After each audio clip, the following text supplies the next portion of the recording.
Looks like the gang's all here. Yep, all ready. How about you two? Green and good to go?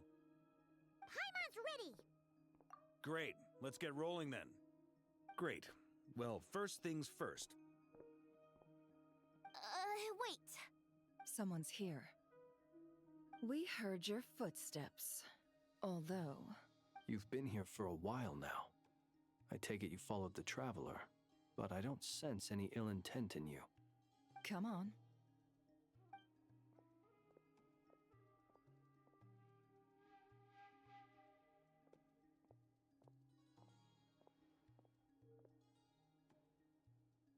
I figured it wouldn't take you long to notice me. I come bearing news from my lady, the Knave. Dottore went through the motions of returning to Snezhnaya, but it was obviously a facade. However, he has not returned to the Kuvaki Experimental Design Bureau, nor has he made an appearance in Nasha Town. Well, in that case, he'll be in his lab way up north. I always wondered why he applied for his own private pad. He was planning this all along. Tell them that Sandrone and I will go on ahead. If they still intend to pursue this matter, they should meet us at the research center in the northern tip of Nodcry. Nice of Columbina's two best friends to think of us. We appreciate the heads up. Our sincere thanks to the Fatui for your aid. Lady Damselette may have left our organization, but at least some of her colleagues remain genuinely concerned for her well-being. Not to mention that the doctor's increasingly cryptic conduct gives us great cause for alarm. We have crossed swords many times before, but it's not personal. We're just on different sides. We don't lack humanity. And so, as fellow friends of Lady Damselette, it's only right that you should be in the know about this. Arlecchino's situational awareness has saved us a lot of trouble. I'll leave the map here with you. If you do decide to head to the research center, please proceed with caution. And remember, at least while you're in Nodcry, Lady Arlecchino's subordinates are your comrades if you want them to be. This is very accommodating of you. Just doing my duty. I shall take my leave now. If you need us, you'll find us at the Experimental Design Bureau.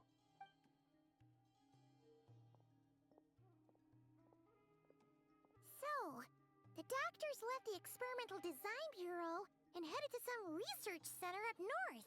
Marionette seems to think he's been planning this for a long time. But when did it start? Before he even arrived in Nodcry? It seems his loyalty to the Tsaritsa is lip service at most. Behind the scenes, he may even be working against her. Whatever his motives, we know that he's decisive and incredibly ruthless. Facing him unprepared would be a recipe for disaster. At this stage, it's difficult to predict his next steps. I suggest we split into two groups. We need some people to stay behind and guard Nasha Town. Well, as much as I'd love to help, infiltrating research labs isn't really my area of expertise. But at least take Cool Your Jet's Ducky with you. It should be some help during the battle. And as for Miss Inefa, I suppose you will stay to protect Miss Aino? Detecting operational logic. Protect Aino. Priority. High. Just in case, Servarka, I think it would be best if you stayed behind as well. You can leave the research center to us. I mean, I would have said the Knight of Berea should probably be out on the front line, but okay, fine. Leave Nasha Town to me. Be careful out there, okay? If things get out of hand, fall back right away. Yehoda will be on hand to assist you. In my absence, she can handle any intel gathering work. You got it, boss. You guys make sure to get back here in one piece, all right? We will. Things are moving fast. We'd better head off soon if we hope to keep pace. So, it's infiltrate a secret research facility, or... Yeah, all right. Paimon will help out here instead. Sounds like it's gonna be a pretty intense fight. We all have to bring our A-game here. So, anything you need to wrap up before we leave?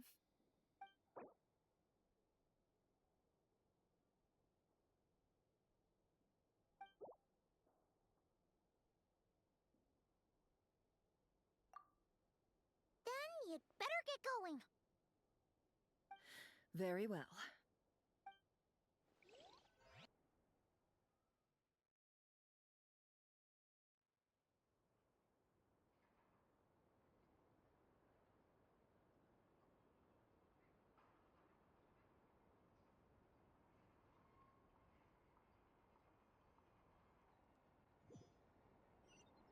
All these broken machines on the ground. Someone got here before us. Could it be Arlecchino and Sandrone?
That's quite a welcome party. Be silent.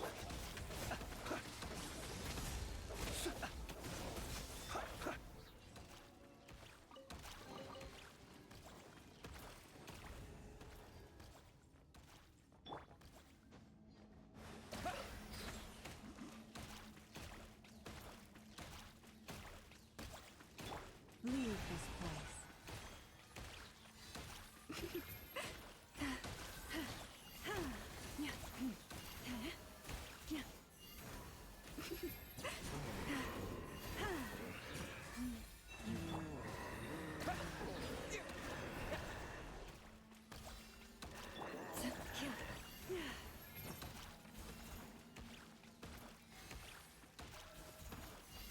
Boris, protect us.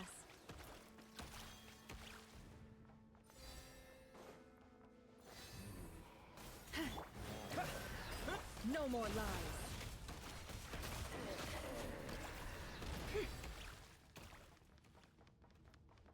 Get back!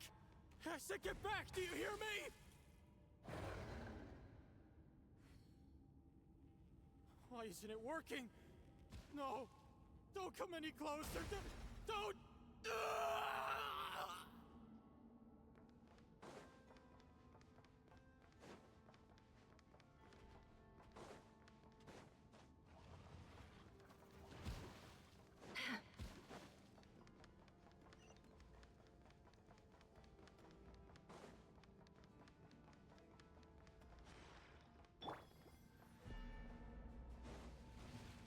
Go! Bombs away! Leave this place. With one heart. It all adds up. It all falls into place.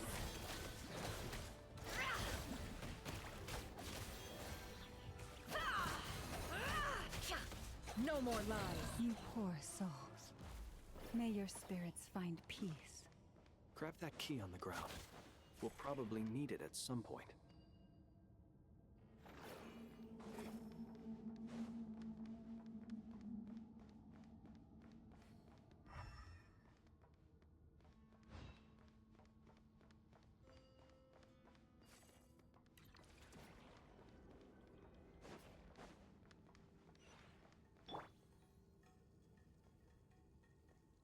Watch out. Ugh, there's no way through. Let's go around.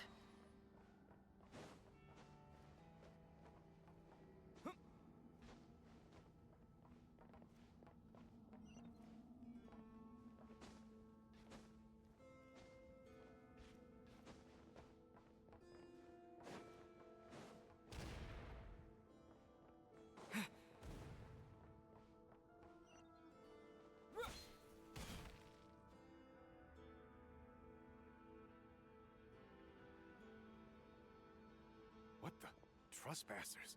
Here? What's wrong with you people? We're looking for the doctor, and we understand he might be here. I see you're fleeing the facility. You looking to settle a score with the doctor? Good luck with that.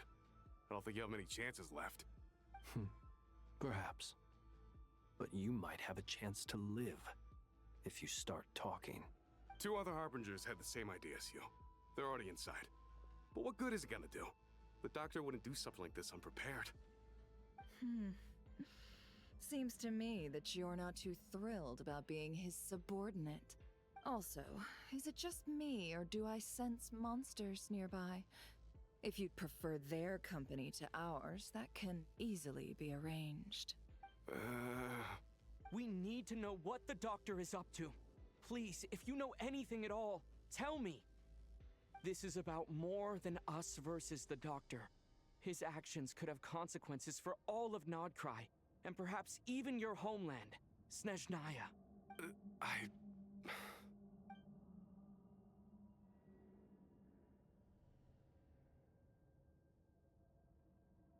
He's building something. Ambitious doesn't even begin to describe it. Feels like this could be the big one. God knows how long he's been planning it. A while back, he told us he'd be returning to Snezhnaya. We weren't expecting him back so soon. This time he brought some gemstones with him, or something. The moon marrow spheres. He stole them from their rightful owner, Columbina. Oh, Lady Damselette? Last I heard, she left the Fatui. Before she went, she told us she'd finish what Her Majesty asked of her, and wished to focus on some personal matters. I remember thinking that leaving us might not be the best choice. I mean, I always looked up to the captain the most, and... Back when this all started, the higher-ups dispatched 3 units to Nodcry to execute their plan. They were led by the Doctor, Marionette, and the Damselette, respectively. I was a part of the Damselette's unit to begin with. She never really interacted with us much. In fact, she seemed sort of detached from everything. Not because she was distracted, just felt like she was indifferent to the world around her. She always seemed like she was staring off into the distance. Almost as if she didn't see anything worth living for in the present, so she had to look further afield. That's right. She always used to stare up at the sky. The doctor used to stand nearby and watch her. Apparently they got along well at first, but somewhere along the way, she grew wary of him. Started avoiding him as much as possible. After she left, everyone in our unit merged with the doctors. He's similarly indifferent to the world, except when it comes to the moons. He seems right now, obtaining the 3 moons is his #1 priority. He even said, if he can only get his hands on 2 of them, he'll create a 3rd one himself. How would he create an artificial moon marrow? Maybe the knowledge he gained from the Hyperborean phantoms has something to do with it. Thank you for cooperating. We appreciate the level of detail. I get the sense that you'd serve under Columbina again if you had the chance. No, she's no longer a Harbinger. As a member of the Fatui, my loyalty will always belong to the Tsaritsa. I'm only telling you all this because I don't completely trust the Doctor. His actions do not align with the goals that first brought us to Nodcry. I understand. We'll do everything within our power to stop him. The Knave's unit is based at the Kuvaki Experimental Design Bureau. Maybe you can seek refuge with them. Well, now we know what's going on here. Artificial moon marrow. He's likely well on the way to completing it. Dottore's technological capabilities are far more advanced than I thought. I fear this could get ugly. Everyone, prepare yourselves.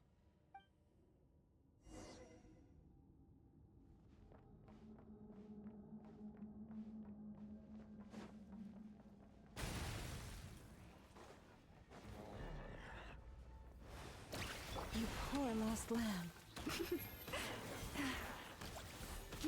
Can't hide the truth. Time to go clean.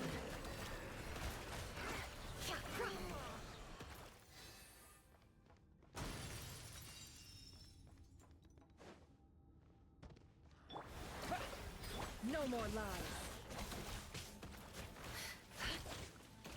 Leave this place. Can't hide the truth.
Welcome, one and all. I've been expecting you. I hope my humble research facility is to your liking. Yeah, we really appreciated fighting our way in through a horde of monsters. The gall.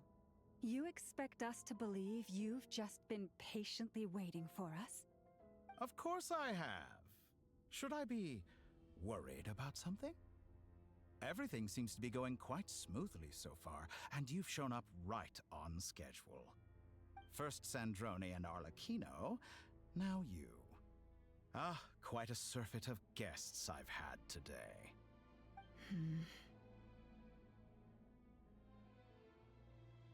If you were looking for them, I should probably mention that Arlecchino disappeared as soon as she entered the facility. As for Sandrone, why, she stood right here only moments ago, demanding answers from me at the top of her voice. Hardly out of character. She never was one for basic courtesy. But I have to admit, I was a little surprised to see her showing concern for someone besides herself. Does everyone you associate with undergo such a change in temperament? Speaking as a researcher, I have to say, it is not a change for the better. It threatens one's ability to remain objective. Well, since you ask... So you've got your hands on the moon marrow, and now you're claiming godhood. Don't you think that's a bit of a stretch, Dottore? I must protest what you are insinuating with that phrase, claiming godhood. I am not claiming anything. I am stating a fact. You're a researcher. I'm sure you appreciate the distinction between the two. Huh? Wait, you really think you're all that? You'll excuse me if I'm not being a polite little lady for you. We're colleagues. We both know what kind of person you are. By the same token, I knew you'd respond along those lines. You and I both understand that facts speak louder than words. To that end, I've had my people send you a small gift. It should go some way toward helping you understand my present position. What gift?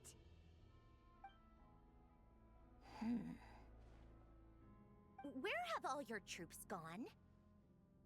Who knows? Perhaps they are already marching toward a new world, following in the footsteps of an unknown god. As vulgar and arrogant as you may be, dear Sandrone, I have no intention of taking out my displeasure on your subordinates. They will enjoy equal rights to my own. You sent your people to the Experimental Design Bureau? That's the Tsaritsa's property. Yes, and I am very mindful of Her Majesty's instructions. But you know full well that they do not conflict with my present goals. In which case, all I'm doing is conducting another one of my experiments. Is there a problem with that? Now then, you have a judgment call to make. Am I simply lying to stall you? Or is it possible that every word I am saying is the truth? In which case, your subordinates really are in danger. So now you've turned on fellow Fatui soldiers. You're completely insane. I have set a new rule for myself. Each person gets one chance. Naturally, that includes you, Sandrone. If you wish to leave, I won't stop you. We are colleagues, after all. Scumbag!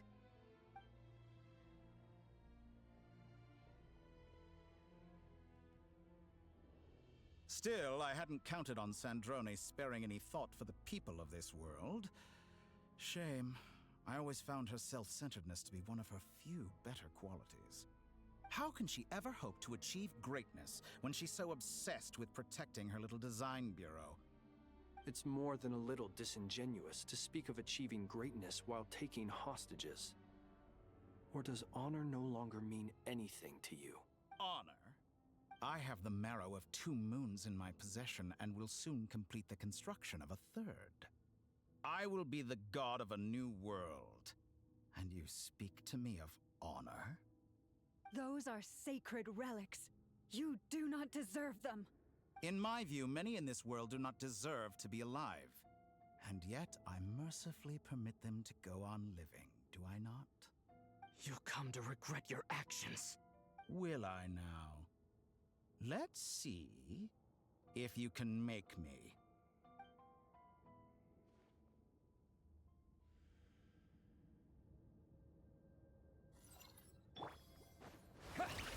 Wipe out! Yeah, Forest, protect us. By the front. It all adds up. Seek within. No more lies. Can't hide the truth. It all falls into place. Go! Your Leave actions this betray your fear. For the everlasting. The long sleep beckons. Observe. Be silent. Observe. Be silent. You won't feel a thing.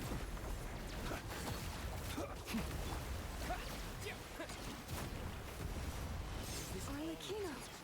Thanks for the assistance. Arlecchino?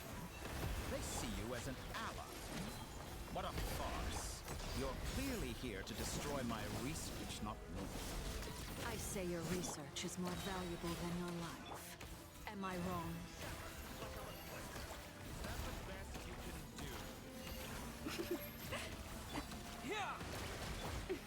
Yeah, it all adds up. Yeah, can't hide the truth. Yeah. Time to come clean. Leave this place.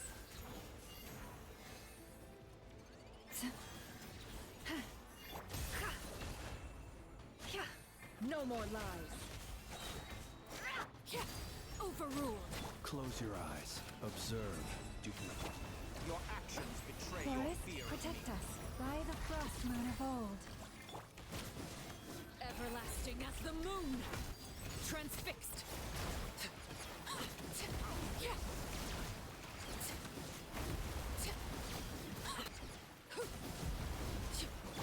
Water jet! Leave this place. It all adds up. Seek within. Interesting. Is that Can't the hide the best you truth. can do? Get lost! Bombs away! You poor lost lamb. With one heart, the mystery unravels. Dottore is too powerful with the artificial moon marrow in his arsenal. Fighting him is futile. Quickly.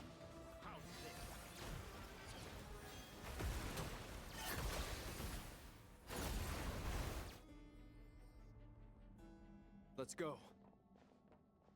I've always thought it is wiser to flee than surrender.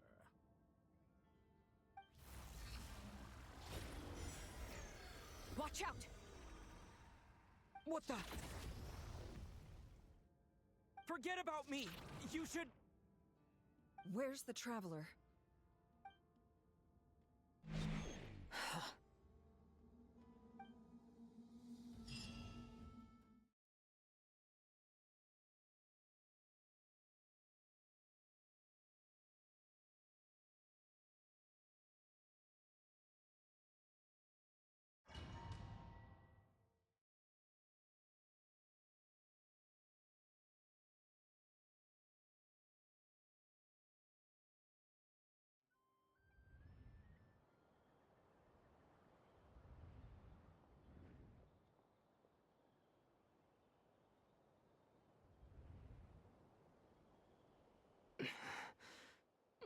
just happened? Nasha Town? How did I get here? Strange. I remember being trapped by Dottore during the battle. And now all of a sudden, I'm here. Something weird is going on. I guess I'll start by exploring the area. Huh? Traveler? What brings you here at this hour? Huh? What are you in the mood for today? A hot dog? Or something else? We've got some special discounts at the moment. Want to see the menu? Sorry, I'm not hungry right now. Ah. Well, feel free to take a seat for now. Let me know if you change your mind. Everyone seems to be acting normal. Am I just overthinking? Oh, darling, look who it is. One of our regular customers. Get the traveler something to eat, would you, dear? Wait, why is he talking like that? Well, I'd love to, but can't serve a customer unless they order something. Anyway, I take it your business is wrapped up? Yes, thankfully. It was a long trip, and it's left me feeling pretty exhausted. But the upshot is, I won't have to leave again for a good while. We can have some quality time to ourselves. Wait, these two are a couple? I see some kids around too. I didn't know they had a family. Hey there! I haven't seen you in ages! What's keeping you so busy? I've been looking forward to playing with you again. You forgot already? You're silly. Daddy brought you over to our house recently. We had some snacks together. What is she talking about? We've had a lot of customers over the last few days, so we've been real busy. And like my mom always says, some people are more than just customers. They're friends. Oh, another customer's arrived. I better go see what they want. This is all wrong. I never once heard the owner of this restaurant talk about their family. It certainly isn't a family-run business. And that child? I don't recognize her at all. Could this be a false memory? Very good. I knew you had it in you. Aren't you going to try the house special? When did he show up? No. None of this is real. You don't seem to like it here. That's fine. We can change venues.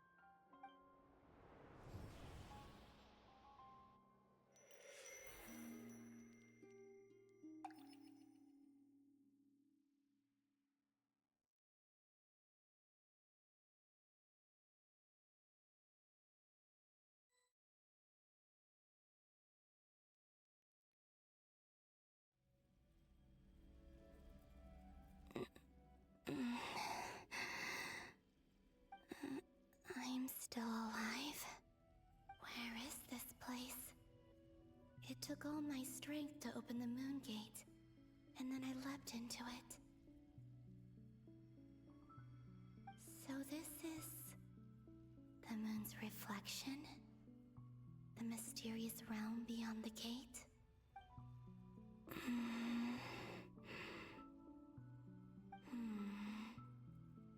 I can't sense anything. I guess I could try opening the gate once more.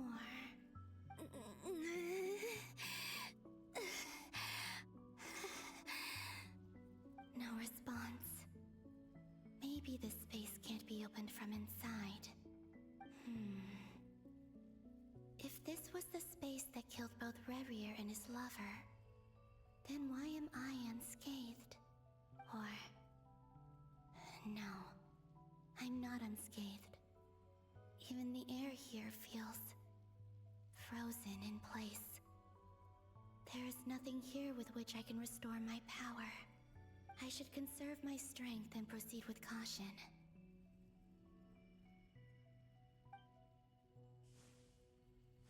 I don't believe Dottori's scheming will stop just because I escaped. If there is any chance that I can get back to the others, any chance at all, I must return.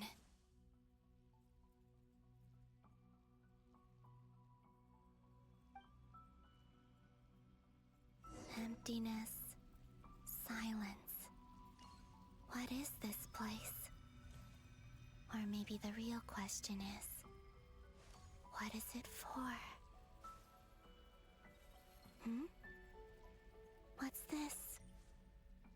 Looks like it responds to my power.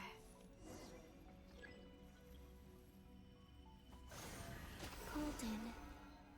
Like Kuvaki. Is it some sort of guide? And why does it feel so familiar? I might as well follow it.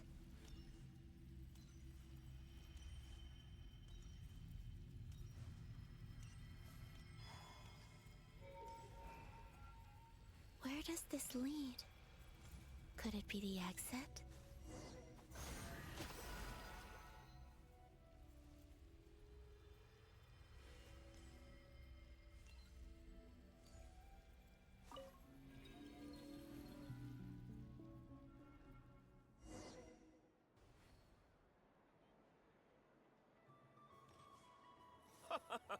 Welcome home, Moon Goddess. Is this Nasha Town? But isn't Moonbriar Night over already?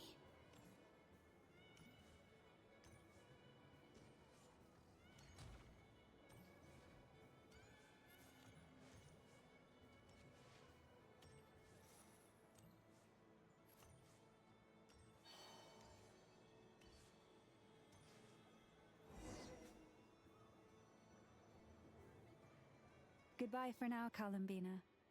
I hope you have a wonderful night. I will. Everyone else. And me? Are these my memories?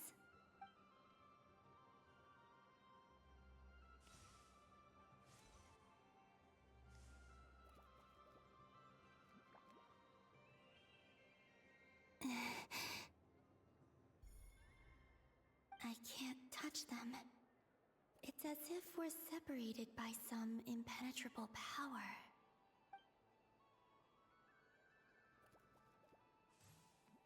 Over here! Over here!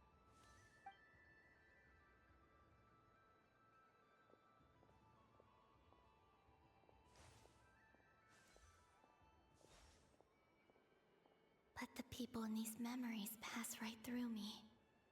Just like when I disappeared.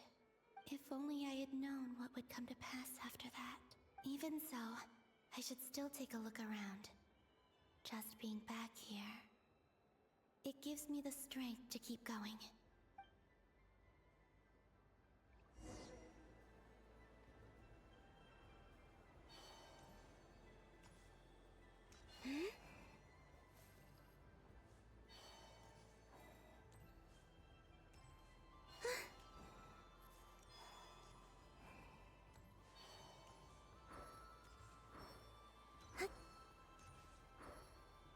Welcome home, Moon Goddess. Oh, you're the genuine article. Alice was right. This Moon Prayer Night was worth watching after all. Oh, yes. That was the fortune-telling stall run by Barbeloth from the Hexen Circle.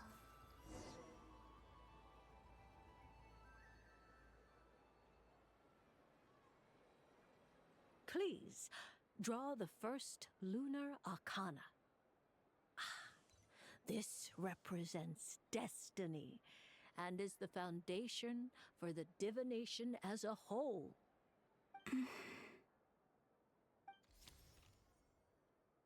My destiny. I believe the card I drew was the moon. Now that I think about it, Barbeloth's divination was absolutely right. It's almost time to draw the last card.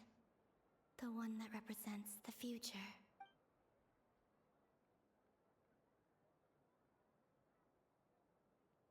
That was the card that popped out on its own. From here, I think.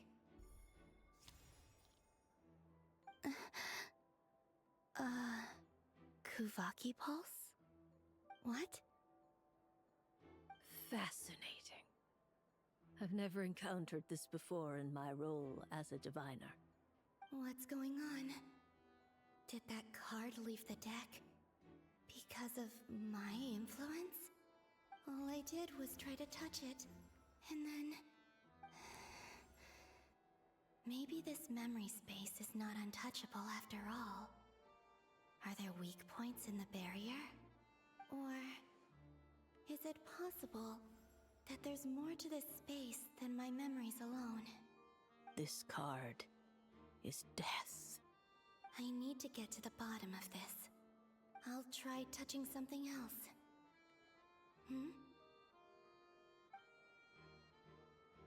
Is this... the wind? No, it's gravity. It's pulling me outwards. No, Traveler!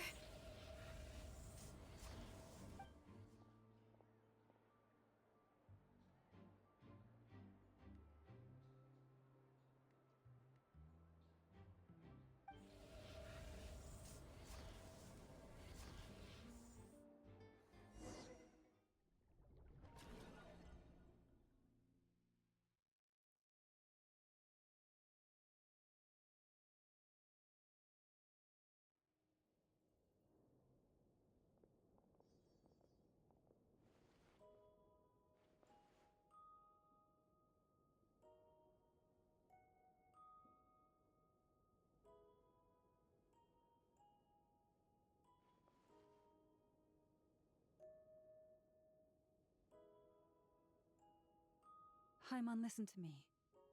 From the bottom of our hearts, we are so sorry. We completely understand how you must feel. The Traveler is trapped, and we all feel responsible for it. Don't say that! Paimon's not a little kid! You didn't leave him behind on purpose! There was nothing you could do! But... he's all alone in there! What if something happens to him? What are we gonna do then? We've barely spent any time apart since we met. Is he gonna... die? We must find a way to rescue him. We were all involved in the operation where he was captured, and we do not abandon our comrades. That being said, it won't be easy. Through conversation with the others on our return, we've arrived at a basic idea of what we're up against. Dottore's lab has clearly been in operation for a lot longer than we realized. We found many monster samples stored there. In all likelihood, they were materials he used to research his latest technology. We also know that through his contact with the phantoms of Hyperborea, he gained knowledge about the moons and certain Hyperborean technologies. Using this knowledge, he then fashioned an artificial moon marrow to serve as a replacement for the frost moon beyond the sky. Unlike Columbina, Dottore is not being rejected by Tevat. And even with 2 of the 3 moon marrows, his power far exceeds all of ours combined. Once his 3rd moon marrow is complete, Dottore will have completely seized the authority of the 3 moons. Tevat's most primordial powers will then be in his grasp. Does that mean... I'm afraid so. No one could have predicted this level of insanity, not even from Dottore.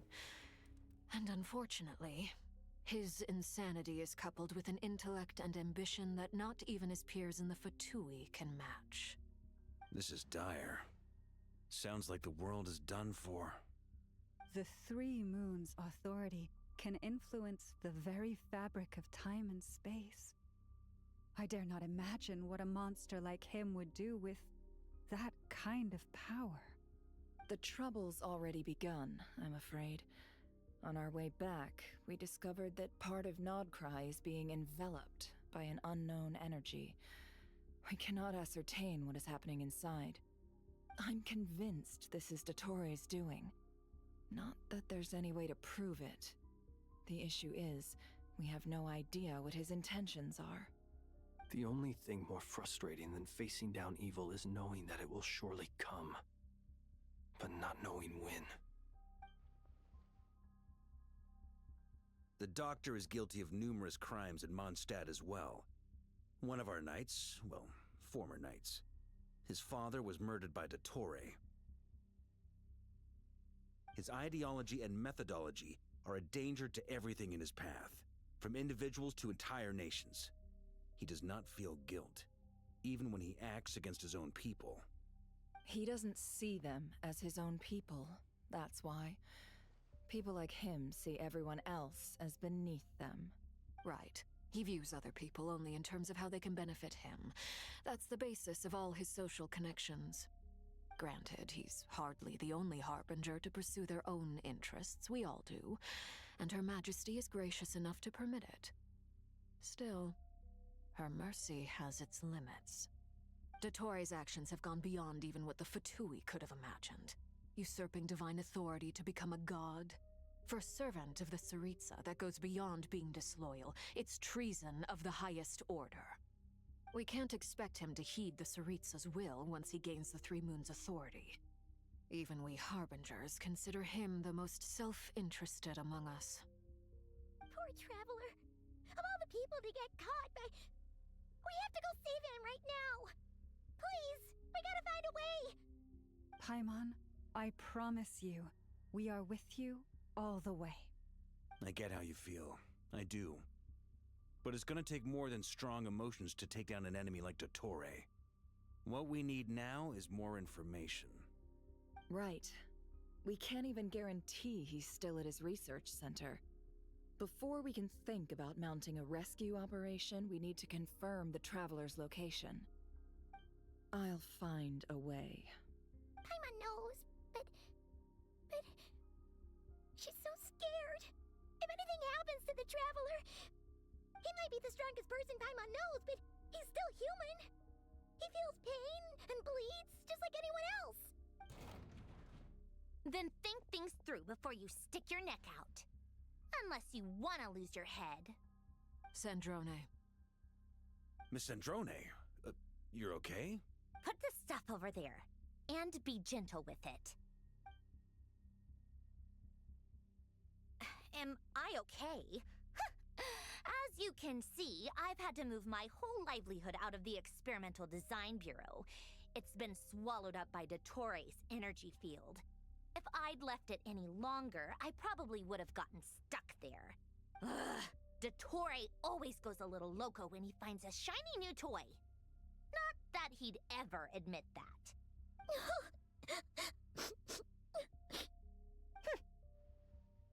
Just go ahead and cry already.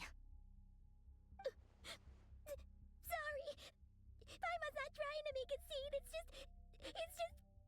She can't... Oh, Paimon. Let it all out. There's no shame in it. When you're overwhelmed by fear and despair, crying can help get it out of your system. You'll feel better for it.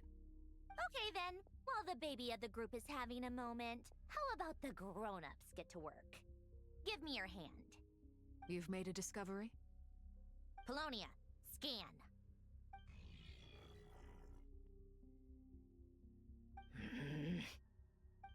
You, hand, now. Oh, I thought you'd never ask, my lady. Curses! You're next, then you.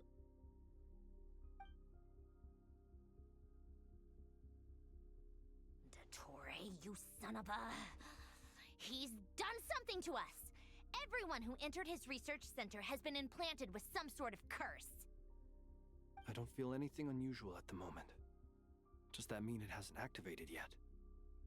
Is there a way to figure out its purpose and what might trigger it?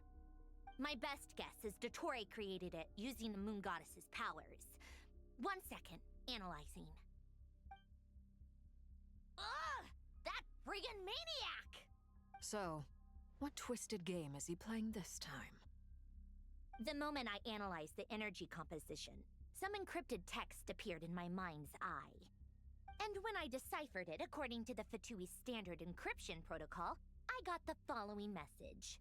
Feel free to run, or you will perish in nod cry. He's mocking us. Yep, he loves to toy with people. Only in this case, there might be more to it.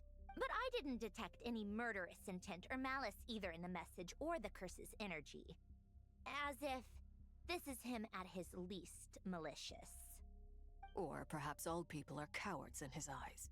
Maybe he thinks the threat alone will be effective. What a despicable person. And he has the Traveler in his grasp. If I may, as unhinged as Dottore may be, he has always exercised great patience with the objects of his interest. I remember a comment he made when we first arrived in Nodcry. He said, "This world is, on the whole, an exceedingly dull place. But at least there are a few intriguing features, such as the gods, or the Traveler. Presumably, they interest him because they're unknown quantities. He wants to understand as much as he can about them." Agreed. The Traveler is Tevat's fourth descender. All Harbingers are aware of this. Since Dottore took such pains to capture the Traveler, he is unlikely to kill him right away. Okay, but we still have to do that rescue operation. Of course. I also think we need to read between the lines with Dottore's message. If he's encouraging us to run, that means we mustn't leave Nodcry under any circumstances. My guess is, his curse will only trigger if we leave.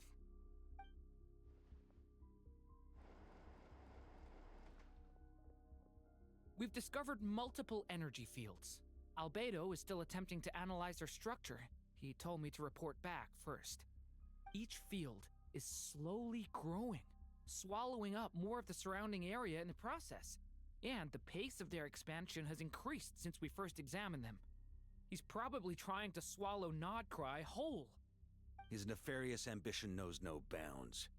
If this continues, the whole of Tevat will be in trouble, not just Nodcry. The loss of Columbina could not have come at a worse time. Do we think she's truly gone for good? She entered the space beyond the Moon Gate, knowing what became of Rerir and Thalindus. I'm sorry, but I fear the odds aren't good. Don't be ridiculous. If I know her, she's busy finding a way back as we speak just so she can annoy me. She isn't dead. Whatever has become of her, the fact remains that we are two comrades short on the eve of a decisive battle. We need to find out the Traveler's location. But there is also other work to be done. Agreed. Whatever Dottore's planning, we have to get the local populace somewhere safe. So, as well as a rescue mission, we have to organize a mass evacuation at the same time. It would be best if someone could approach leaders of neighboring nations and negotiate emergency asylum for Nodcry's inhabitants. Can anyone handle that? Snezhnaya is one option. I'll see what I can do. This would be so much easier if the Traveler was here. No! Stop thinking like that, Paimon. Paimon will join you. She's pretty well connected thanks to the Traveler. Maybe it'll come in handy. Either way, that's what the Traveler would do if he was here.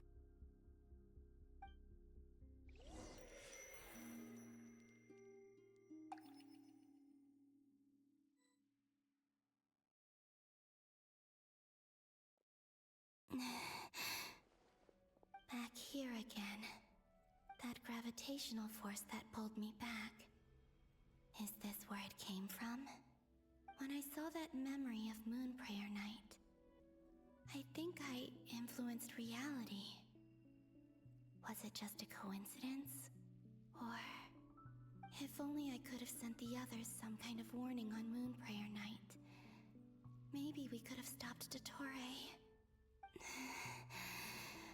I feel so heavy. Does entering that space consume a lot of energy? Well, even so, I have to keep moving forward. Back to emptiness and silence again. I should try and find my way back inside that memory.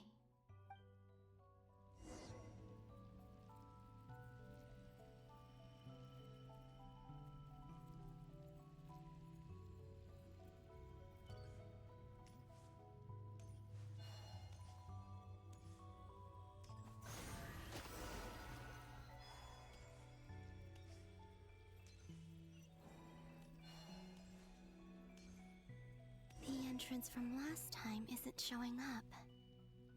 What am I missing?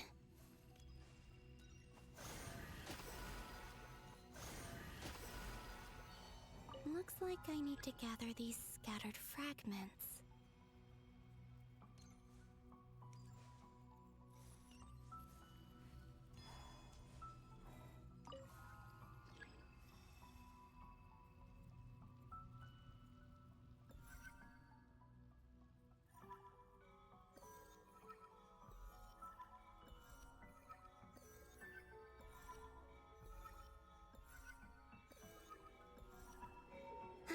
It worked.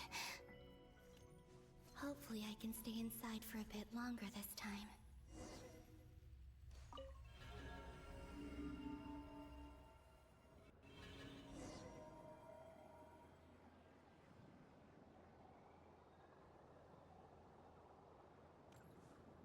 Ad Astra Abyssosque. Welcome to the Adventurers Guild. What? This doesn't look like Moon Prayer Night. Extra, extra! Latest issue of the Nasha Express!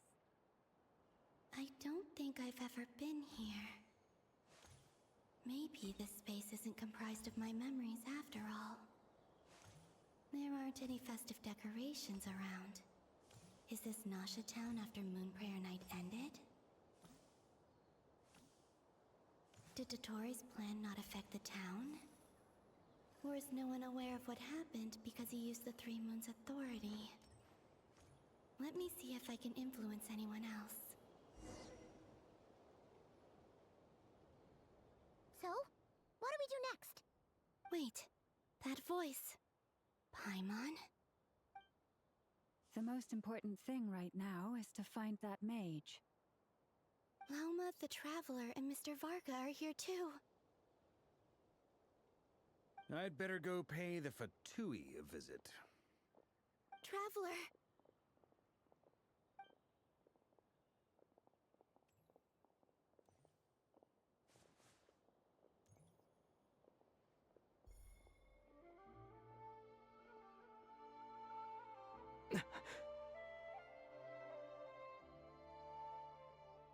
Columbina? I made contact. It's me, Columbina. Huh?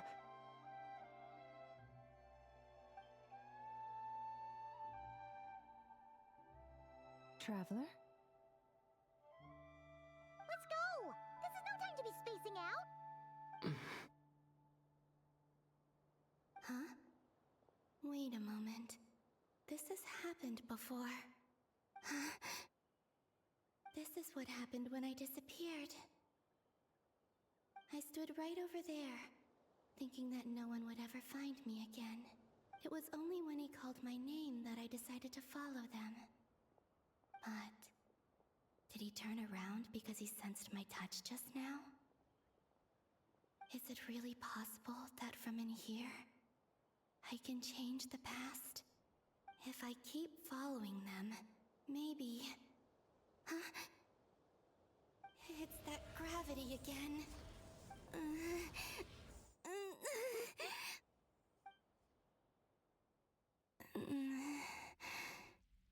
Every time I influence reality within that space, this force intervenes and pulls me back. It's as if it's trying to stop me from leaving. I'm getting weaker and weaker. I'll just have to try another approach next time. Come on, Columbina. Keep going. You have to tell everyone what happened.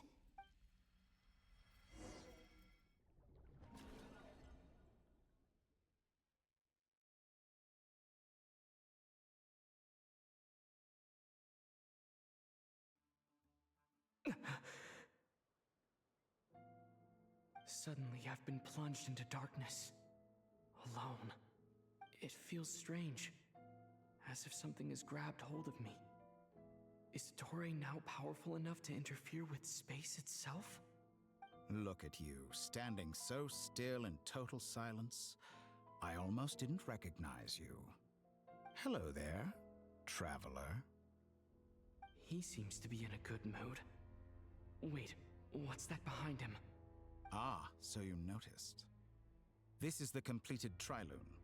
2 primordial moon marrows and 1 artificial specimen. You are wary of it. Good. Maintain that reverence. You performed well in that recent battle. Brave and reckless as always. Courage is the sign of a true hero, and impulsiveness is the hallmark of those who strive to advance. I say this not to belittle you. Most creatures are far more timid by comparison. 3 moon marrows? Does that mean the artificial one is now complete too? Well spotted. What do you think? For a replica I built myself, I dare say it looks the part. Dottore, are you planting illusions in my mind? I have no interest in fooling your eyes. On the contrary, I hope to show you the true essence of all that you see before you. Is this not a beautiful city? People live in peace and find joy in their work. The streets are safe. People can even leave their doors unlocked at night. You might say it is the Elysium everyone dreams of. All available data indicates your values and worldview conform with the mainstream. This kind of society should be quite to your taste. False beauty is deceitful. Lies are to no one's taste.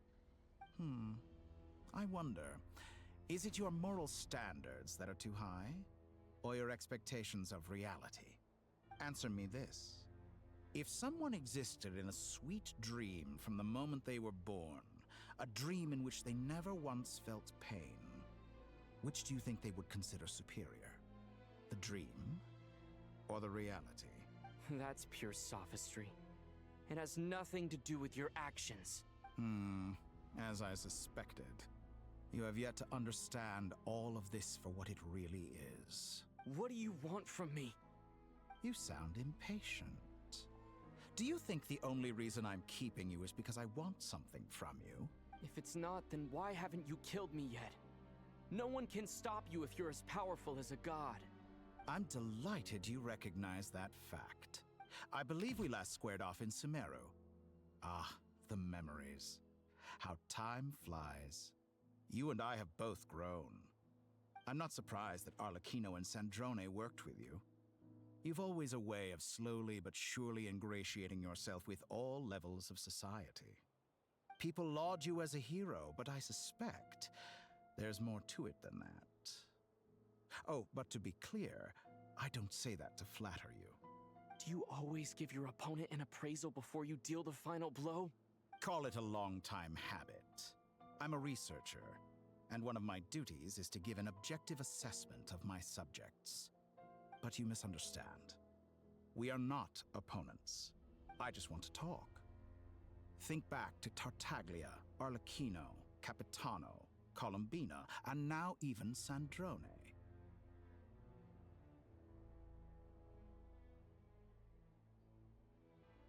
You've worked with each of them in the past.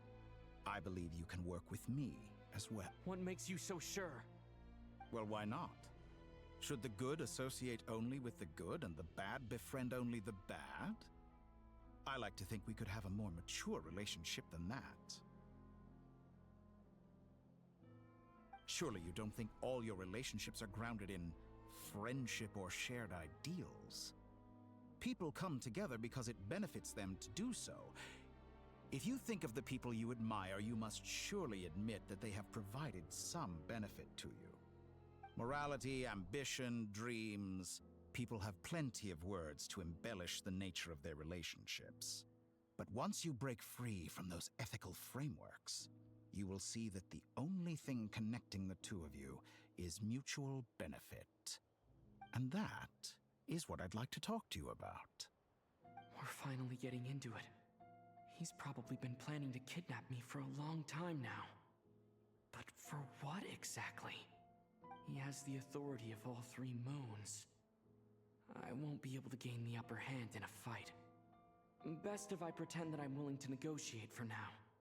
You say you're a god, but you also speak of mutual benefit. What could a god want that the three moons cannot provide? Excellent question. But before I answer, I would ask you the same thing. Gaining Columbina's allegiance was a rare and extraordinary feat. But the Moon Marrows are now in my hands, and I have the edge over her. For this artificial moon is not being rejected by Tevat. Her identity and lineage may have been a thing of glory in the old world, but they were also shackles that prevented her from ever integrating into Tevat. I, on the other hand, you may view me as a thief, but I have overcome that limitation. So what is it that the Three Moons cannot grant you? What stops you from negotiating with me to get what you want? I don't make deals with lying psychopaths. That's quite an accusation. Are you expecting me to get angry with you? Well, this is one aspect in which my personal growth has served me well. In the past, my less mature self might have been disappointed, perhaps even angry, over a small setback like this.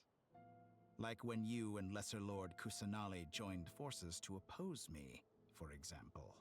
But things are different now. Just as the rich do not quibble with the poor, I no longer find myself perturbed by these trivial affairs. Human relationships end with conflicts of emotions and interests. But relations between humans and gods are different.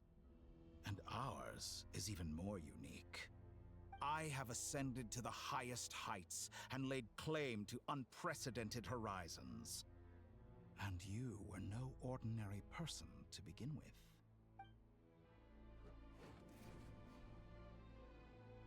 Allow me to show you the world, Descender.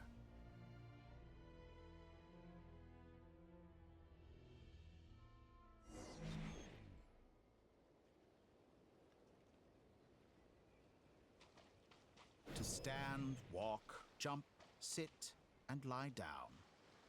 These are the most common of behaviors.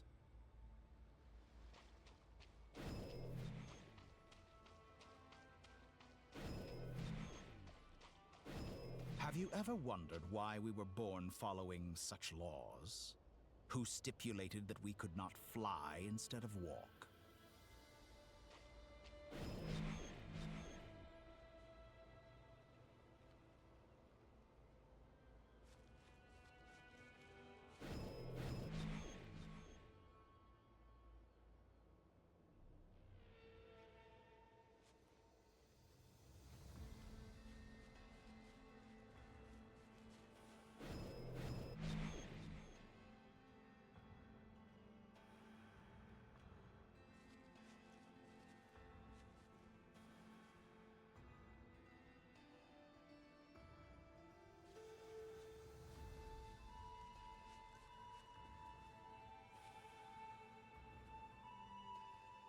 Someone of your talent and experience must surely know of the four great rulers who serve the heavenly principles. They govern life, death, time, and space. One wounded by a blade will die from blood loss or infection, and one who falls into a lake will drown in agony. The elderly wallow in solitude, and the solitary age faster. Eventually, new life is born, only to embark on the same path of suffering. These four divisions anchor the world and shackle those who live in it. But they themselves transcend its boundaries, squandering the power bestowed by the heavens. All who live yearn for equality, but unless the gods prostrate themselves and profess that they are mere servants of the living, equality can never exist. Who makes the rules we must live by? Who has the right to restrict us? The limits of the body can be rejected.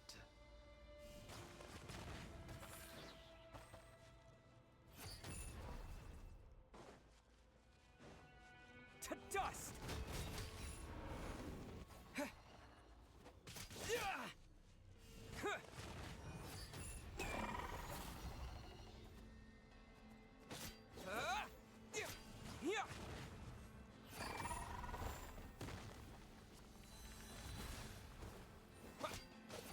does it feel to be among those with absolute power?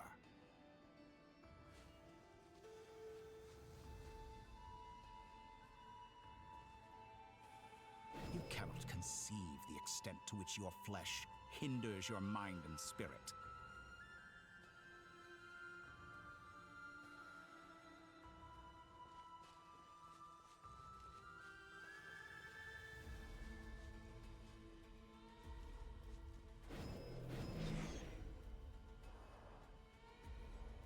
Only by discarding our useless, primitive eyes can we perceive a new world.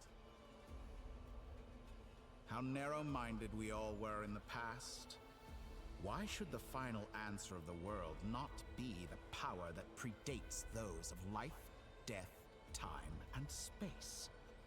The power of the Tri-Lune. Through it, I have glimpsed new experimental possibilities. Nature suppressed, authority exiled, souls controlled.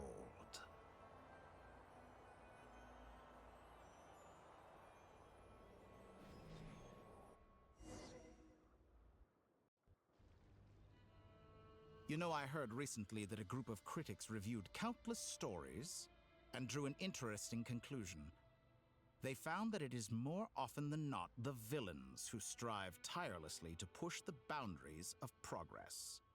In fact, long before this, someone voiced a similar idea in an academia editorial. I felt a great affinity with this perspective. I have never been afraid to step up and play the role of the villain. Fanatics are trampled down for their transgressions, and those who transcend are rebuked for their audacity. And so, the majority of creatures are too timid to follow my lead. But all sacrifices made during my experiments have been worthwhile, as you can now see. I can offer you something new, something unique, precisely because I am a villain. Think about it. We are eternally bound through mutual interest. Can you truly say you would never turn to malice if it could give you the life you dream of? After all, what value do perfection and purity really have? They are fragile and feeble things, utterly tedious. I say, better to be governed by a flawed humanity than a gnosis. The true seeker of knowledge is the villain who undergoes countless tribulations in pursuit of their goal. I'm sure many people have told you that you're different. Because I'm a descender? Exactly. Very clever.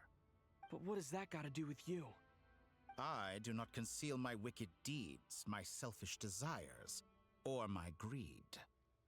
A true researcher must act as I do if they are to understand and speak of the truth. And yet, a knowledge seeker like myself will inevitably grow tired of studying Tevat beyond a point. You have traveled to all corners of the world and met many people. Along the way, there have been moments when you were misunderstood or even became a wanted criminal. And all the while, you have spent your days doing some of the most mundane jobs in the world. You fight and toil, claim minuscule rewards from my friend Pantalone, then you fight some more, winning some battles and losing others as your search goes on. And this cycle continues, with no end in sight. Surely you must sometimes grow weary of being stuck in this same loop day after day. We're completely different. I embrace everything that life throws at me.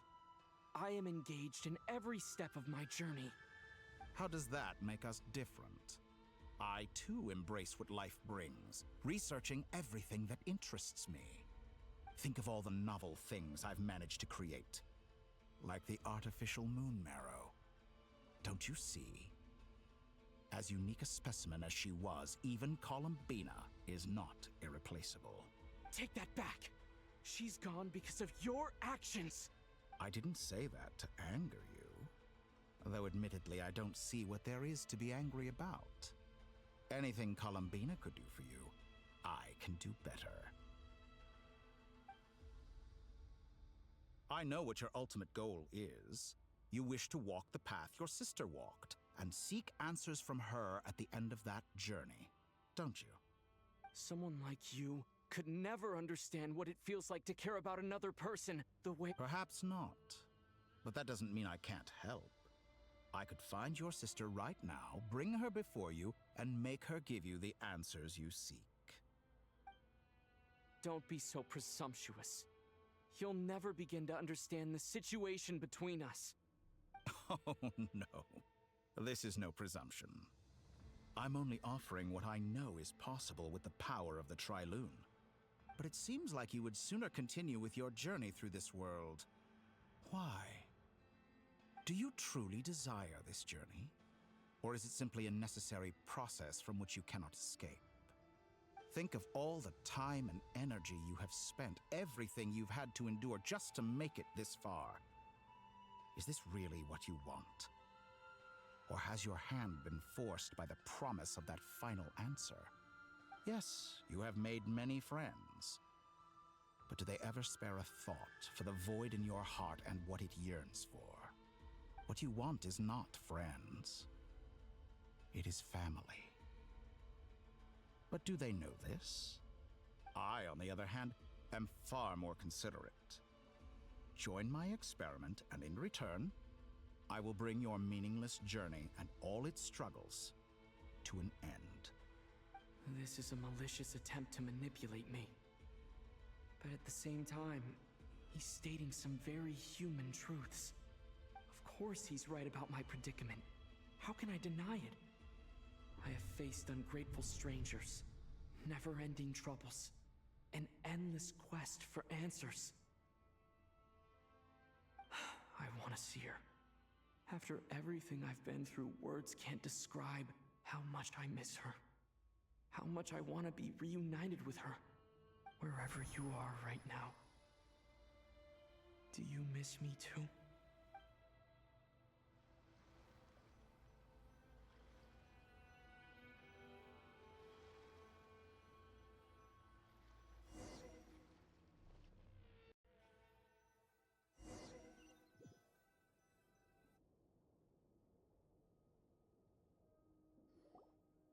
All right, everyone. Our next mission is clear. We need to contact all the major organizations, explain the situation to the public, and then begin the evacuation. The residents of Notcry are quite dispersed. The two most populated areas are the Southern Isles and Pyramida. Miss Lauma, I will leave Hisi Island and Nasha Town in your hands. I will liaise with the Fatui and Pyramida. Agreed. We will reach out to Natlan and Snezhnaya. Anyone found north of the Experimental Design Bureau should follow the Fatui to Snezhnaya. As for those dwelling south of that line, I will ask the Voynich Guild to help persuade them to leave. Then I, Mr. Varka, and the Frostmoon Scions will escort them to Natlan. The Voynich Guild has dealings with the Curatorium of Secrets. I will send them a letter vouching for your credibility. Yehoda, you should help Lauma. This is too big of a task for one person. My wish has come true. You're willingly lending me your most capable employee for the day. Well, good for you if all this only takes a day. Of course, if it takes any longer, I'll be charging a fee. Boss, wait! Don't I get a say in this? Oh, I'm sorry. Something to add, Yehoda? Well, no one's more important to me than you, boss. And remember how Lauma healed your eyes after that big battle?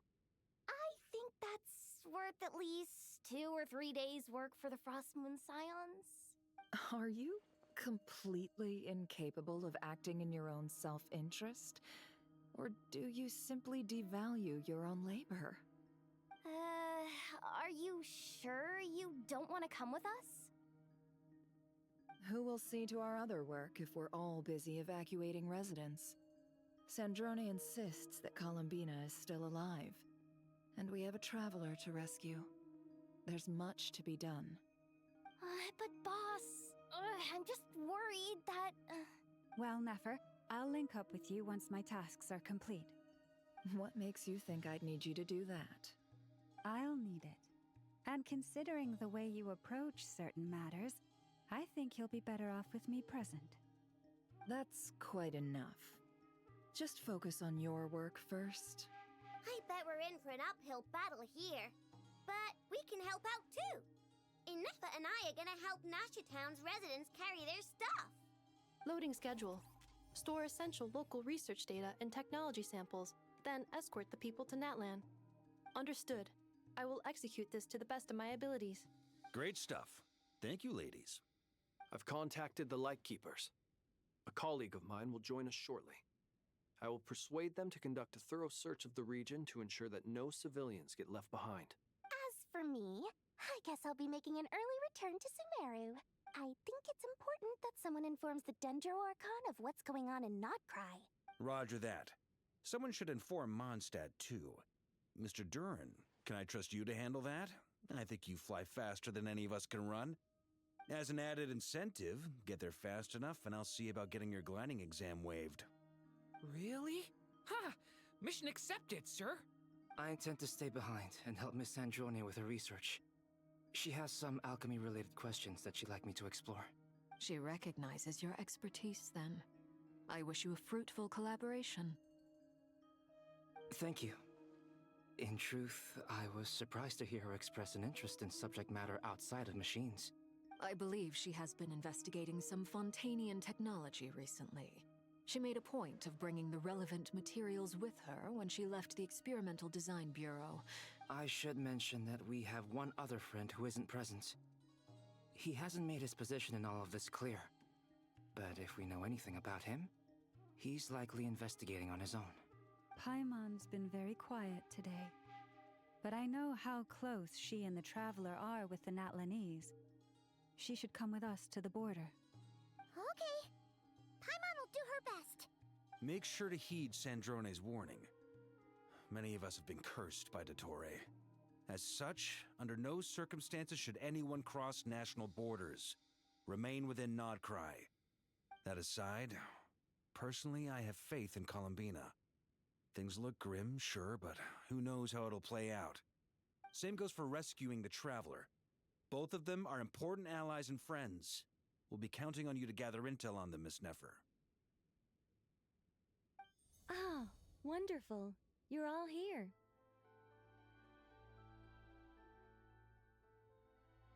That voice again! Nicole? Whoa, that was loud! And it came out of nowhere. So mysterious. Sorry, this is the only way I can speak to you all right now. We're still facing quite a catastrophe here at the world's borders. Alice has roped in every Hexen Circle member she can get a hold of. Except for me. She told me I had to come and help you all out as a matter of urgency. I quote, "You love talking, don't you? Well, now it's finally your time to shine. Take these. Make sure the whole party gets one each. You'll be in charge of making sure everyone stays connected." Huh? Is this a Dodo communication device? Scanning. Unknown device. Analyzing. Unknown device. Conclusion. Cute. Affirmative. It is cute and good. I believe that I quite like it. This is no ordinary Dodo communication device. It's my very own special modified version, specifically... sorry. I almost went off on another tangent there. Anyway, help yourselves. It will allow us to communicate over long distances within Nodcry. No more worrying about shuttling messages back and forth. What astounding technology. Am I right in assuming that it relies on your personal abilities to function, Miss Nicole? Yes, exactly. Right on cue, Albedo. I'd love to brag to you all about how it all works. But no, next time. Anyway, I'll be right with you all, serving as a communication hub. That's all from me. Head off as soon as you're ready. I'll be staying here to keep watch, and I'll be sending you my blessings.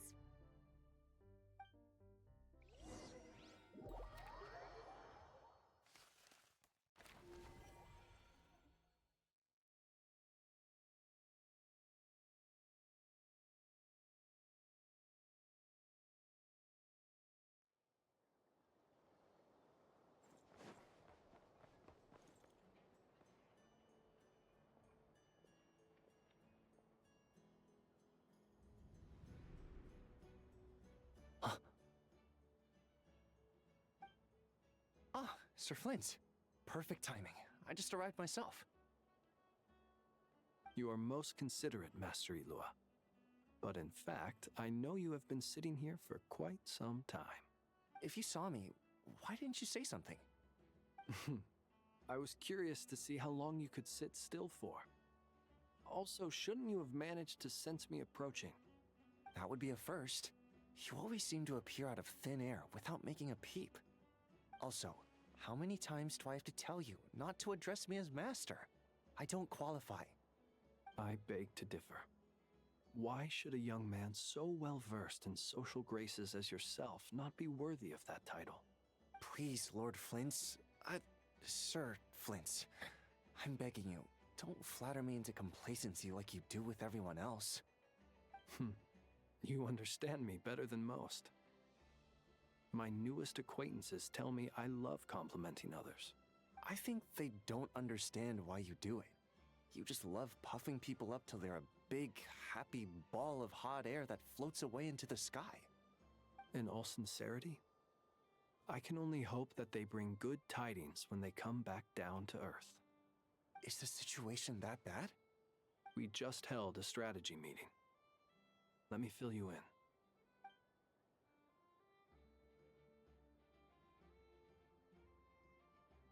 In short, we need everyone gone from Pyramida. We also need a team of Lightkeepers to scour the more remote regions of Nodcry for civilians to evacuate. I only hope we have enough personnel. We do. Old Man Nikita will definitely help, and we can recall anyone out on patrol to focus on this instead. Good.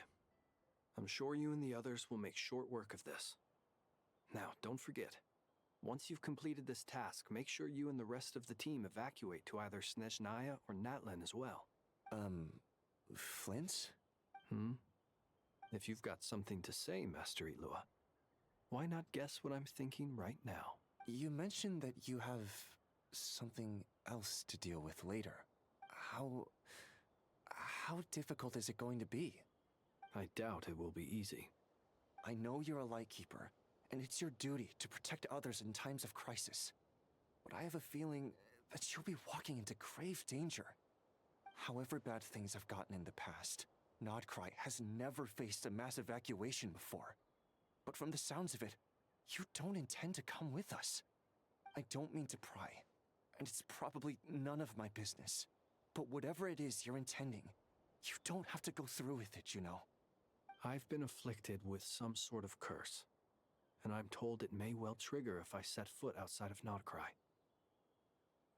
As such, I cannot leave. I have to act, if for no other reason than to fight this curse. What? No. Why? Why would anyone want to curse you? There are plenty of people out there willing to trample over others in pursuit of their own goals. Frankly, Sir Flint, I am furious. You're making light of what is an incredibly serious situation. Indeed I am. And? And what? I told you, I'm furious about this. Nothing I can do about it, I'm afraid. Things happen, and we just have to deal with them. If you find yourself feeling angry, perhaps start by drinking a big glass of water. Hey, you mean you're completely unmoved by my anger? I'm devastated. Then allow me to express my sincerest regret. Come by the lighthouse sometime. We'll catch ourselves a few fish, have a little barbecue, play some cards, and bask in the sun. Maybe I need to spell this out. Lean in a little, Flint. Oh my, this doesn't bode well. Word is that you were caught up in a real horror show recently. People were amazed that you returned safe and sound. They've been debating whether you're even human. I've returned safe and sound from plenty of crises. When you say people, do you mean other people? Or do you just mean you? Fine. I'll be frank. You're not human, are you? Heavens. Now that's a horrifying thought. You know what? Forget it. We'll revisit this once it's all over. A sound plan. Albeit a little ominous sounding. Just promise me you'll come back in one piece, all right? For you, Master Ilua. How could I refuse? Also, please pass my regards on to our colleagues. Tell them, thank you all for your assistance. Please put safety first as you proceed with the operation.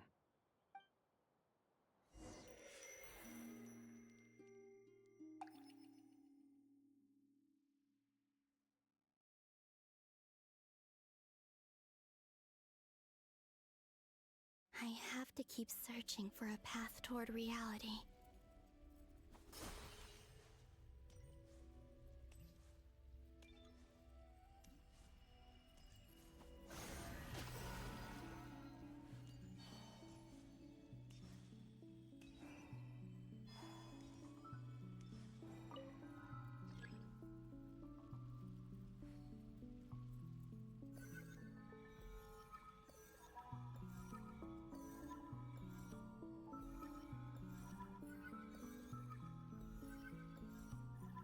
This should do it. The last 2 times I tried to influence reality in this space, it consumed a lot of Kuvaki. I'll try and be more careful this time. I need to leave key clues behind using less power. I hope everyone still remembers what I said on Moon Prayer Night.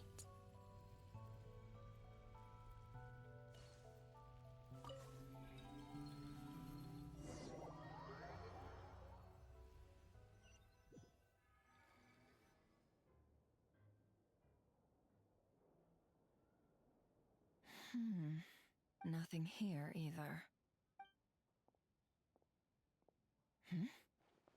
Flints? Ah, Miss Nefer. What are you doing here? Unless... I just spoke with Ilua about arrangements for the search and came for a walk nearby. As for you, why would... It appears we think along similar lines. And neither of us likes to accept things at face value. As well as figuring out how to gather intel on the Traveler, I wanted to confirm some of my own suspicions. Also, we'll need to bring a lot of force to bear against Ettore, even if we're only looking to rescue the Traveler. We can't leave anything to chance. You don't think Columbina perished either, do you?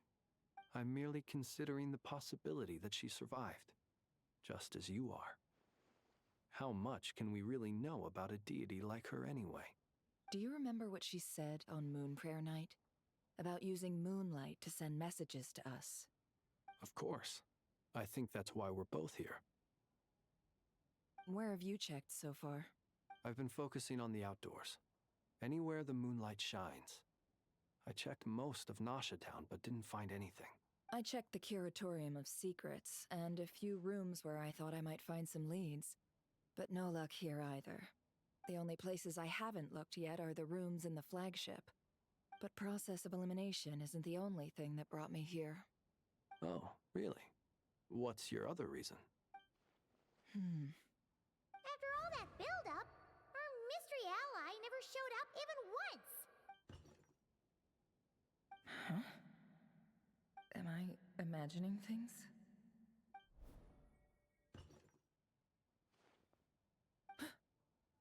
Come on, let's see what's going on.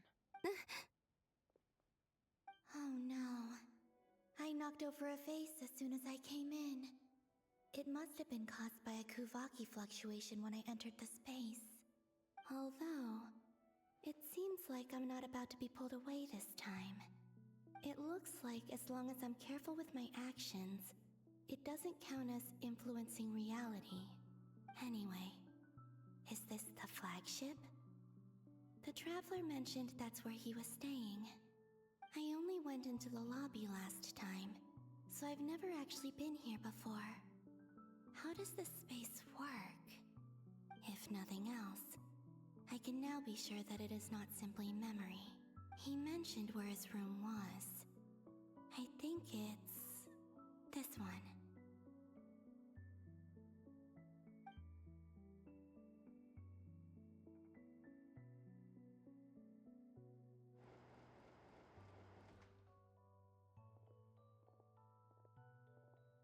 The door is closed.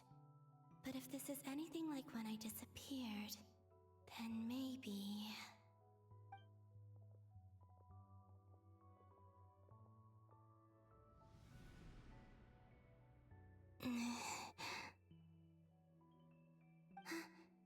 I'm in.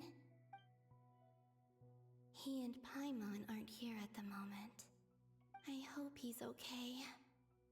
I wonder what happened to him after that battle with Dottore. Best not to dwell on that for now. I need to try and leave them some clues.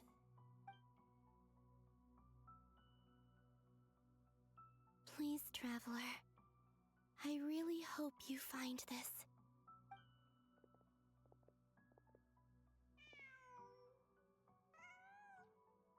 Huh. Just a cat. Nothing else here strikes me as noteworthy. Didn't you stay here for a couple of nights once? Before Rerir showed himself, yes. It's also where the Traveler and I first met. Did you notice anything unusual during your stay? I remember thinking how much noisier the flagship is at night compared to the graveyard. Other than that, no. The Traveler and Paimon were most congenial neighbors. This is where they've been staying, yes? Over here? That's right.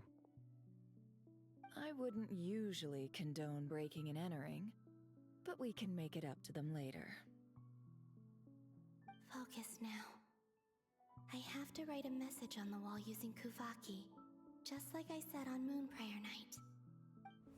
Simply open your windows on nights when the moon shines bright, and the moonlight will naturally flow towards the words I have written. Here goes. I'll need to carefully control my strength.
There's a noise outside the door.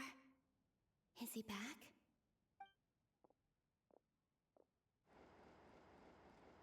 Please, you have to see these words.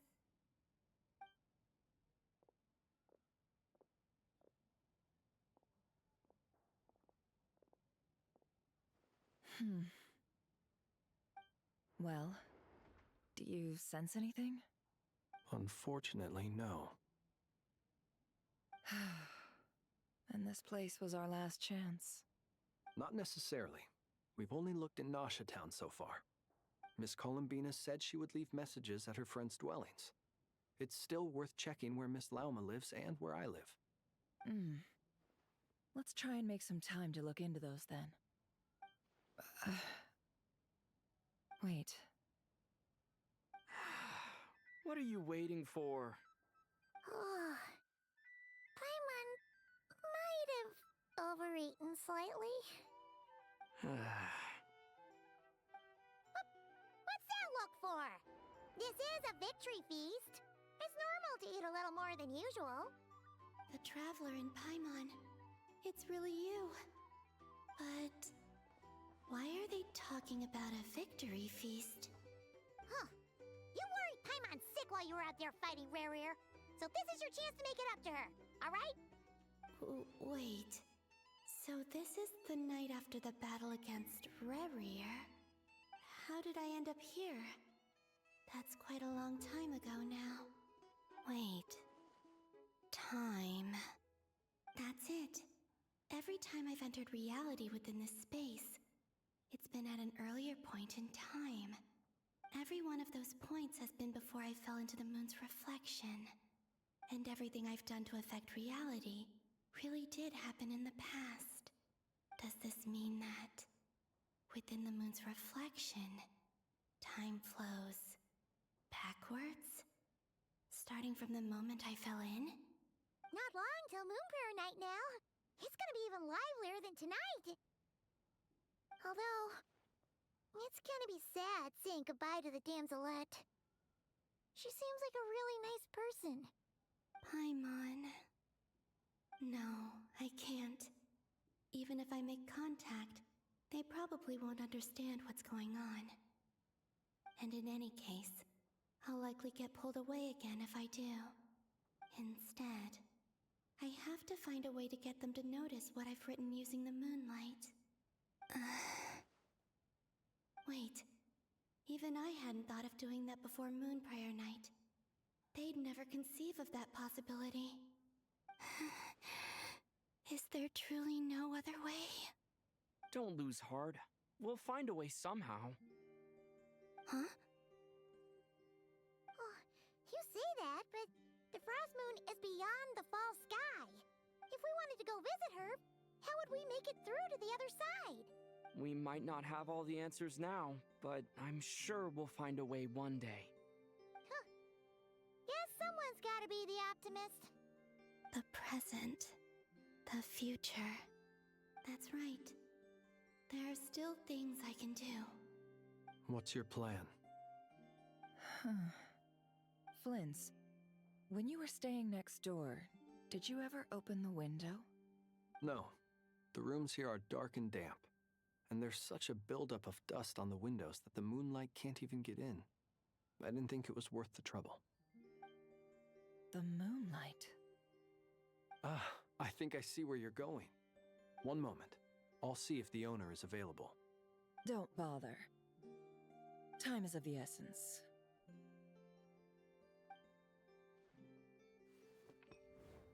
Time.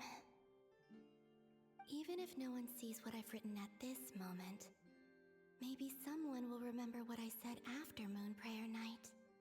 I need to write down as much information as I can. And maybe one day...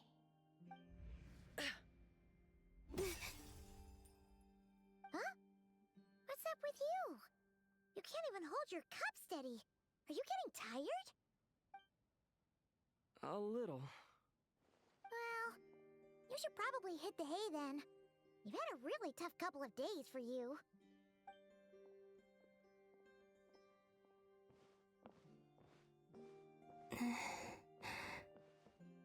You truly have. You helped defeat Rare, helped me reclaim my name, and you helped the others organize Moon Prayer Night. Wherever you are right now, I'm sure you're still fighting against the injustices of fate. This is all I can leave for them. How I wish I could stay here. But it's time for me to go. I hope to see you again in the next time. And if the opportunity presents itself. I will surely return to your side. Huh. Columbina. She's alive. Not only that, but she's left us an entire wall's worth of clues. She even wrote down what would happen on Moon Prayer Night. It's just a shame we found it too late. I am here. Time in this place flows backwards. I am constantly moving forward. It sounds like she's found a way to influence the past using Kuvaki. But her future is our past. So, These words have been here ever since we defeated the Ray Hero Solnari. We just never discovered them.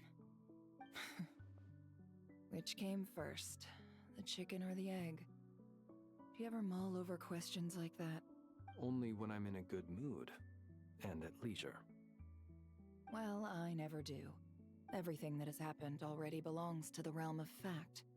As a business person, and especially an intel broker, what I do is extrapolate from those facts to try and read the future.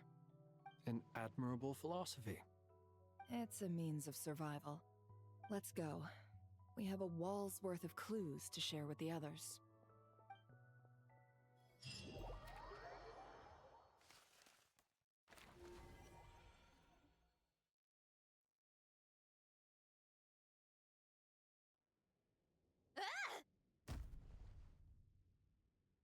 It appears that the doctor's energy signature has changed to something similar to Kuvaki, but not like the Kuvaki we're used to.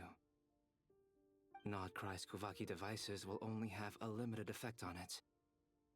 I can see why you've chosen to place your hopes in alchemy instead. Also, I must say these books are rather profound.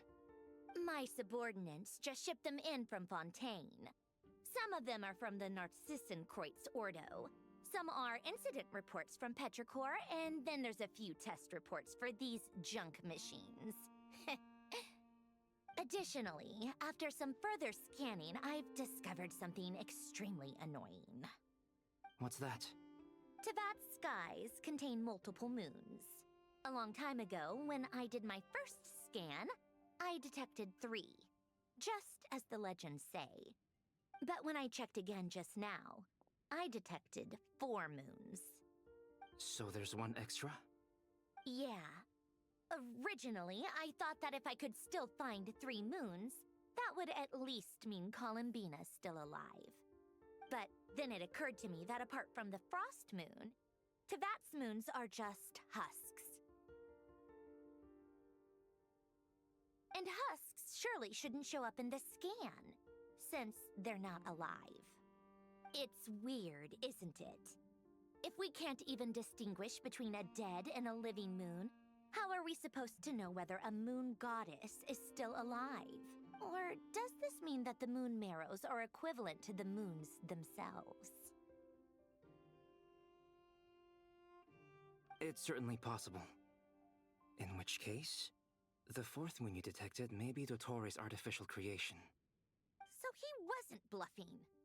He really built his own moon marrow. Ugh! I'm so mad right now!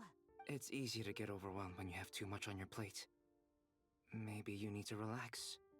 Perhaps try going for a walk, or simply take a few deep breaths. Nothing can calm me down at a time like this. I need more time, and I need progress.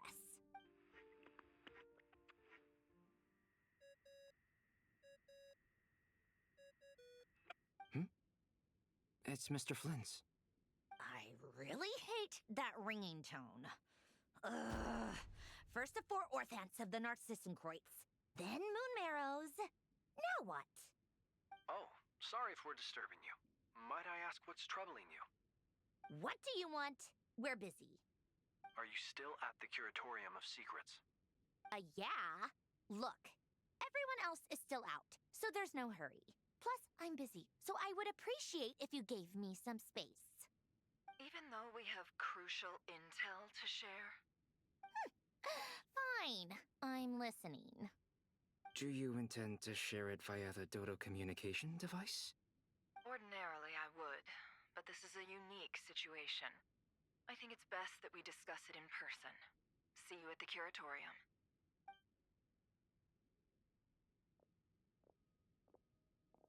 All right then. So, what's the situation? The rest of the team is still out working on their missions and evacuations, but we've decided to fill you in on the most crucial information first. Sandrone, you were right. Columbina is most likely still alive.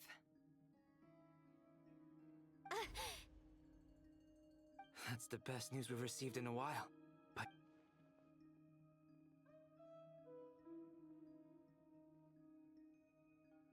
Random locations.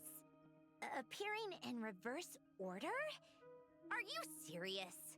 Ugh, so not dying isn't enough for the moon goddess, huh? She has to show off too. Anyway, does this mean we can deduce her condition from the moon marrows? Miss Androne, there's nothing wrong with simply admitting that you're happy to hear the good news. I'm not. And she's the least of our problems. We're facing a huge crisis. If she can't control the flow of time in there, she's just gonna keep moving backwards.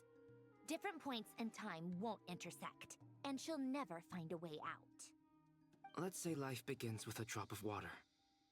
When did time begin? The moment this planet came into being? No, that's not right. Her final destination would be the moment at which the space she is in was created. But it doesn't seem like we can influence that space from the outside world. So how can we help her? Also, if she's alive, Rarier and Thalindus might be too. But as far as we know, neither of them have come back out. That space may not have an exit at all. I'm afraid I must concur with Miss Nefer in this. Can't exactly argue with that. Let's leave it there for now. I've taken notes on everything you said. Will it help with your research? I doubt it's gonna help with breaking Dottoro's energy fields. But who knows when it might come in handy. Better to have it all written down than try to remember everything when I need it. All right, I need to get back to my research. Mr. Albedo has made a lot of suggestions that will require my undivided attention. Sure, I'll stay here. I have things to work on.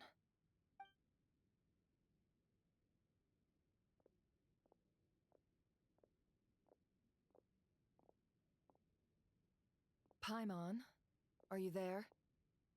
Oh, right. She went with Varka to Natlan, didn't she? Good thing we've moved her and the Traveler's luggage in here. Speaking of the Traveler, where could they be? There's a note from Paimon. Paimon here.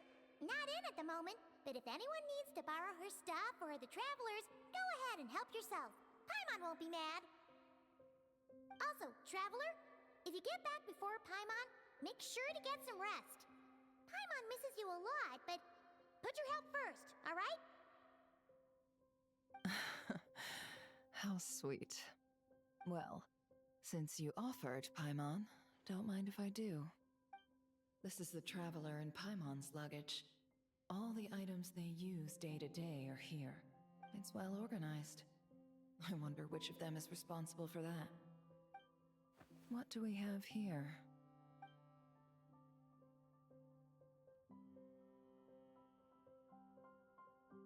The camera captured a special moment that can only occur between people who are close to one another. You can really sense how the photographer feels about their subject. I wonder why this picture was placed outside. Is it because Paimon recently looked at it?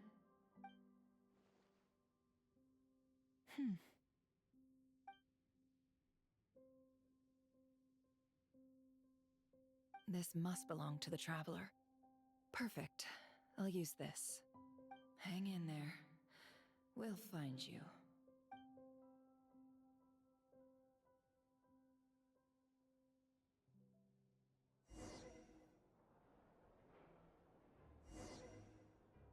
Polonia. Search keyword world formula and bring me all relevant books.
Let's see.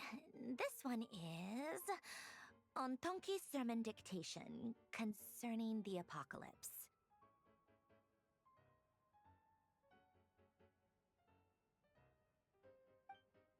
I believe that the correct term for this is Fortuna.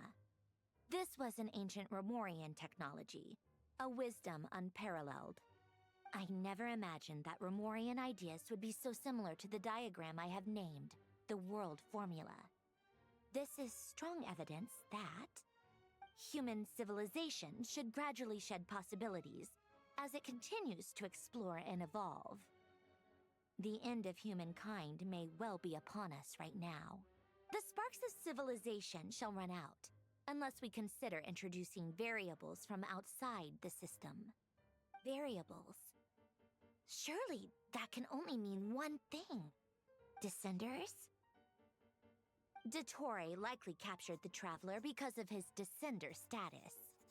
But the Three Moons' authority comes from the world itself. Why would Dottore need anything beyond that? Where does this variable factor in? The world formula calculates the fate of an entire world. Introducing a variable would therefore give us...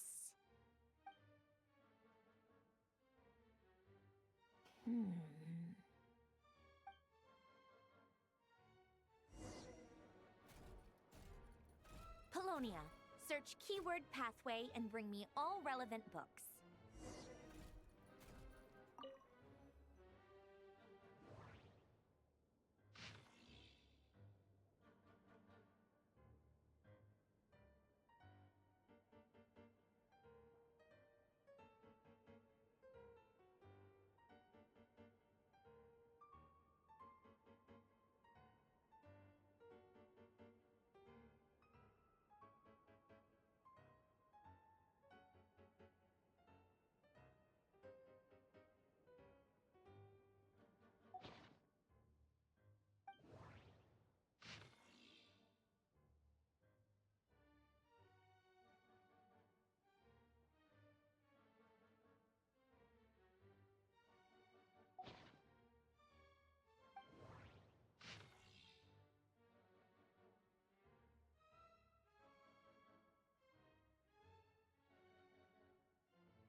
Otonki Sermon Dictation. Explications on the Chemical Marriage. These titles are pretty esoteric.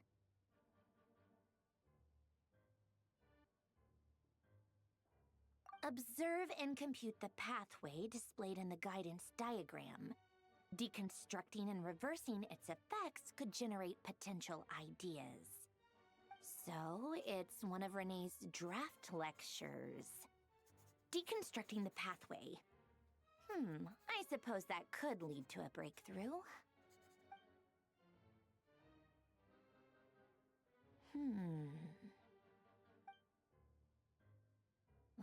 This is so long. This guy sure loves showing off his knowledge.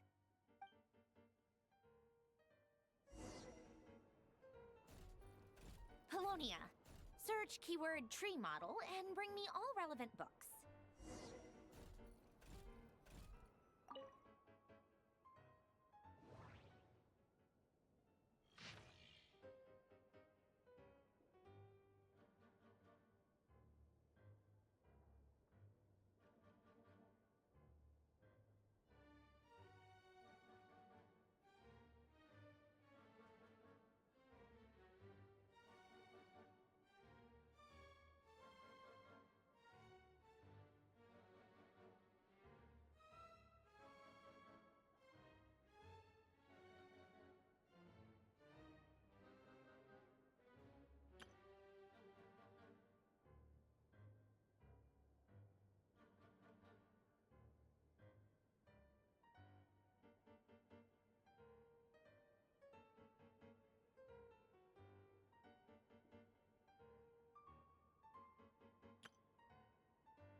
Most of the experimental devices proposed by the Lilia Crucis Ordo are built based on the simple and basic logical structure of a tree model. Lilia Crucis. Guess they were trying to cover up the name of the Nautitzenkreuz Ordo? When Duke St. Germanus departed, he said, "It seems that there's no going back." Alas, he is only a genius when it comes to machines. In all other things, he is but ordinary. Excuse me? I'm sorry. That's just ridiculous. What kind of book is this? Great Detective Herlock, The Alchemist and the Clockwork Saint? Isn't this a novel? Come on. Still, the author swears that they knew Renee well. Whatever. I guess it's not beyond the realms of possibility that Renee would say nonsense like that on occasion. Memory, wishes, souls, and persona. Frankly, this sounds more like occultism, but if Albedo vouches for it, I suppose there must be some alchemical basis to these techniques. The way Alain Guillotin saw it, the world was comprised of machines. The universe needed machines, and thus his technologies were created. That's why I was born. Renee, his full name was Renee de Petrichor, if I recall correctly.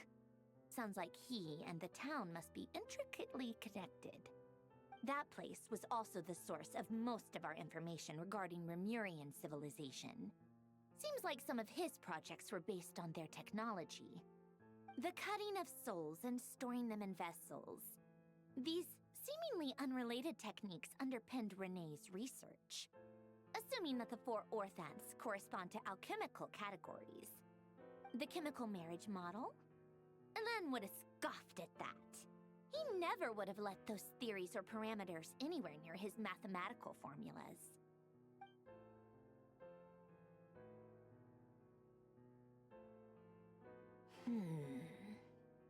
What was Alain's view on Renee? I know he mentioned the name, albeit very rarely. Oh, now I remember. Alain's old notes are here too. They mentioned Renee once. Renee seemed most out of sorts when he spoke to me. A lack of sweet foods has dulled his mind, I should think. Either way, his words are not to be believed. Yep, that sounds like Alain. My subordinates actually did a half-decent job digging out all these materials. Makes a change. Good for them. Some of Alain's old files are completely consistent with these records. He must have gotten them from the Tower of Gestalt. I never knew he got his hands on Renee's records that early. He may have kept them, but he never even attempted to use them. Didn't believe a word they said. Come to think of it, Renee's world formula was filled with calculations of constants. That shows he believed that the fate of the world to be predetermined. As for Alain... it's been too long. I forget what he said. What would he have said?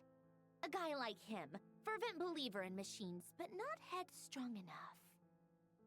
The world can be changed. It is worth persevering. Yes, that's how he used to think at least. He created that procedure to save this world. Yet the scale of the world's fate proved too enormous. The result was beyond his ability to calculate. He died having never seen the outcome. And there I was, left behind in the ashes of his dreams. Did you really never take a close look at Renee's research? Or did you read it but deem his philosophy incompatible with your model? The very thought of trying to incorporate his ideas probably made you feel sick to the stomach. Well, don't worry, because there's a whole new category of lunatic in town. You once asked me what I wished for. Should have asked him instead. He's the one pining for things you'd sooner die than witness.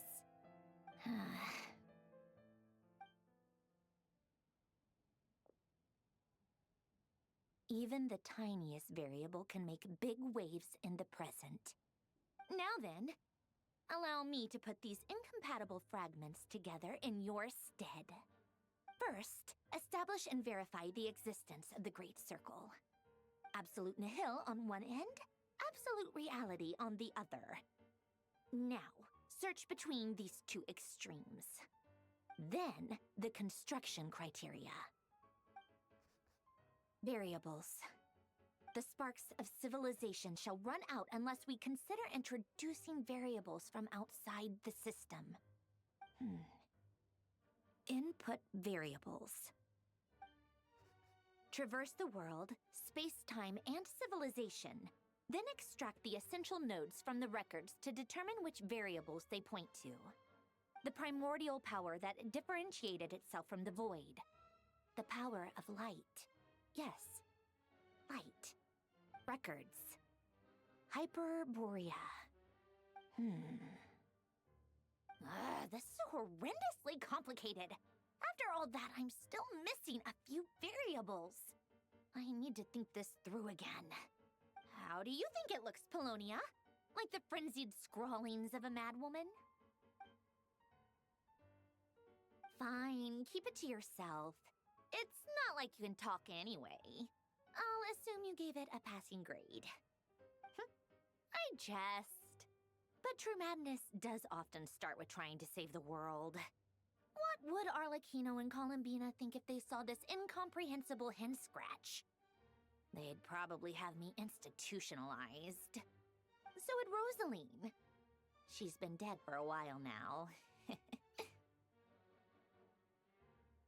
When I close my eyes and think back, I can still see her face. And that enormous dress she used to wear. Such a bizarre choice. What possessed her? Oh, and the clack-clack of those heels used to drive me insane. No one's asking me, obviously, but I hope you all know that I never wanted to save the world. I'm not crazy. I don't have delusional ambitions, and that's a clinical fact. The world needs a solution, but I don't need the world's validation. It's the world begging me for answers, not the other way around.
Oh, cookies to go with the tea.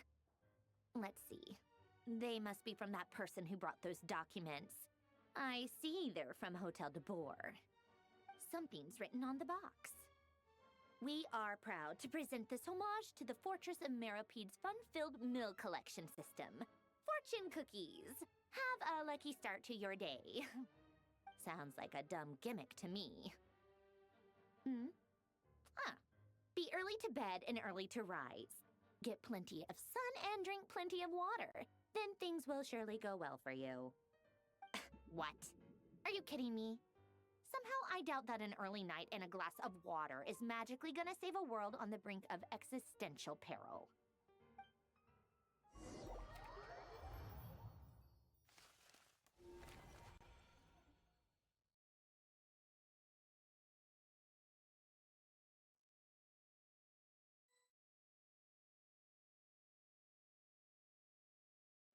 Lady Arlecchino, word has reached us that Lady Marionette's troops are all in position.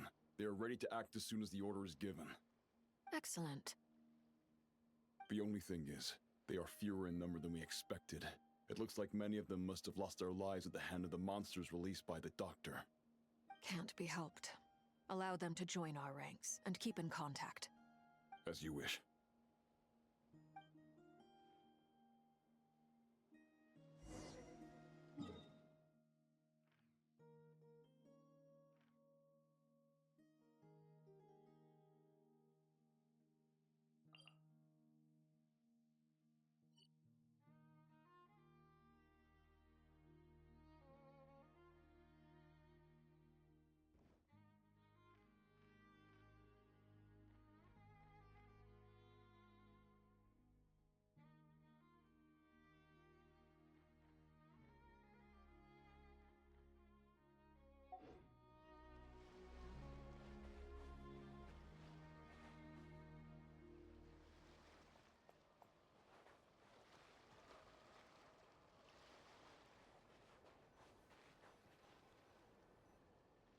It's been a while, Arlecchino. You look well.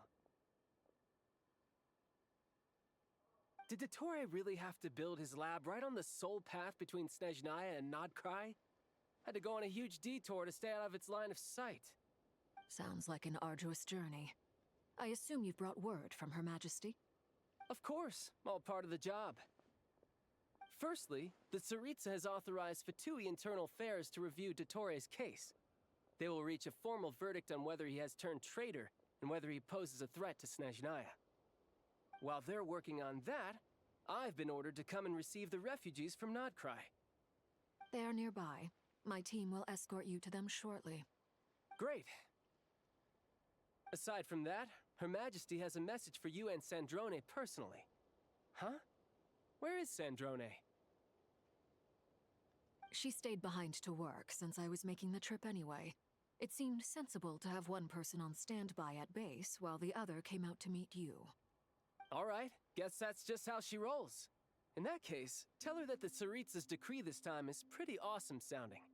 I think she'll like this one. Still, I wonder what... Wait, what's that? Did one of our troops turn into a monster? Take him out.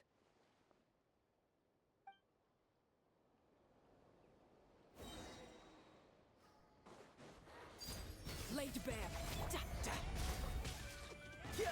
Brace yourself! This is gonna hurt! Da. Da, da. Ta. You've gotten stronger, Arlecchino. Nice! Stop that right now. I appreciate the praise, but I am not fighting you today. I knew it. I can't believe it. He was a living, breathing human one moment, and the next... Another fine piece of work by our dear colleague, I'm afraid. What in the world has been going on in Nodcry? A lot. But long story short, Dottore stole 2 moon marrows that should have belonged to Columbina, then built a 3rd moon marrow of his own to concentrate the Tri-Lunar Authority in his hands. What? What do you mean he built a moon marrow? People build roads and houses, not moon marrows.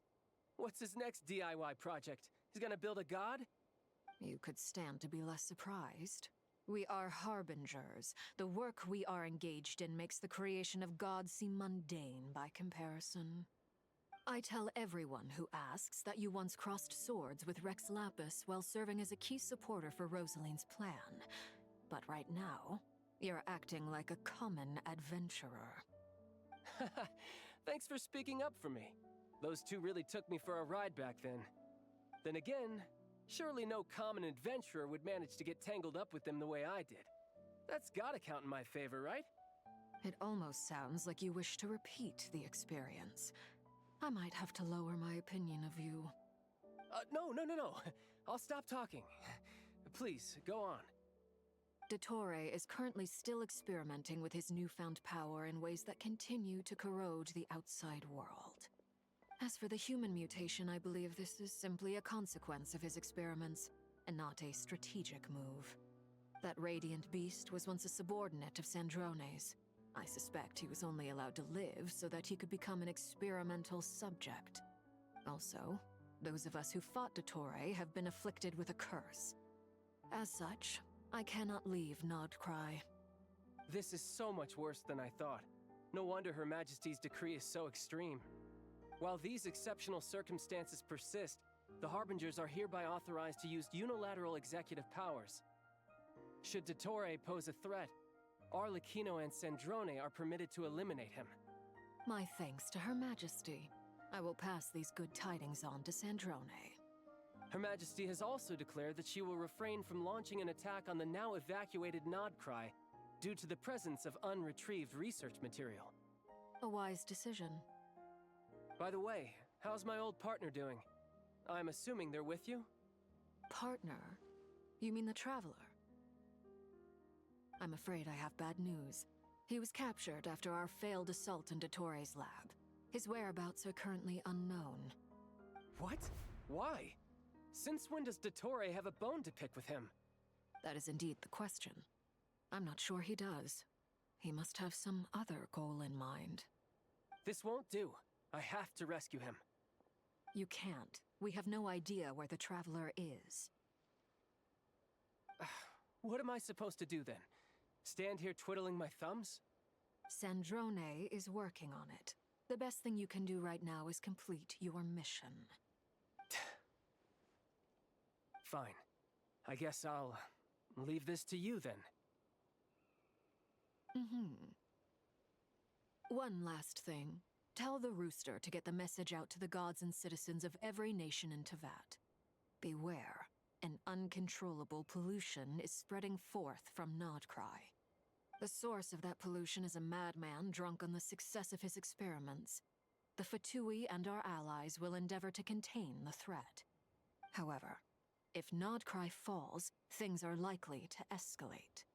Considering Dottore is one of our own, all Fatui stationed in Nodcry consider it our duty to stay and fight him to the bitter end. Whatever the cost. Hey, don't be too pessimistic.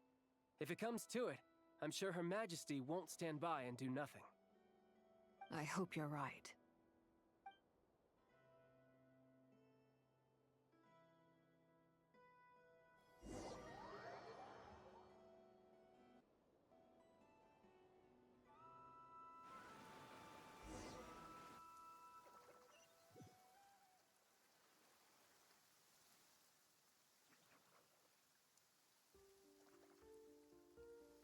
You're right on time.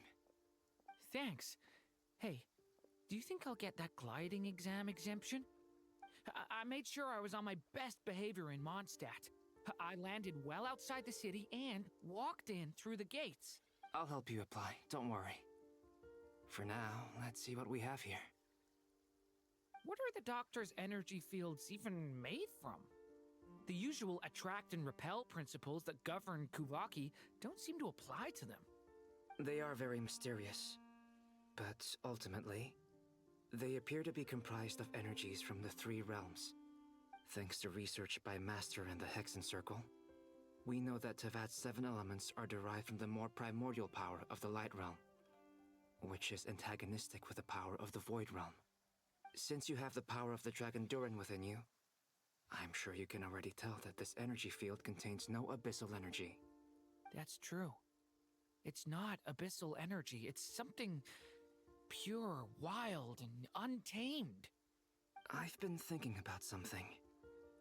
Do you still remember the device that Dory supplied from the Academia when you and Miss Columbina fought Rarier? That was one of the most marvelous feats of ingenuity I've ever seen. The design, the craftsmanship, the material selection.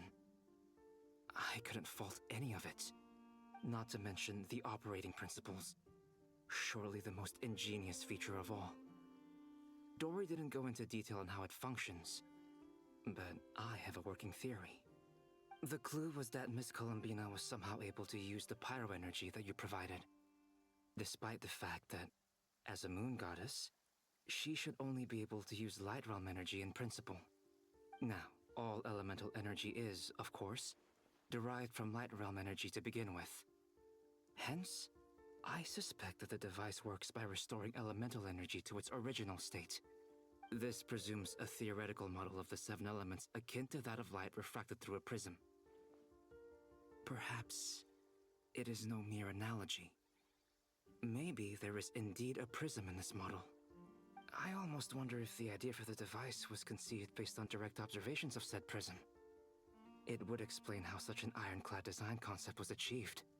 It is at once a masterwork of engineering and a groundbreaking application of the Academia's latest elemental theories. I suspect only Lesser Lord Kusanali herself could have devised such an ambitious technology. But back to the energy field before us. If this is pure Light Realm energy, its relation to elemental energy is one of integration versus division. Or you could say that the former contains the latter. Could this mean that elemental energy can dilute the power of the Light Realm? Should we give it a try? We should.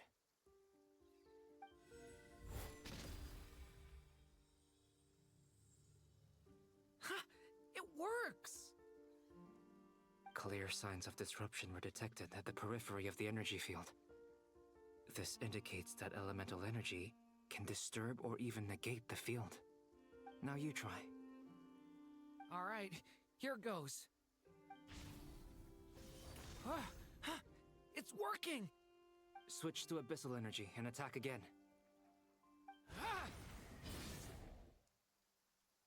No surprises there.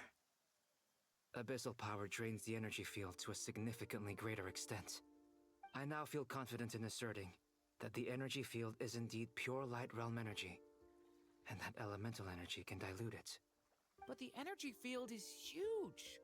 How much elemental energy will it take to neutralize it? We don't have to neutralize it completely.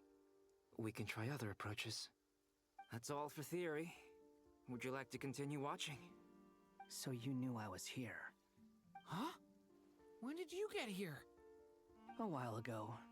But Albedo sounded like he was working on his thesis defense back there. Back in Sumeru. You can end a person's whole career by interrupting them mid-speech. Very thoughtful of you. I'm truly touched. Could I ask you to lend me a hand? With what?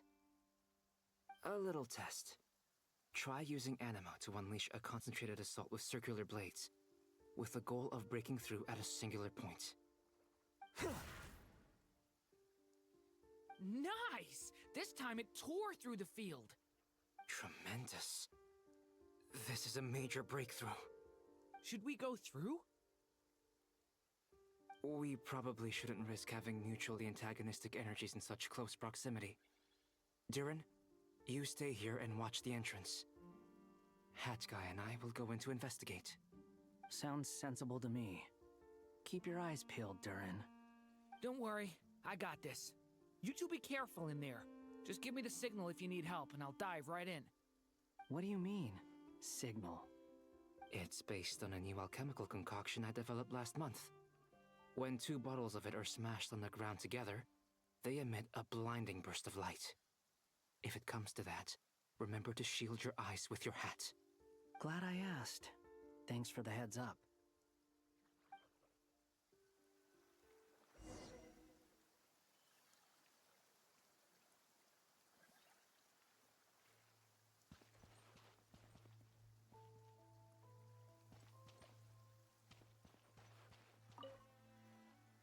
Like I thought. Beyond a certain distance, we can't see the opening where we came in. Maybe that's to prevent people from escaping.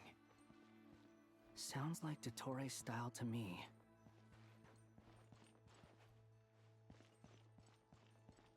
Not much has changed. Things are basically the same here as they were before.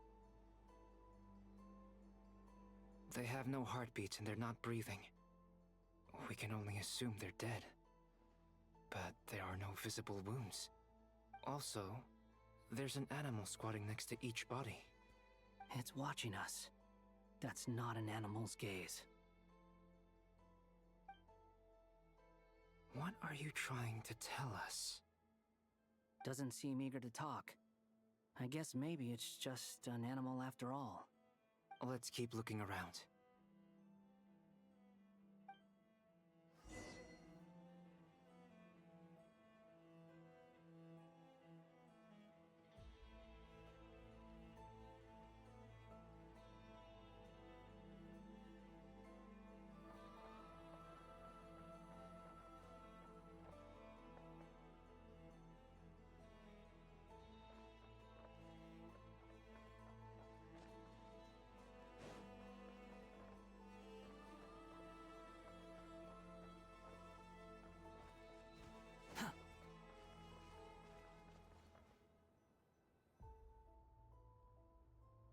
Same situation everywhere.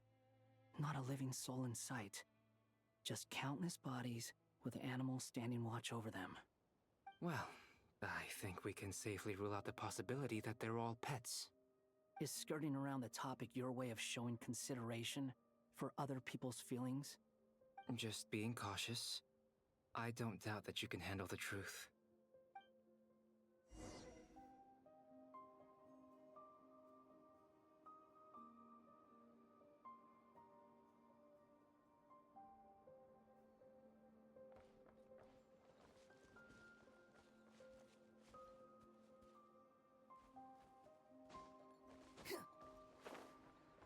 rises.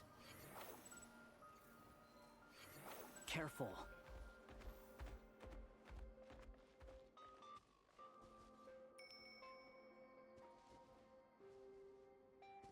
Please, help us. Please. Over there, I hear a voice.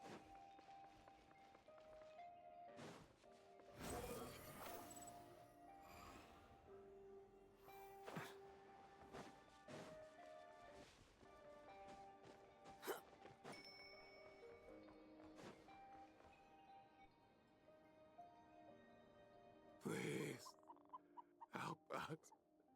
Please. What happened here? I don't know. Suddenly, everyone collapsed. Then my line of sight got lower. I still have some of my senses left. I gotta get out of here.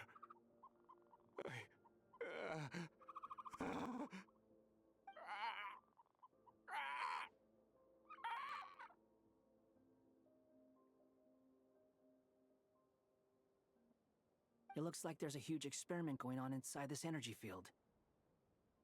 Maybe each energy field is its own giant experiment. Vile. He's swapping human minds with those of animals. Even without the other circumstances, this would be an extremely radical experiment. Those people may have lost their sense of selves, but they are not fully animals either. If they were, they would have left.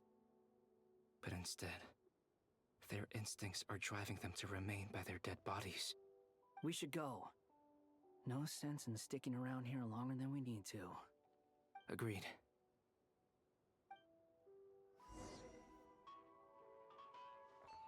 Squall and Fury.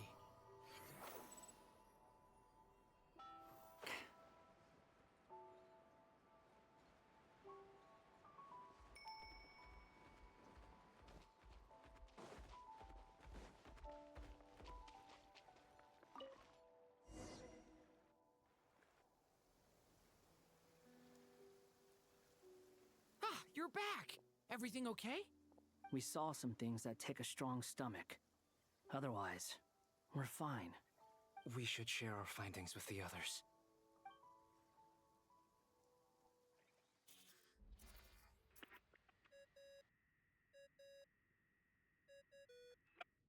Yes? Who is it? Miss Nefer, it's me, Albedo. We found a way to break through the energy fields. With enough control, it's possible to tear them open using elemental energy. Also, we managed to take a look inside. Dottore is carrying out his cruel experiments on an immense scale. Any residents who have failed to evacuate in time will likely meet a grisly end. Sounds like he's living down to our expectations. Might I ask how things are proceeding on your end? I'm just about to get started. I'll be in touch once I have a result. Understood. Stay safe. I will.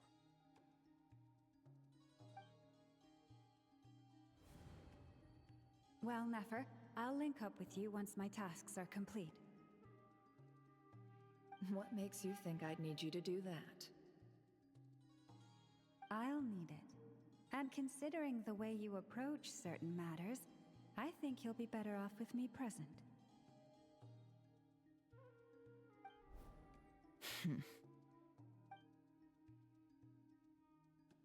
Let's begin.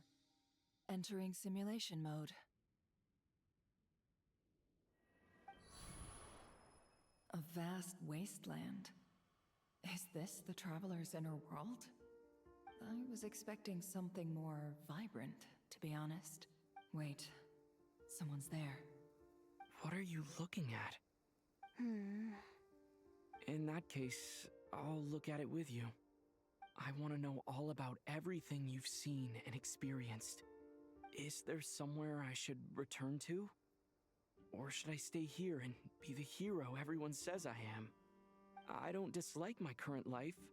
Roaming the land, fighting battles, accomplishing missions, earning a living, looking after Paimon. It's not so bad.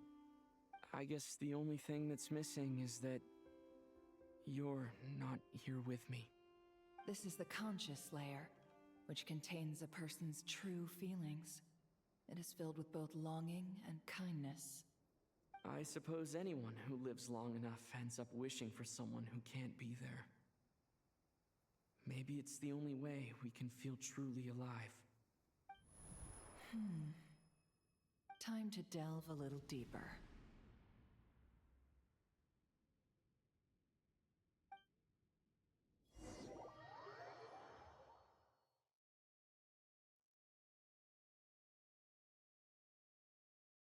Nasha Town is hardly the optimal choice for a place to live, but it has character and a reasonable population density. What are you trying to say? Oh, don't be nervous. I was just thinking where might make a good starting point for your journey. Perhaps I should send you further afield. Conria, perhaps. Conria ceased to exist long ago. Once again, you fail to understand the possibilities that the Tri-Lune creates. Anything that has existed in the past, I can now recreate. You simply do not wish to see that happen. That might be because you miss your sibling and fear getting answers that you are not ready to learn. But this is not for me to judge. If we are to collaborate, we need to maintain an amicable relationship. In a moment, you will be able to... Oh no. What are you...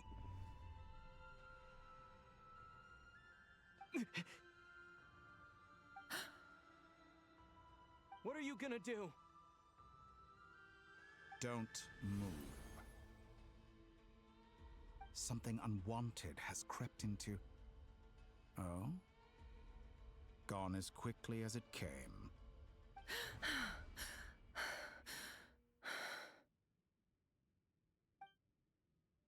Did you save me? If I hadn't cut the connection, Dottore might have caught you from the other side and destroyed you. This was a good idea, but once is plenty. You were exceptionally brave. Excellent work. Thanks, but now's not the time for that.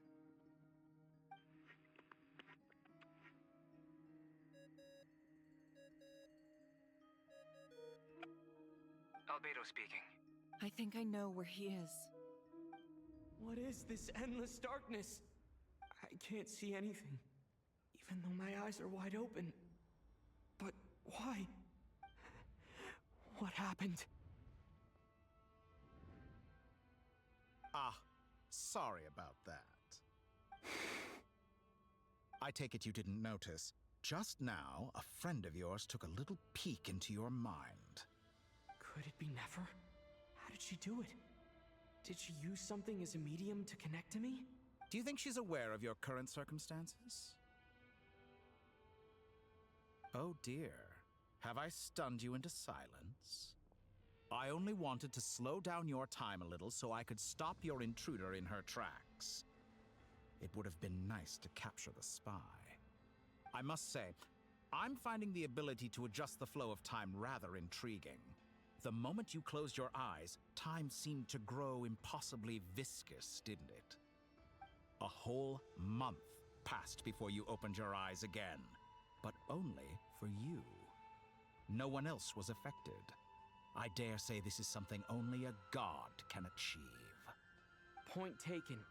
You've proven once again that you have god-tier powers. Oh, you misunderstand. This wasn't about proving a point. I was testing things out. I find I learn best by doing, and I have to admit, time is not the easiest dimension to control. I only wanted to make you sleep for a short while, but it ended up lasting a whole month. Clearly some finesse is required to wield the authority over time as I wish. I hope you're not angry with me. It was only a month's discrepancy, nothing too serious. Had I been off by a year, a decade, or even a century, that would have been quite a different story. You could have frozen me for millions of years. So much for collaboration. You aren't showing much sincerity. Millions of years? To what end? I wonder if you don't understand humans all that well. They are very pragmatic creatures who understand only that which they can perceive with their senses. If I had you sit here for a week, I imagine people might sympathize. But if I left you here for 100, 1,000, or 10,000 years, the sheer size of that number would cause it to lose all meaning to them. They would not have the capacity to comprehend your suffering, and thus they could not empathize. Unfortunately, while gods do exist in Tevat, it is ordinary humans that account for most of the population. Their lifespans are so limited, their bodies so fragile. Did you ever really hope that they could begin to understand someone like you? Your long life and unique origins make you fundamentally different from them. How long will it be before they start to treat you like the alien you are? Before you are ostracized, outcast? Alien? Even I feel bad for you sometimes. This world has made you into a slave. So many times you have served its will, and not once have the powers that be ever thought to grant you the one simple thing you wish for. You have been treated most unfairly. I can change that. I will grant you special privileges and give you back the status you rightly deserve as a descender.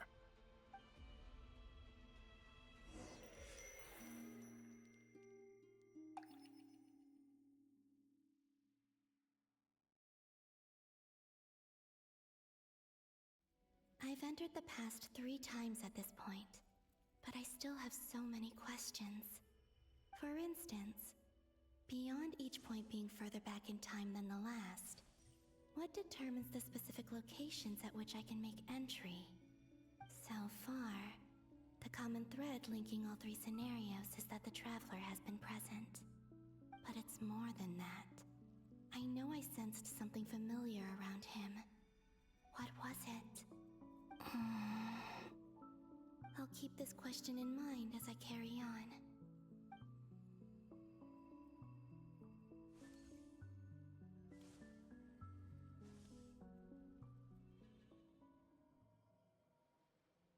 Humans, you never change. Always trying to use powers you neither comprehend nor control. This looks like Star Sand Shoal. Was this before Rerir regained his physical form?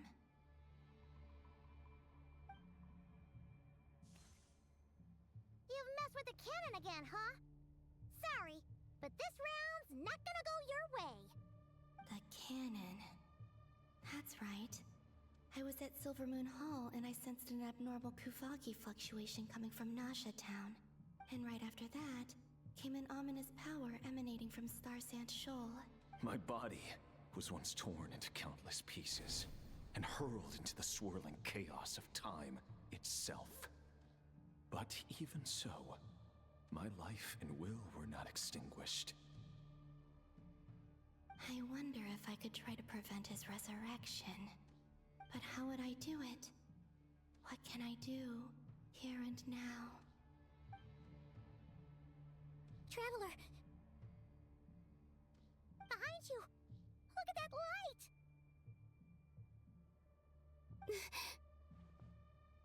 No, I won't make it in time. He's using the Kuvaki shield, like I taught him. Is he going to use it to block the cannon's beam?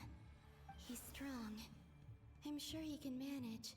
But the force released when the beam impacts the shield might lead to collateral damage. Easy Island. The Frost Moon Scions will be exposed to lethal levels of Kuvaki. A question, if I may. Kind Miss Columbina. When the cannon's Kuvaki beam was deflected earlier, I saw several bolts of energy streak toward Hisi Island, only to be blocked. Did you also have a hand in that? Maybe that really was me after all. Well, future me. But I don't know if I have enough power left. Siki sato pasa sax, niti ipotuftos. There's no time. Osestikos paratin tiram to risu iku, topir to aithion feraton.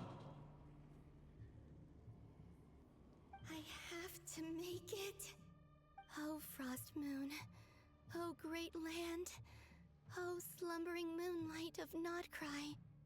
If you can hear me, if you can sense my call, then please, heed me once more!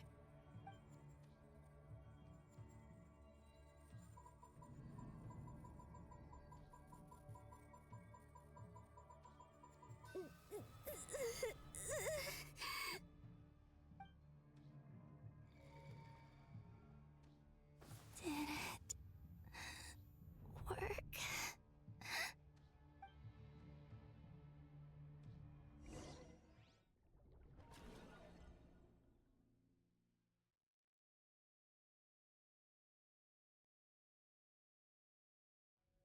Hey, wake up. Hey, did you hear me? Call him, Bina. I said wake up now! Oh, good morning, Sandrone. It's 3 in the afternoon, actually. And could you kindly not use my quarters as your personal nap room next time? But I feel so safe here. And your coffee, right? It's so bitter, but it smells lovely. It's like you were raised by wolves in a forest or something. What did you drink growing up? Grass tea? The Frost Moon Scions certainly led a more frugal existence than the Fatui. Then I'll bet you've never eaten one of these before. It smells delicious. That's because it's a Fontanian recipe. I had a little free time today, so I made a batch. Rosaline will be here shortly, but if you really can't wait, I guess you can go ahead and... Hey, at least let me finish before you start eating! Did the Frostmoon Scions not teach you basic table manners? Or did the rules not apply to you because you're the high and mighty moon goddess? These are so tasty. Of course they are. I made them. I was worried they might contain traces of machine oil. What? You know, there's something I've always wanted to ask you. Why did you leave your old home and join the Fatui? I mean, I'm sure their food was awful. But there's gotta be more to it than that. Well, life there didn't go quite how I imagined. What were you expecting? You're a god. Your followers are gonna make some demands of you, right? Surely you can just answer a few prayers here and there in return for the free food and drink. How bad can it be? Well, would you help other people just for free food and drink? The doctor told me that you were created by a great mechanic, Lord something Fisher. The Lord Artificer. Ugh, some people can't keep their mouths shut. Oh, Lord Artificer. And didn't he have something to do with the, narcissist? Narcissenkreuz Ordo. Yes, that was it. Narcissenkreuz Ordo. So, would you try to fulfill their wishes? You must be joking. I wouldn't go even if they paid me. I don't even know them. Exactly. Well, I felt the same way. I did not know the people who made demands of me. Huh. What do you know? We're on the same page for once. In his later years, Elen did ask me if there was anything I wanted to do. If I had any wishes of my own. Well, I don't. And I'm not in any mood to fulfill someone else's either. Who's Alain? He was the... You know what? Never mind. you're not gonna remember. Anyway, the point I'm trying to make is, neither of us is the self-sacrificing type. Let me ask you this. What sort of place would you like to live in, if you could choose? A place where people don't ask me for things I cannot give them. Where they don't worship me, or fear me, but just want to chat with me like a normal person. I'd also like the freedom to come and go as I please. And ideally, it would be somewhere with the smell of coffee and snacks. Not to burst your bubble, but no such place exists in the world. Now, take your snacks and scram.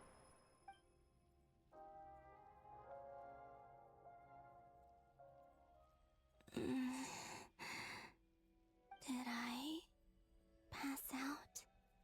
Of course. I'm back here again. I dreamed of events from my past. Sandrone. Traveler. I miss you all so much. Back there. I guess I managed to harness all the Kuvaki energy on Hisi Island. But how did I do it? Time is flowing backwards here, and I can use that familiar power to enter the world of the past. That mystery ally everyone talked about. It was me all along. I can sense that there isn't much more power remaining up ahead. What lies at the end of all of this? Will time keep flowing into the past? And will I ever find my way back?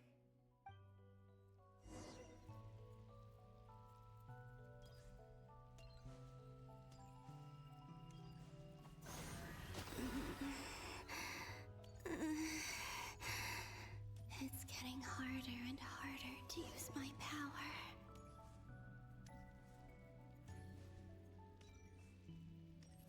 I'm no match for the Abyss in this state. I need to avoid the contaminated fragments.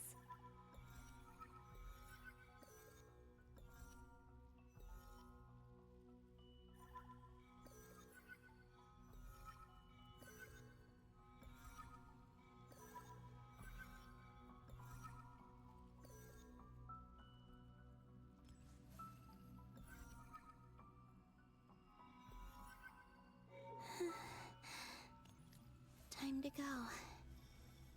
I wonder where I'll find myself this time.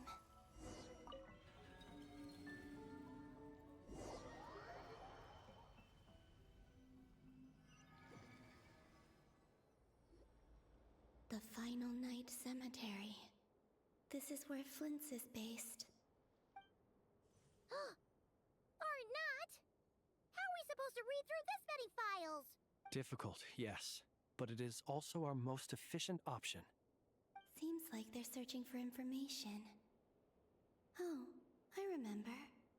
Flint's and Varga talked about some files on the Wild Hunt. Was this my doing too? To expose the true intentions of this Rerir, we need to dive into Notcry's history. Are my actions changing the past? Or are they simply completing a process? Is all of this inevitable? Or am I the one making these decisions? If I choose not to help them now, will it change how things turn out? Hope we don't land on our heads then. They're my friends. I can't not help them.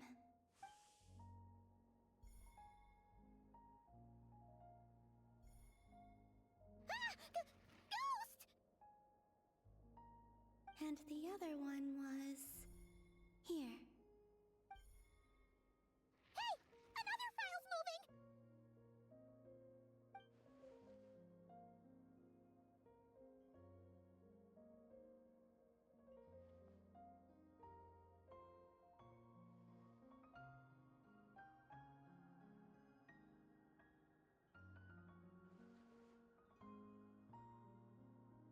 That should do it. Luanatar? You can sense my presence? Wait!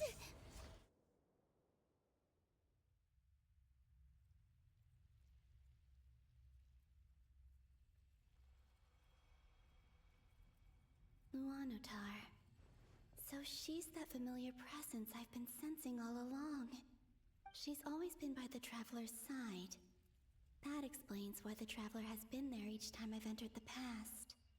But why Luanatar? Is it because she has a connection to me as the Moon Goddess's familiar? If so, why not any other Kuhenki? That's...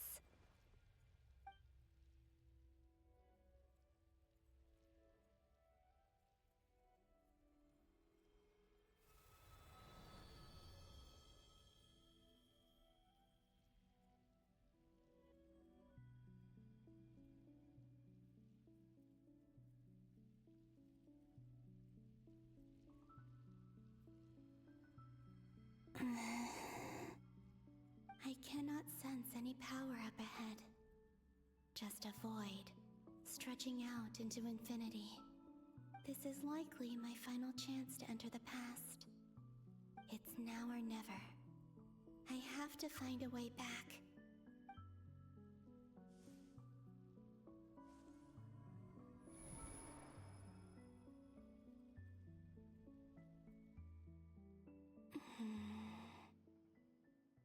Heasy Island?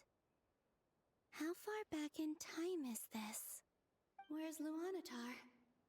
I can't sense her presence this time.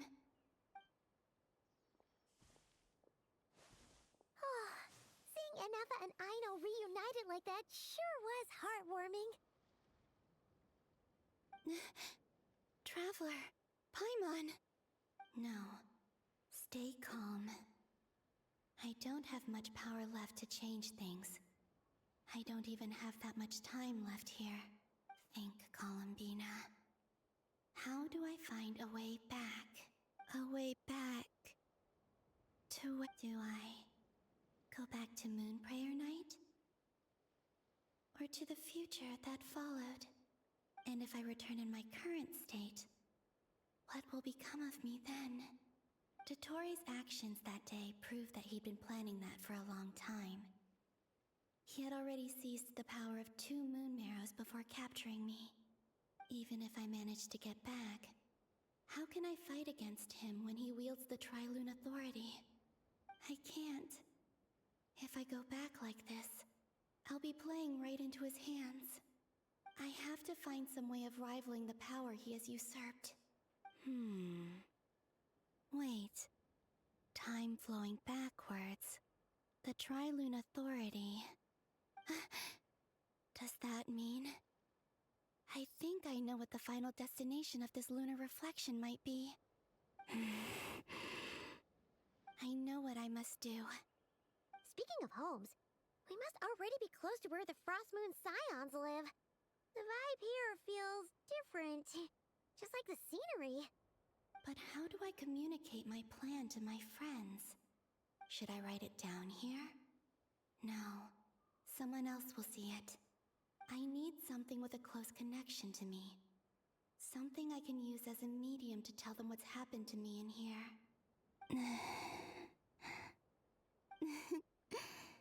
Now it makes sense.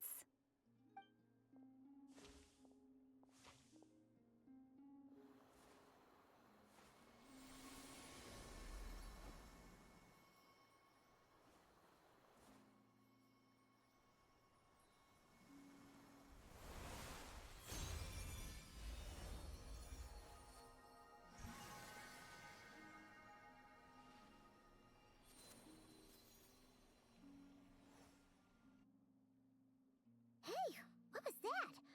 Felt like some sort of breeze blew by, and then the petals suddenly turned into... Huh? It was I who brought Luanatar into being. I gave up a piece of my own soul to create her. That's why I could sense a familiar power from the moment I entered this space. It also explains why she's been present in every past location that I've entered. Because we have a deep connection.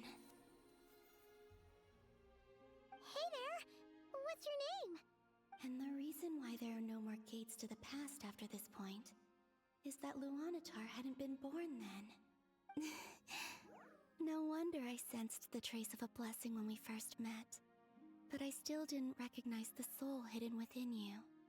Back then, I was just a little lost dove. I had yet to become Columbina Hyposelenia. Go on. Go on now. We've got stuff to do. Best you find someone else to hang out with. Hey, you scared it off. I'll be counting on you. Remember to stay by the traveler's side, guide him, and help him in my stead. Oh, and bring him to the garden where the moon prayer blossoms grow. There's a little lost dove there who will need his help. Go on.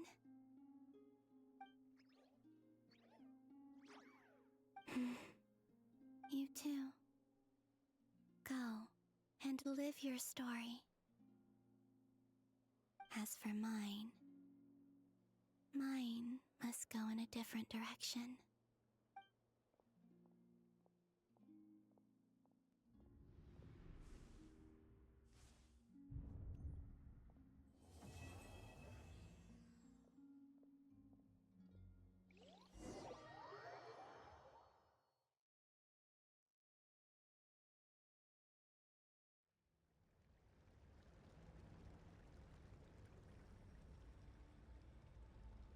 How would you like to experience the thrill of never being held accountable for your actions? You could crush people like ants without consequence, or tear off their heads or limbs as you please. Believe me, such a life is but one small step away. What point is he trying to make? Freedom? But the freedom to kill? To do evil and get away with it? Why would you offer me that? The creation of a world is the ultimate scientific experiment. I have taken my research to the highest level, where I shall be not just a god, but also a servant to many sacred spirits. I shall heed the truth and perform holy deeds. A god's laboratory is the perfect playground, but it needs the right occupant to explore its full potential. Mortals are found everywhere one looks. Not so with Descenders. I'd prefer my first guest to be a distinguished individual such as yourself. And I know you could make the most of the opportunities it offers. So the condition for entering the new world is to take innocent lives. The same dilemma that Rerir once faced. Could I really bring myself to kill others for my own benefit? Rerir did. And look where it got him. Have you made up your mind? I can't do it. Your playground is no place for me. You're putting your hopes in the wrong person. But we both know I'm not quite the hero you say I am either. I have my own reasons for the journey I'm on. And they aren't all selfless. You've grown a lot since we last met. But there are still things you are unwilling to compromise on. This will only hinder you. Why don't I lower my requirements a little as a gesture of goodwill? I'll give you a little time to learn to be a less noble soul. That'll make things much easier for you. I really doubt I could live that sort of life. And yet you already sound less defiant than a moment ago. The benefits appeal to you because you can read the signs of the times. Why don't we return to my research facility? Your last visit was so rushed. There is much that I have yet to show you.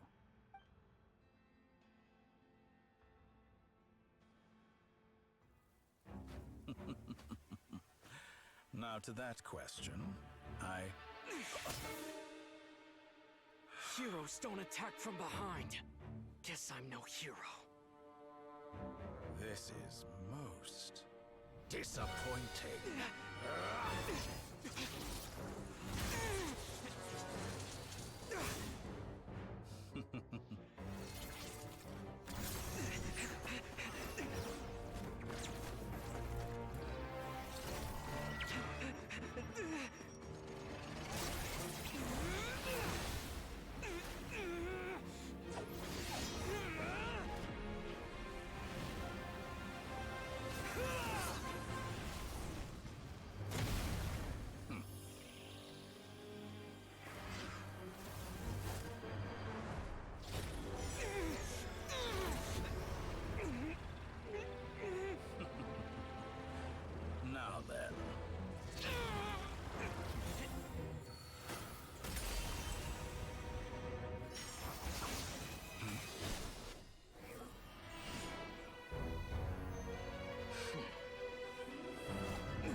You're still gonna call me Hat Guy after that, huh?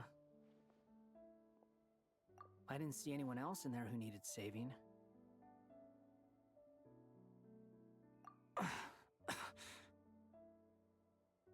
It's nothing. I'll be fine. Why are you looking at me like that? Is it that shocking that I'd come to your rescue? I owed you a favor back in Sumeru. Now we're even. Distracting Dottore was tough, I won't lie. He's not gonna fall for the same trick twice. That was my one shot. I'd hoped to use it to take him out. Ugh. I never wanted to obliterate someone more than I do right now. Dottore doesn't recognize me, but his segments were originally made based on an analysis of my operational principles. I expect it's only a matter of time before he figures out what I am. So Dottore doesn't recognize Wanderer because he deleted himself from Irminsul. Did he really miss his only chance for revenge by saving me? Why the long face? Hey, I'm not blaming you, okay? And I'm not complaining either. Rescuing you and killing Dottore are equally important goals. Everyone would be pretty stuck without you. It's best you live to fight another day. How are you holding up? Are you all right? Hat Guy said to put safety first, so we agreed to run as far away as we could after leaving the energy field and only meet up once it was safe. You don't look injured. It seems that Dottore didn't do anything to you. All right. Rescue operation complete. Let's head back. There's a lot more work to be done before this is over.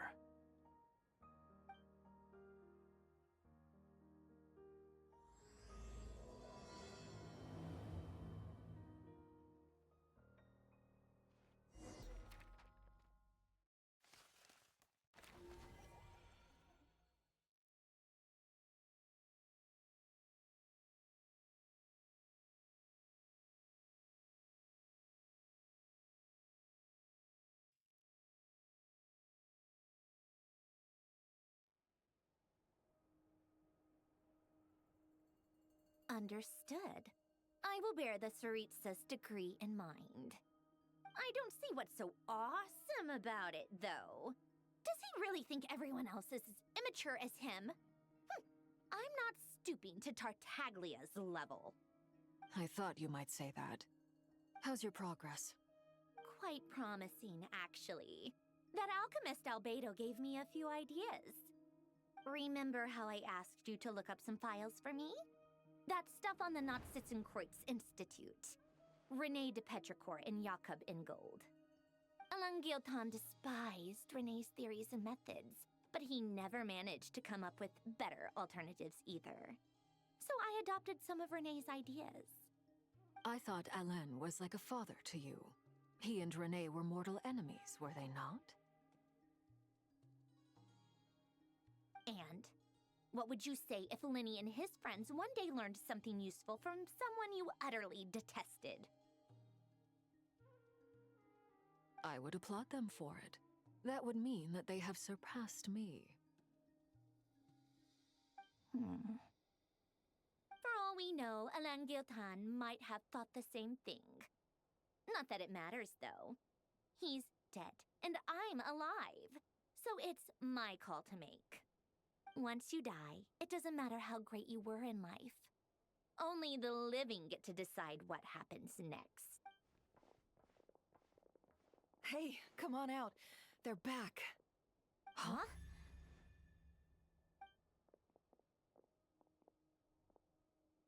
You're back? And your head's still screwed on? And you still have all your limbs? What does it look like? Way to keep your composure, madam. Excuse you. I am perfectly composed. Glad you're okay. Yes, it's a huge relief. Worry? Oh, yeah, right. You think we, the Fatui, were worried about you? We were worried sick. Hey! The Traveler and I were already friends. You are free to join this mission in whatever capacity you please. Much like your tea parties. It's a laugh a minute with you guys.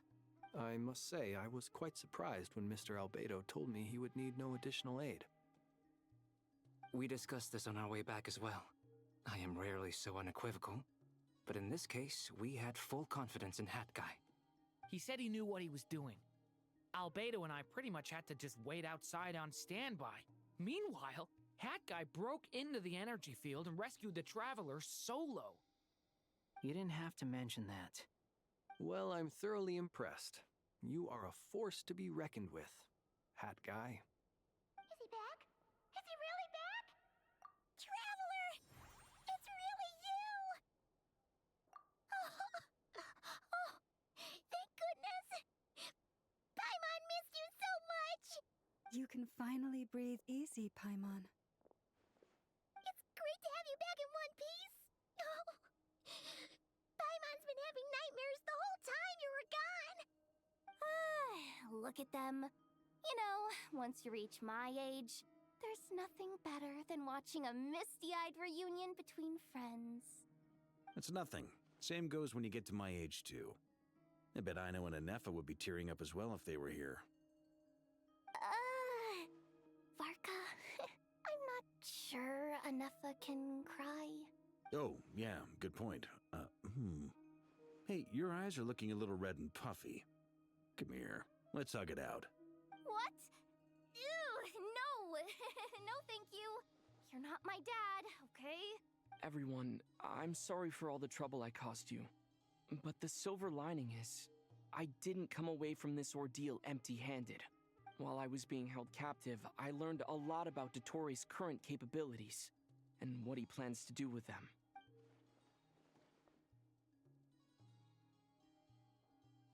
The three moon goddesses were even more powerful than we imagined. No wonder Dottore believes himself to be equal to the gods, maybe even superior. Utter blasphemy. While everyone was gone, Nefer and I made an interesting discovery, and I believe Miss Sandrone has something to share too. Ma'am, perhaps you could do the honors? Called it. Getting rid of a pesky troublemaker like her is like trying to clean up after a crumbly cake. It always comes back to haunt you. Our next step is to find a way to bring her back. A place where time flows backwards, with no destination in sight. Surely it must have been created for a specific purpose. But I fear the answers are buried deep into Vat's history. It sounds like she's on a specific path through time, just traveling in the opposite direction to us. The question is, where does that path lead?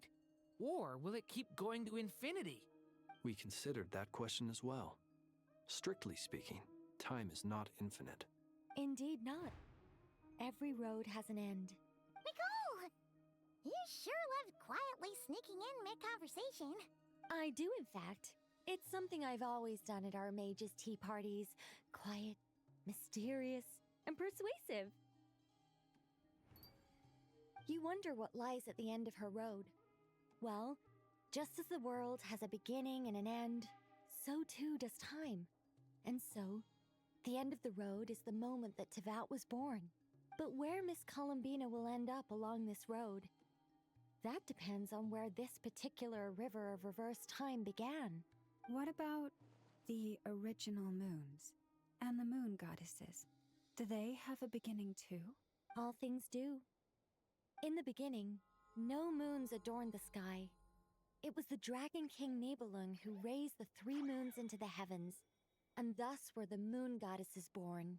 They were shadows of the planet, born to wield Nibelung's authority and oversee the world on his behalf.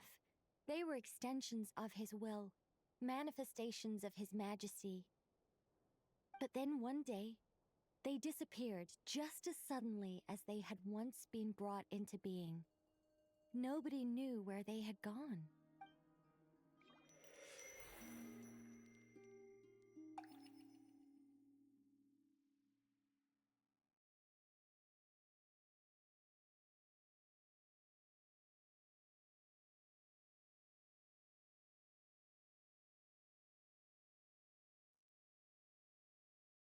Like I thought, No more paths back to reality have emerged since. But how can I be sure that I'm going the right way without scenes from reality to keep me on track?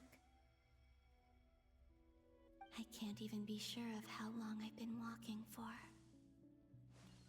The further I travel, the less stable this space becomes. There are even moments where I can sense something that feels like abyssal energy. They can just materialize out of thin air. I have to keep my wits about me.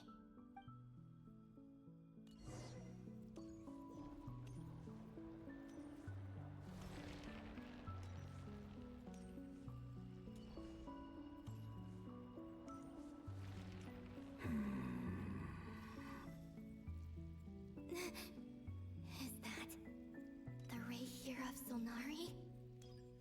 I can't believe he survived.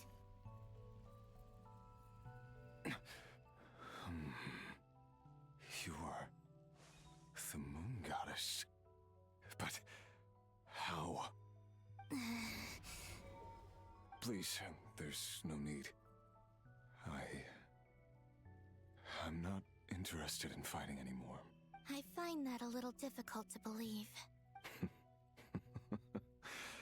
Yeah. Honestly, so do I. The way you used my own power against me was... It was a brilliant strategy. And then, in the final moment before I was thrown into this space, I got to see an old friend. Mr. Dainsleif. Right. It was so long ago now. But we were friends once. When I first got here, I was filled with hatred, remorse, and rage. How I cursed and devoured. I tore everything here apart. I was consumed by the desire to leave this place and have my vengeance. But to no avail. This is a place with no exit. This is the second time I've entered this space. Though I have no memory of the first. I was torn to shreds the moment I entered. But this time I survived. It must be partly because of this new body. And partly because of all the Kuvaki I absorbed in Nodcry. Are you the source of the abyssal power in here? Not all of it. Some is from when I first arrived here and tried to destroy everything. But there was already a degree of abyssal power here, before I entered. And like a venomous snake baking in the merciless sun, it tried to slither into my shadow. Tried to? So, you rejected it? Yes.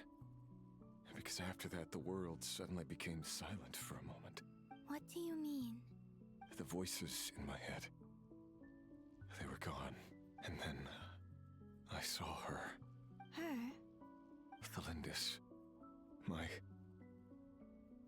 former lover. Never mentioned that she saw a memory of Thelindis leaping into the moon's reflection. More precisely, I saw her afterimage. I'm sure the real her is long gone. She was just an ordinary Conrian. Anyway, why have you come here? Didn't you know it was a dead end? If I hadn't escaped through the moon gate, my friends would have been in far greater danger. Oh, I see. Because of your power. The power of a moon goddess. What? You'd like to know how I know. The one who resurrected me said so. I could hear deep lust for power in his voice. Do you mean... Dottore? Dottore. So that's what he's called. He'd been collecting fragments of my body for a long time. Also that he could resurrect me at the moment of his choosing. I had no interest in his research. But being as corroded by the abyss as I was, we were aligned as far as hunting the moons and recovering my strength were concerned. So that's why the Wild Hunt suddenly became so active in Nodcry. When I left the Fatui in my weakened state, Dottore must have felt that his time had come. Moon Goddess? Could I ask a favor of you? What? I know this is a lot to ask, especially from someone who tried to kill you. If you refuse, I won't fight it. But this is the only thing I desire now. Nothing else matters. What do you want? I'd like you to take a message to Thalindis for me. Thalindis? But... Yes, she's dead. But like I said, I saw her afterimage. I can sense that some part of her soul remains here. Far, far ahead. Why don't you go and speak to her yourself? I can't. I don't know why, but I can't move freely in this space as you can. All I can see is a glimpse of her walking away.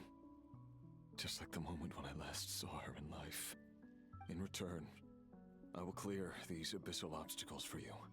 No, not in return. I'll clear them for you. Whether you want to help me or not. It feels like something I ought to do. Why? Yeah.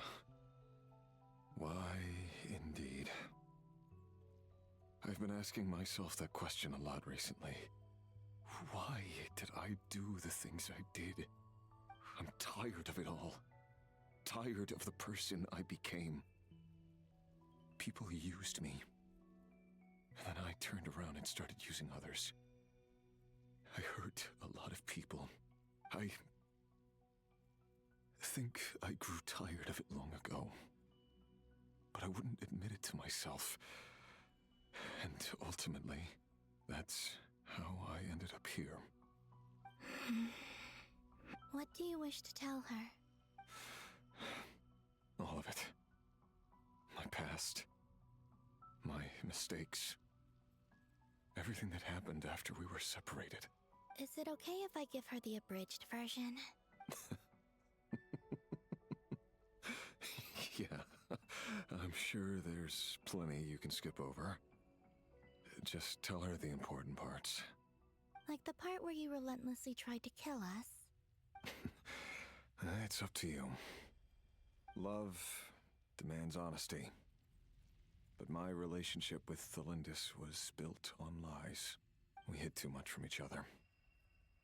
But after living my whole life in the shadows, I don't want to hide anything anymore.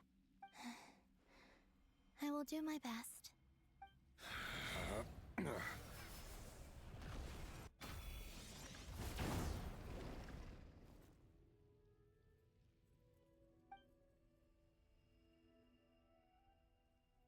There.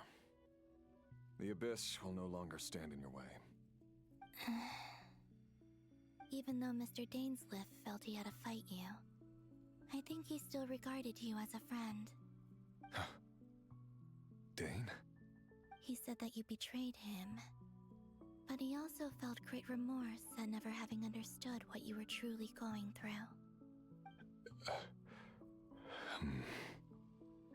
Why tell me this? Because if he'd known that someone could take a message to you, I believe that's what he would have said. Thank you. It means a lot. I know this will sound strange coming from me, but don't die, Moon Goddess. I can tell that you're determined to get out of here.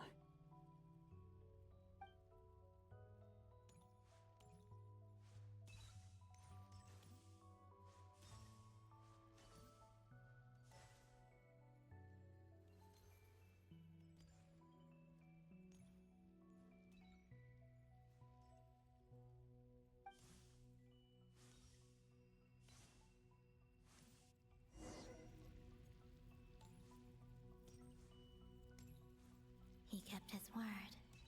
The Abyss is no longer obstructing my path.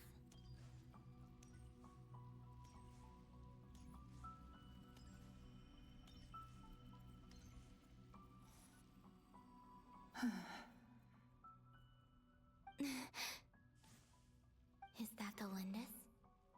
She wasn't far off at all. And yet, they can never meet. Hello, Miss Thelindis. Who are you?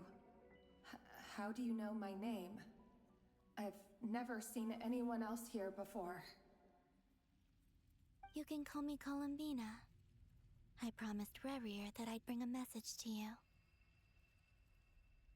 Rerir? My Rerir? Is he well? He's doing better than he was. Better than he was, huh? Sounds like he's had a pretty rough time. Others have had a rough time on his account too. In many cases, their time ran out because of him. And I'm not just talking about the children of the Crimson Moon.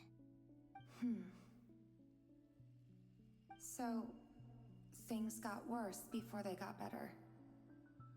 Could you tell me what happened, Miss Columbina? Are you sure you wish to know? Yes. This is my opportunity to learn the truth. No matter how hard it is to hear, I have to know. I admire your courage. However, time is short. I cannot stay here for long.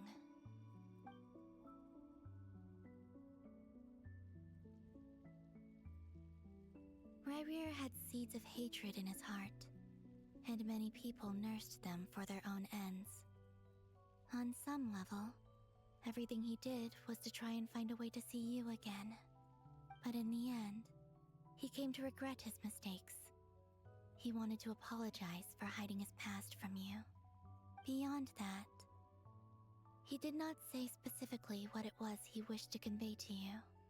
But I'm sure that you've always been on his mind. You are what has kept him going over all these years.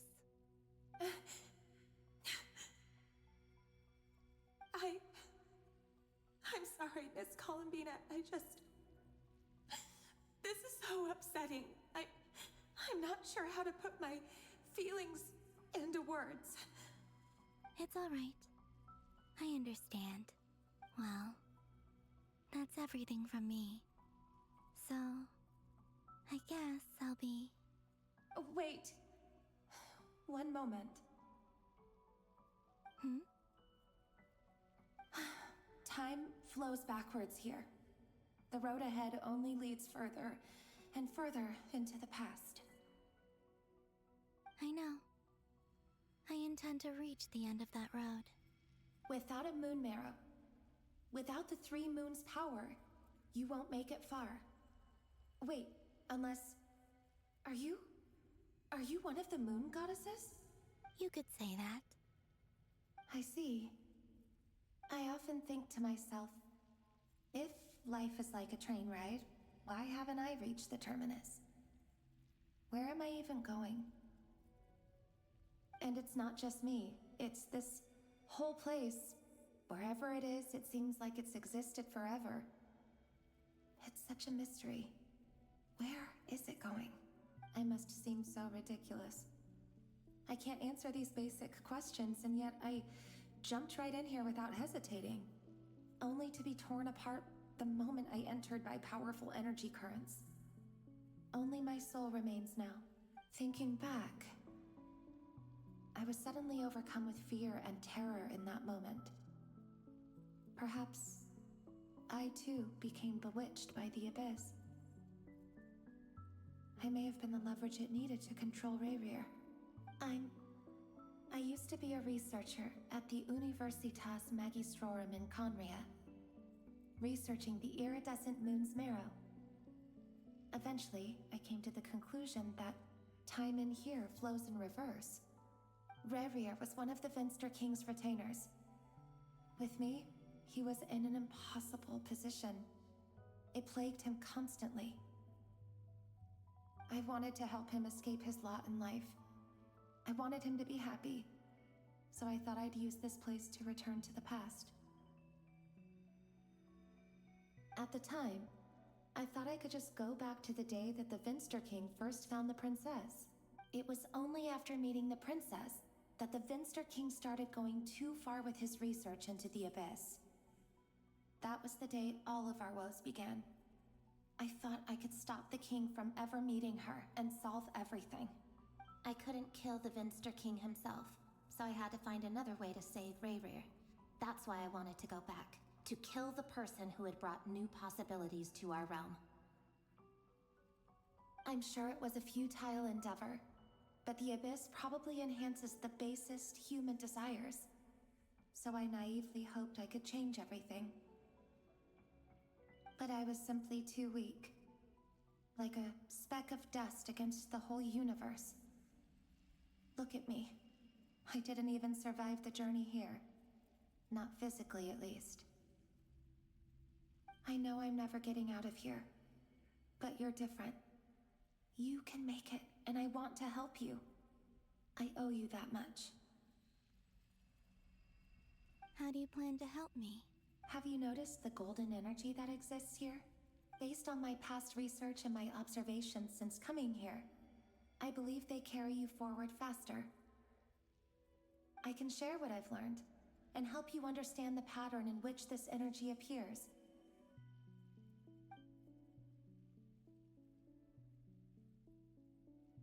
I think you just might... Now, I know you will be able to change the past. Also, I've been speculating about where this phase ends.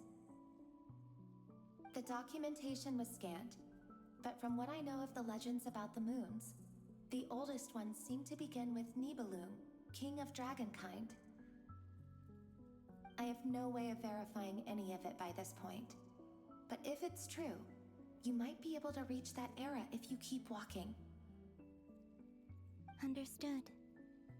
Thank you, Miss Thelindis. I'm the one who should be thanking you. If you hadn't entered this realm of everlasting death, what use would my deductions be? Thanks to you, they have some meaning. About Rayrir, I'm so sorry. For everything. It wasn't your fault. That's not true. Because we both feared bringing trouble upon each other, neither of us ever told the truth. And that dishonesty sealed our fates. But enough about that. I wish you a safe journey, Miss Columbina.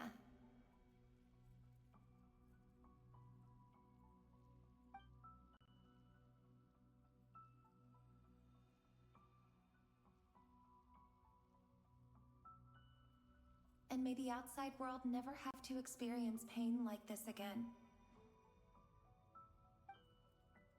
Rayrir, you're there, aren't you? I cannot see you, because you exist in the future. I expect we'll be trapped in this prison of space-time for all eternity. But please, gaze upon the past, and then sit for a while. Let's find a place to sit down together, just like we did when we first met.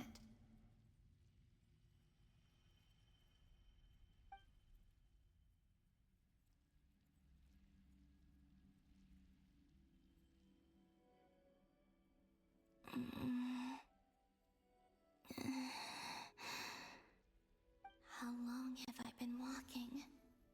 How much further till I reach the end? Is there even an end to be found? Everything's getting blurry.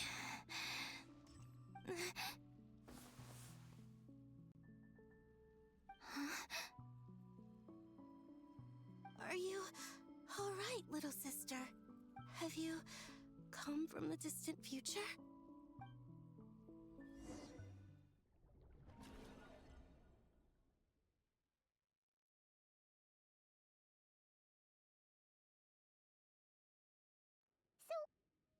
Exactly did the moons just disappear? Shouldn't it be a little harder to get rid of major creations like moons? The world is a vast and ancient place. On a certain scale, all life lasts for but a fleeting moment. Miss Nicole explained that the moon goddesses likely perished in the War of Funerary Flame. The moons themselves were also destroyed at that time. save for the Frost Moon, from which a new moon goddess was later born. Am I missing something then? 'Cause the stories say that the moon goddesses were born on the moon, but doesn't Columbina say she was born in Nodcry? Huh. You're right. Why do their birthplaces differ?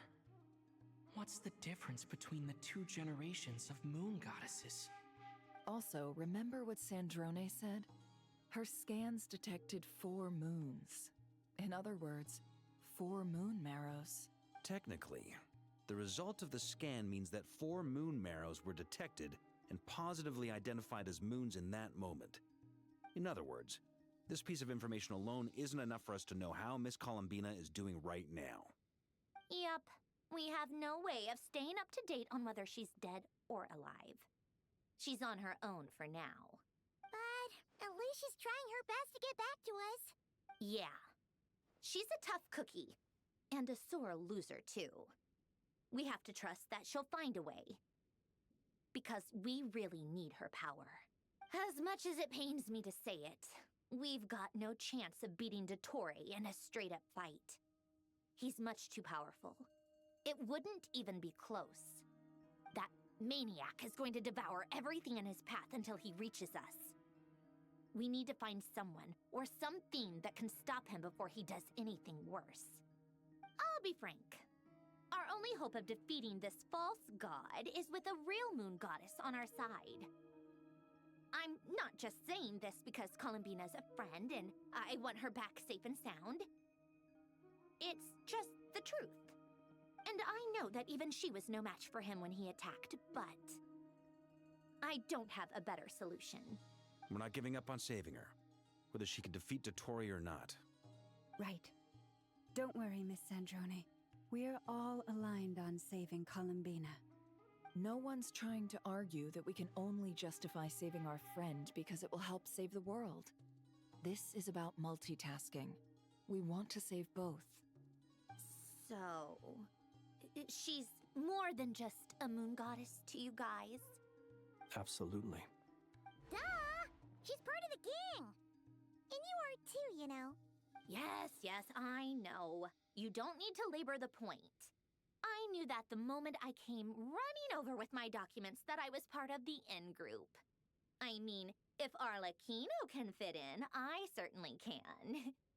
Anyway, as for how we get Columbina back, I've been working on it constantly.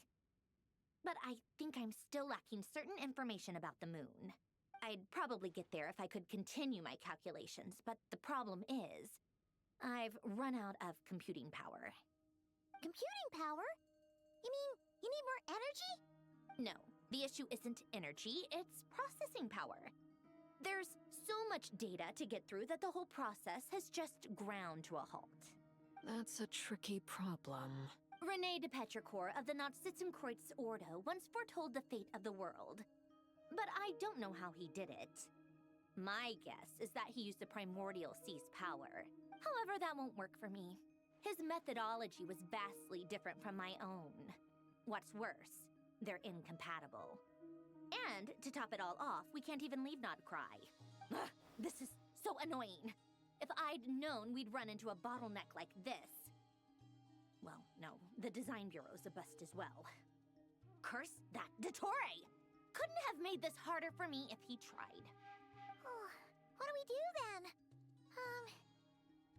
How about we grab a bite to eat and take a break? Maybe something will come to mind after you've cleared your head. You don't get it, do you? I'm trying to calculate the fate of an entire world here. And I need accurate results, not vague prophecies. Where the heck am I gonna find the computing power for that? Anyway, time to shelve the discussion on technical difficulties. Being a killjoy isn't very ladylike, after all. Either way, we've done what we can. Rest well, everyone.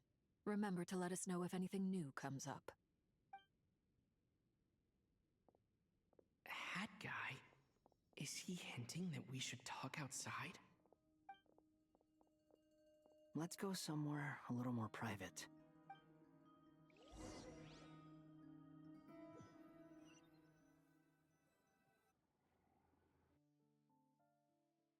You know that Dory went back to Sumeru, right? Yeah, she mentioned she was planning to head back. Things aren't looking good for Nodcry. She's gone to spread the word so that Sumeru has a chance to prepare for the worst. From what I know of Dottore, there are two possible reasons why he hasn't made a move yet. One is that he's still working through some kinks in his new powers. The other is, he wants to see how we're going to react. He'll easily devour everything eventually, so I guess he's in no rush to make it happen. The first false god he made was me. Now it's his turn. Even though my records were erased from Irminsul, Dottore's ideas haven't changed one bit. He once told me that becoming a god was like turning yourself into a hungry wolf or giant serpent to devour the moon. Clearly, he began studying the moon goddess's powers long before he even tried making a god. He's always wanted to get his greedy hands on divine authority one way or another. And in the end, he devoured the moon where I failed. In the desert of Sumeru, there is a chessboard built by King Deshret, also known as Al-Ahmar. I don't know if it was a real game, or if he was just trying to challenge his servants and citizens in some way, but creating games and setting rules. Gods do that as a matter of course. That's the kind of power Dottore craves. Now he has the Trilunar Authority. His power is leagues beyond the common people. I don't think there's any point in other nations rushing to the front line. They're better off focusing on defense and hoping they can fend off any threats that spill out from Nodcry. Either way, Dory will inform Lesser Lord Kusanali, and she will contact the other gods in turn.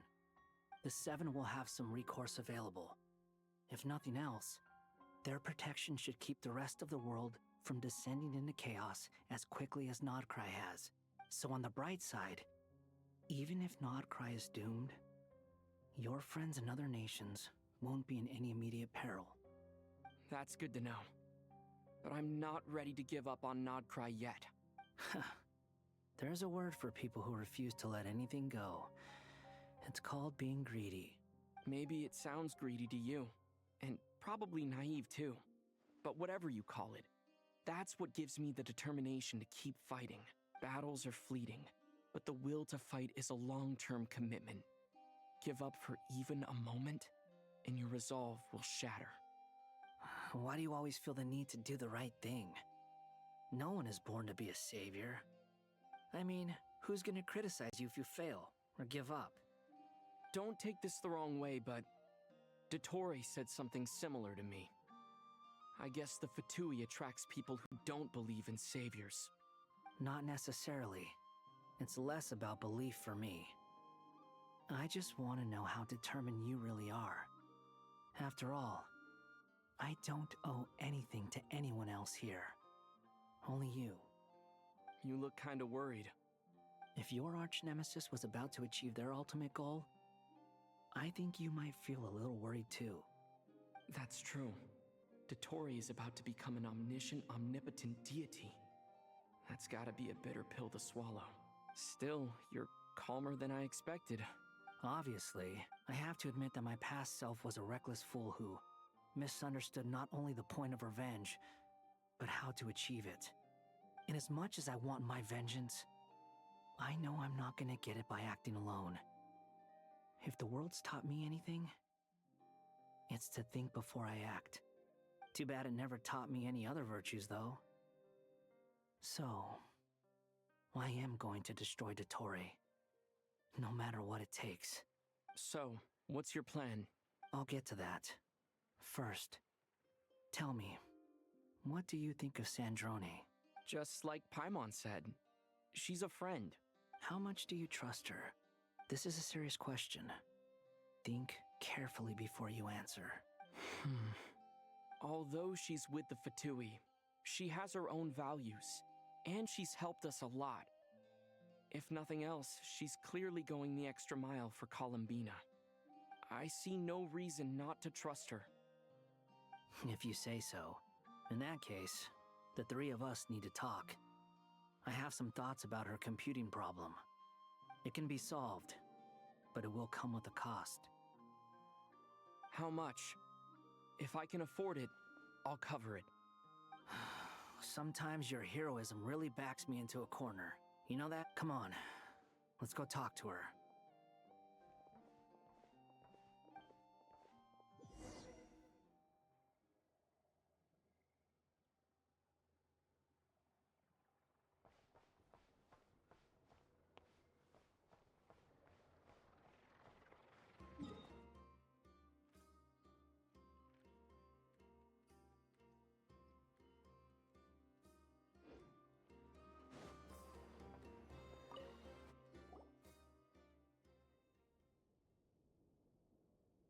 Miss Androne, Traveler. Hey there. Paimon's here too. She was just helping them sort through their things. How did your chat go? That was fast. The call only just ended. Well, you said it was urgent, so we got here as quickly as we could. Albedo, I have some alchemy questions for you. I see. Looks like my knowledge proved useful after all.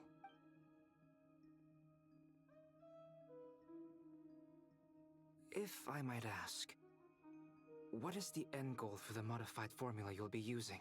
I needed to predict the future of the entire world. But I've run into some teething issues since trying to implement Renee's theory of the four Orthants. I see. I'll have a look at it. Still, computing power is the real issue here. How do you plan to solve it? About that, it's been sorted. Oh, with the Traveler's help? Actually, you're not wrong. He found the person with the solution. Was it Hat Guy? Yeah, it was him. Wow! Go Hat Guy! Seems like all that time studying at the academia is paying off big time. But where is he? Wasn't he the one who asked Albedo and I to come here? Come with me.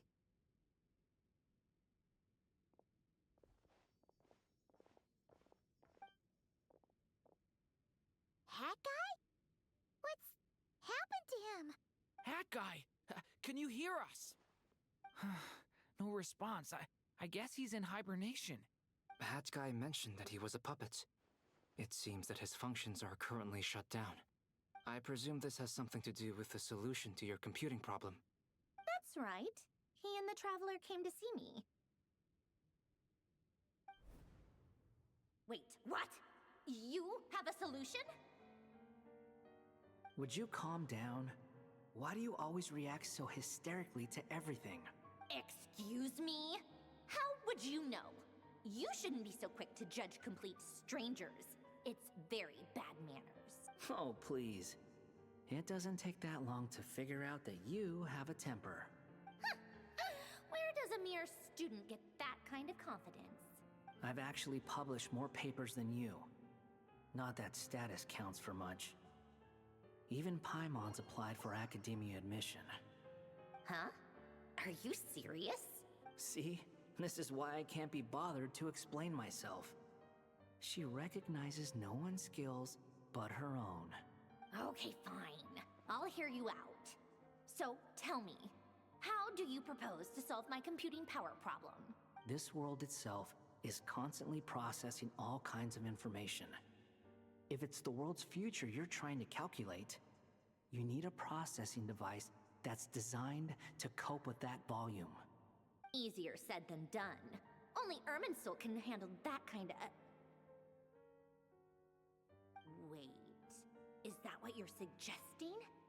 But surely we can't just plug my formula directly into the ley lines. You should be able to tell that I'm not human. Yeah, I noticed. The technology, though, seems pretty ancient. Very different from Pontaine's. It's a completely different system. Conrian, to be precise. I'm what they would have called a puppet. Puppets need an energy source and processing power. The artisans who built them sought out the materials most suited for that purpose. You? Do you mean... The Traveler and I have talked it over. He's willing to vouch for you. So, I'll allow you to borrow my core for your calculations.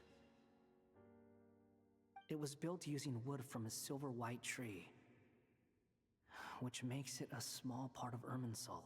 Conrian technology and Irminsul wood. Who in the world could have built you? Are you sure about this? A puppet without its core will cease functioning completely. And if it's left in that state for too long, it might not recover. You could die if you do this. You do realize that. I can put 2 and 2 together, yes. No need to rub it in. I won't lie to you. This has never been done before. I cannot guarantee your safety. Doesn't matter. I'm prepared for the worst. Did you two actually talk this through? Is he... Are we really considering this? Yes, we discussed it. The bottom line is, he trusts me, and I trust you. Let's give it a shot, shall we?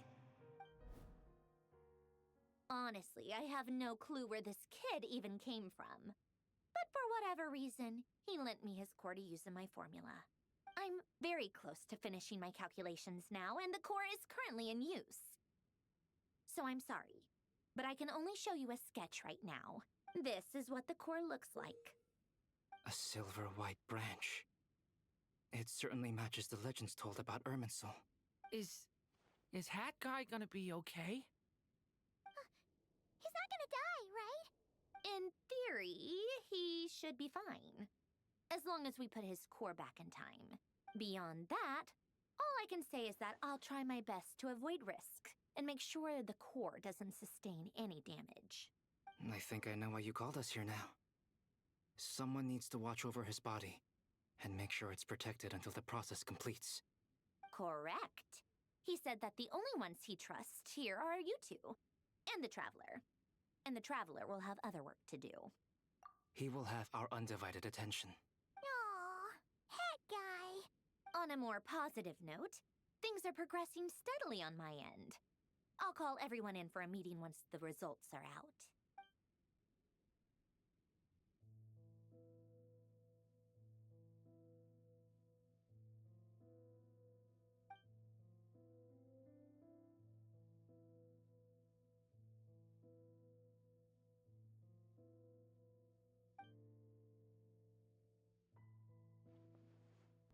The worst case scenario with the core removal is either a system reset or a total loss of function. But I'm not afraid. A quiet death should have been my fate long ago. A core is completely different from a heart. It's like another vital organ entirely. I never believed it could be a true replacement for what I sought. But in the end, it turns out the core was more useful to me. Pretty funny when you think about it. It's like the punchline of my entire life. Do you think there's any difference between a puppet and a human? If not, then this would just be another samsara. I have already experienced both a past life and a next life. Part of me wonders whether I'm only capable of making this decision because I've become a real human. What's with that expression? Isn't this a good thing? Sandrone will succeed, won't she? She will. We all have to persevere until this is over. That's right. And I'll protect you all until a moment of victory arrives.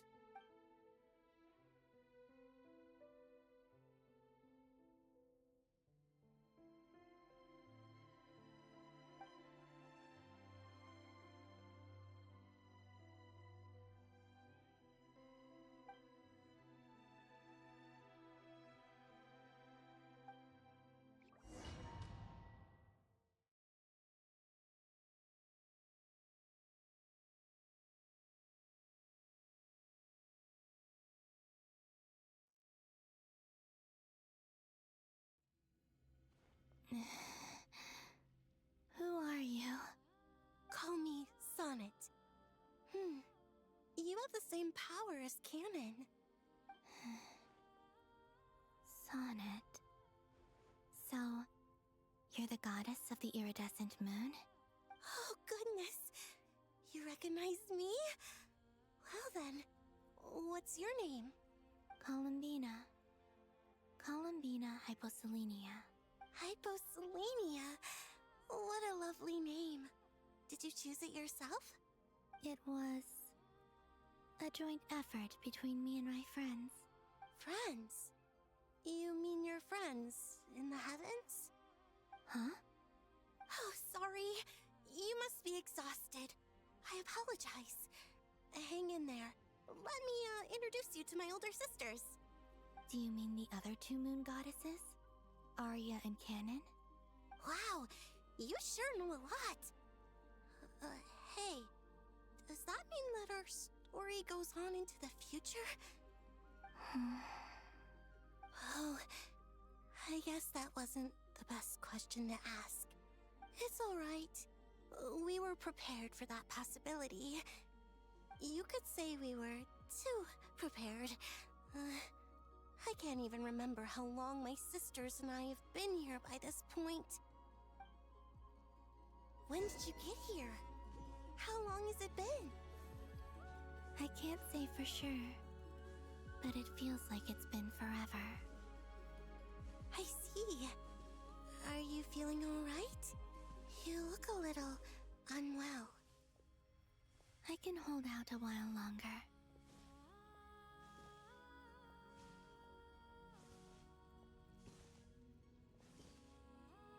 We don't have far to go. The place where my sisters and I are based is just up ahead. Don't worry, they're both really nice. I'll introduce you.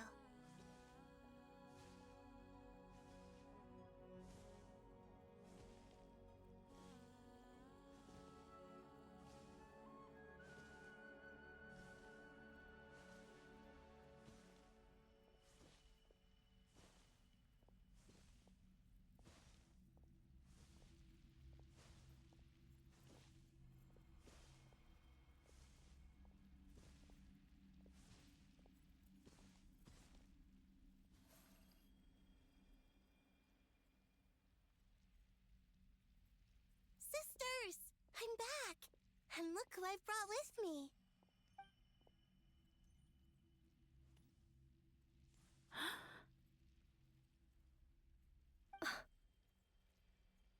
It's our lovely little sister, born in the far future.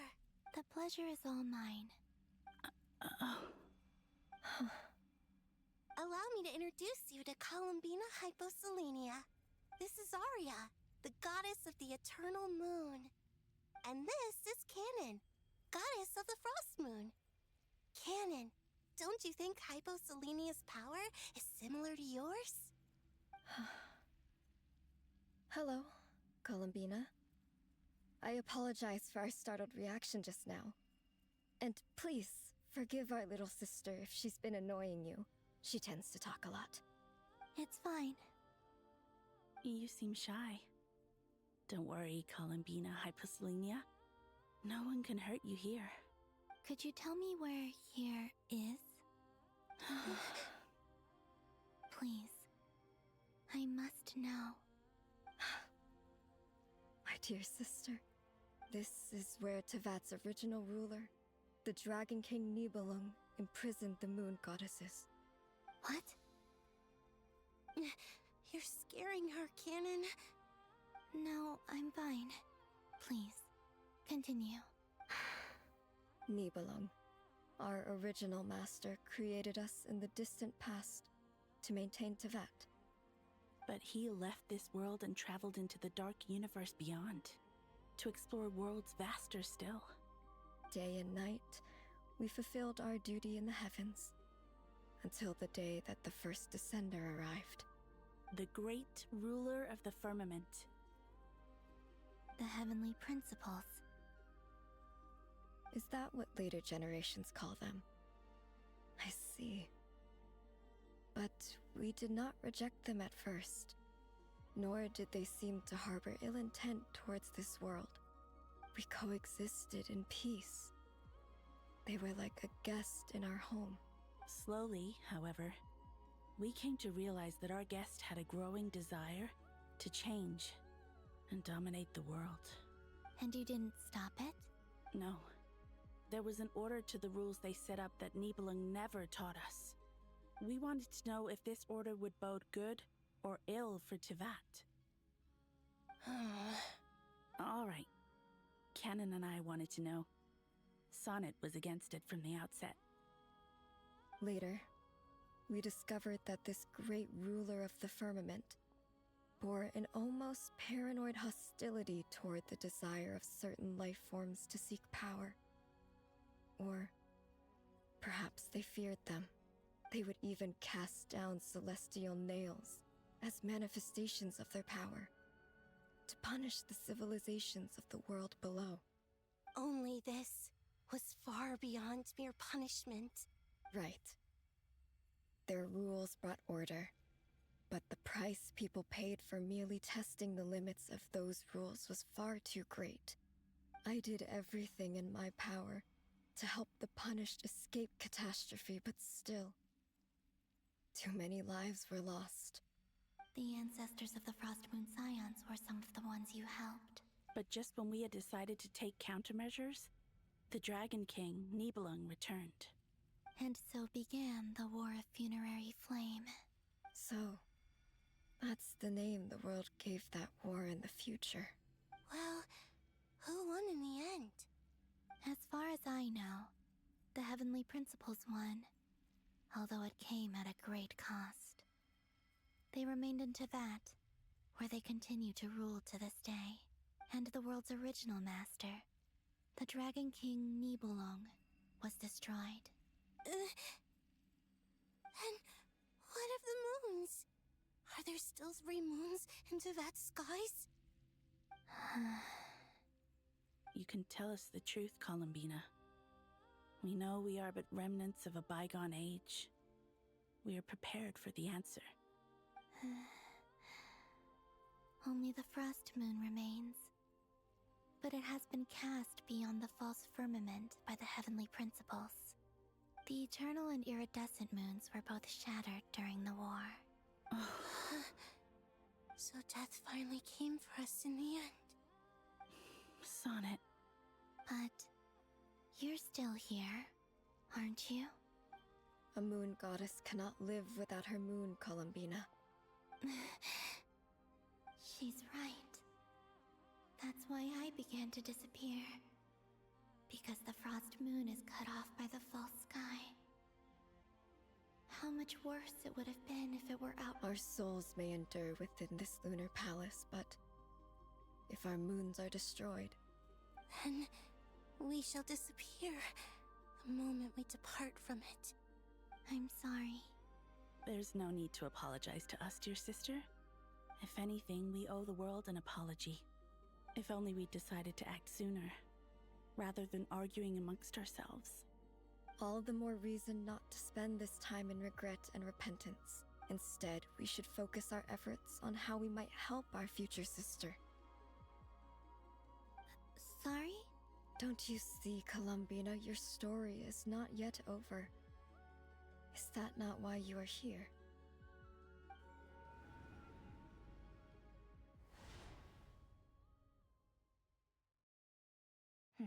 It's done. Initiate numerological array. Continue running primary process. Calculate the world's fate through extrapolation. And identify nodes of potential change. Secondary process? Scan for moons. Still 4. The number of moon marrows hasn't changed. Wait, let me think. Is it possible that there's something I've been misunderstanding about the moons all along? Variables. Variables in the world. I know where potential variables within the world come from. So what about the moons? Are there any variables there? Like their life or death, for instance. What if being alive or dead makes no difference to a moon? But that's so strange. Even immortal gods can die. Why would the moons alone be... Wait! I've got it! I've got it!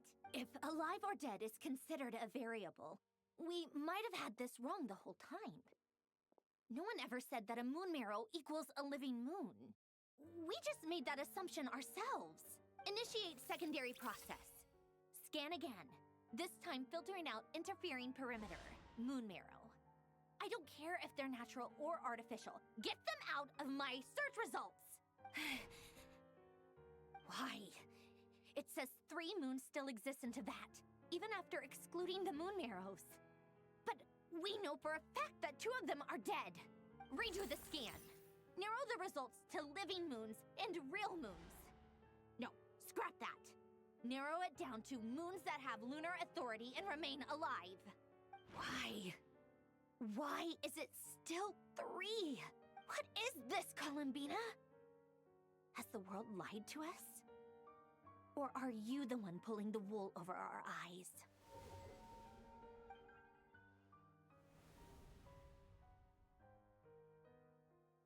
So, you think that the moon's reflection might be where Nibelung imprisoned the 3 moon sisters? Yes, it would explain a lot, such as why that space would respond to a moon goddess's power, opening the moon gate at her command. It would also explain why Miss Columbina has been unable to leave, and why time flows in reverse there. In the messages she sent, Columbina promised us she'd find a way to return. But we have no way of knowing how, when, or where this might happen. The fact that she still has yet to reappear in this world indicates that returning from that place is no easy feat. We cannot afford to simply wait for her. So you're saying, if she could return by her own power alone, she would have done so long ago? Yes, she certainly wouldn't leave it to this late stage when it's so touch and go. I've been giving this some thought, and I've come to believe that Luanatar might be an anchor that she left behind, as a sort of future waypoint.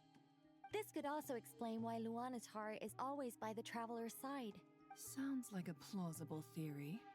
If that's the case, there must be some criteria we need to fulfill to allow Columbina to return to the present.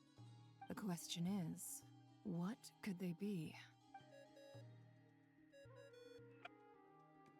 Hello? Listen up! This is extremely important!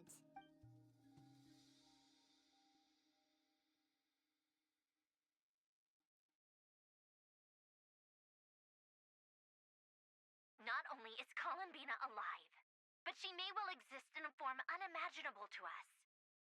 I'm still unclear on the details, but she's done something truly inconceivable in the past. And the clue to what she's done lies in the moon and Teyvat sky. Truly amazing. Oh, I'm so delighted for her. I'm sure we all feel the same. And I'm sure Columbina is ready to get back here and fight by our side. I'll keep my calculations going and try to find some way of coordinating with her. But that's not an excuse for everyone else to slack off, okay? All of you had better keep trying to think of solutions. How can the dead moon still live? And Luanatar...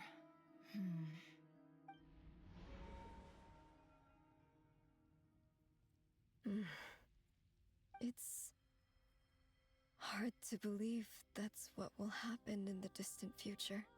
Our authority is linked to the most fundamental rules of Teyvat. I suppose it's no wonder that many would covet that power. I didn't realize that when you said friends, you meant people who live down in Teyvat. That's so lovely. I always wanted to go down there and have some fun. Have you ever tried leaving this prison? Of course. Between us, we've tried everything.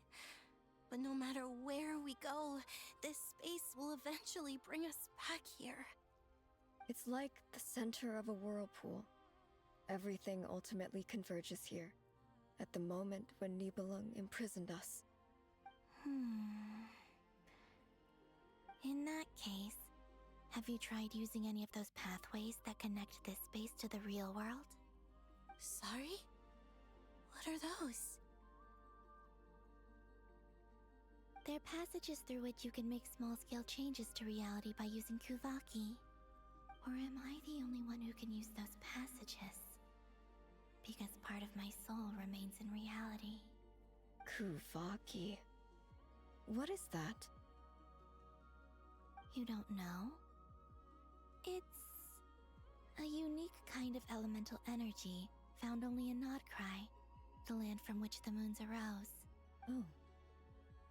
Well, it's true that the moons first rose up from the part of that you say is called Nodcry, but there is no difference in the elemental energy between there and anywhere else. What? Could you show us some of this Kuvaki hyposelenia? Maybe if we see it, it'll make more sense. Okay.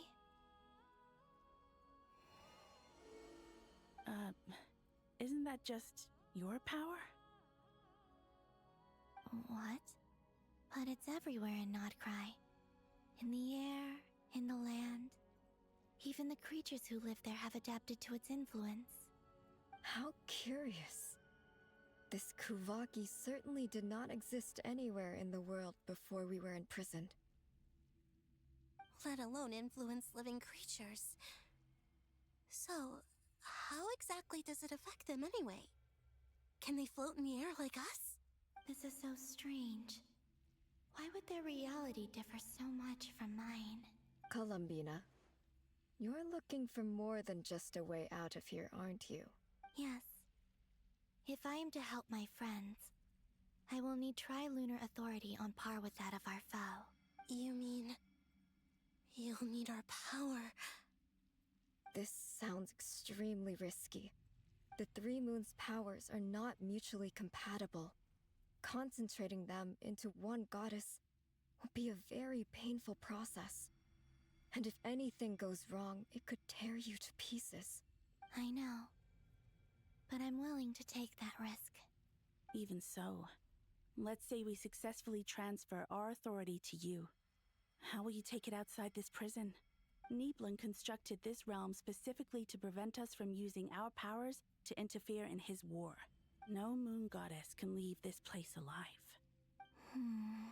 What if I don't leave alive?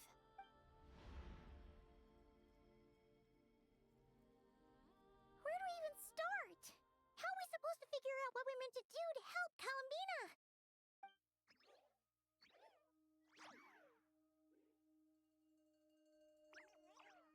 Columbina? What do you need from us? If she really got to the beginning of time in there, how do you think she'd leave us a message? You don't think she'd write it down on a stone tablet somewhere in the hopes that we'd find it, do you? Seems unlikely. Columbina may not talk a lot, but she thinks deeply about issues like this. Let's review what we know. This is the Columbina who fought alongside us against the Reikir of Solnari, and with whom we celebrated Moon Prayer Night. She knows our personalities, our ways of doing things, even our unique strengths and abilities. So, if she wanted to tell us something from a long, long time ago, what would she do? Oh.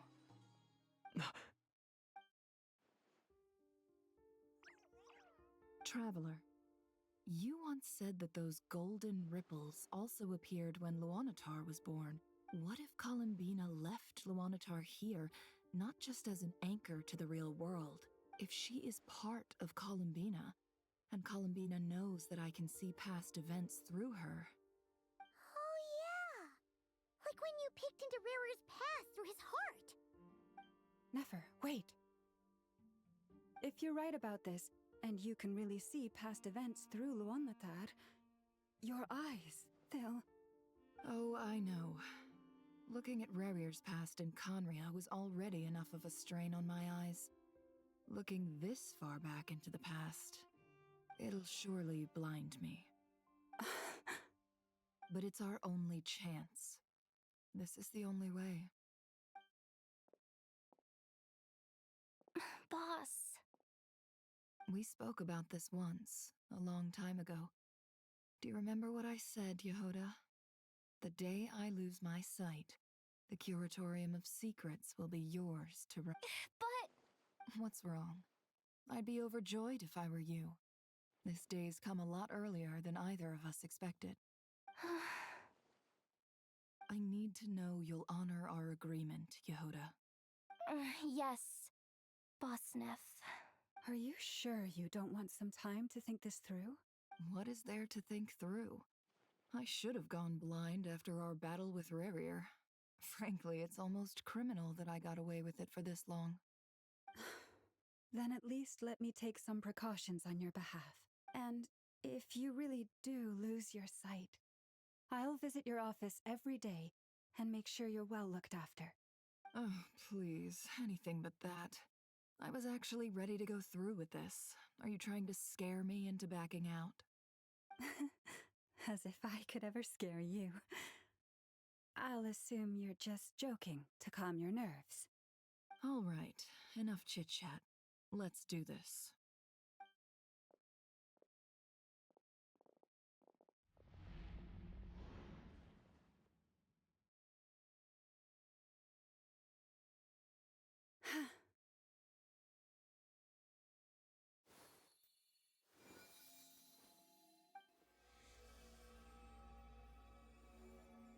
All done.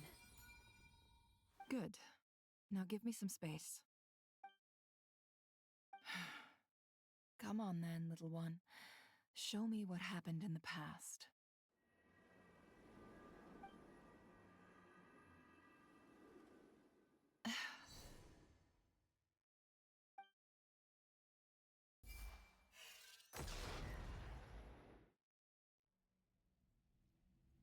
Between the Trilunar Authority, Kuvaki, and the soul-surviving moon, the Frost Moon, I think I might know how to get back. But I will need my sister's help. Time to go talk it over with them.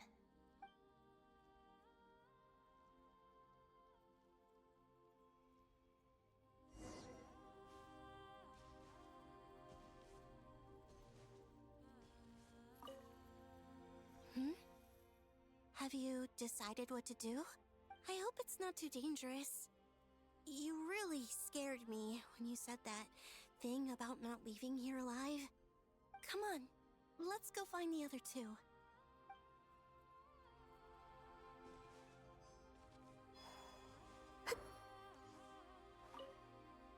It seems you have reached a decision. I'm all ears. What do you propose?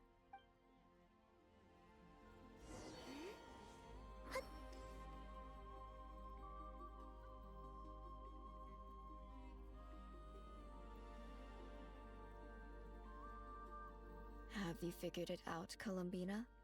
Tell us, how do you plan to leave this place? I intend to die here, in this moment, and then be reborn in the future with the help of my friends. What are you saying? How can the dead be reborn? And how will you inform these future friends of your plans? You can't exactly leave oracles. Nothing can escape this place. Not a single ray of moonlight. And even if you found a way, what if they never find the message you left for them? You'll... No, that won't happen. Come again? They will find my message. I'm sure of it. I'm not following. How exactly will you achieve this? It's quite simple, really. First, I will leave my soul here.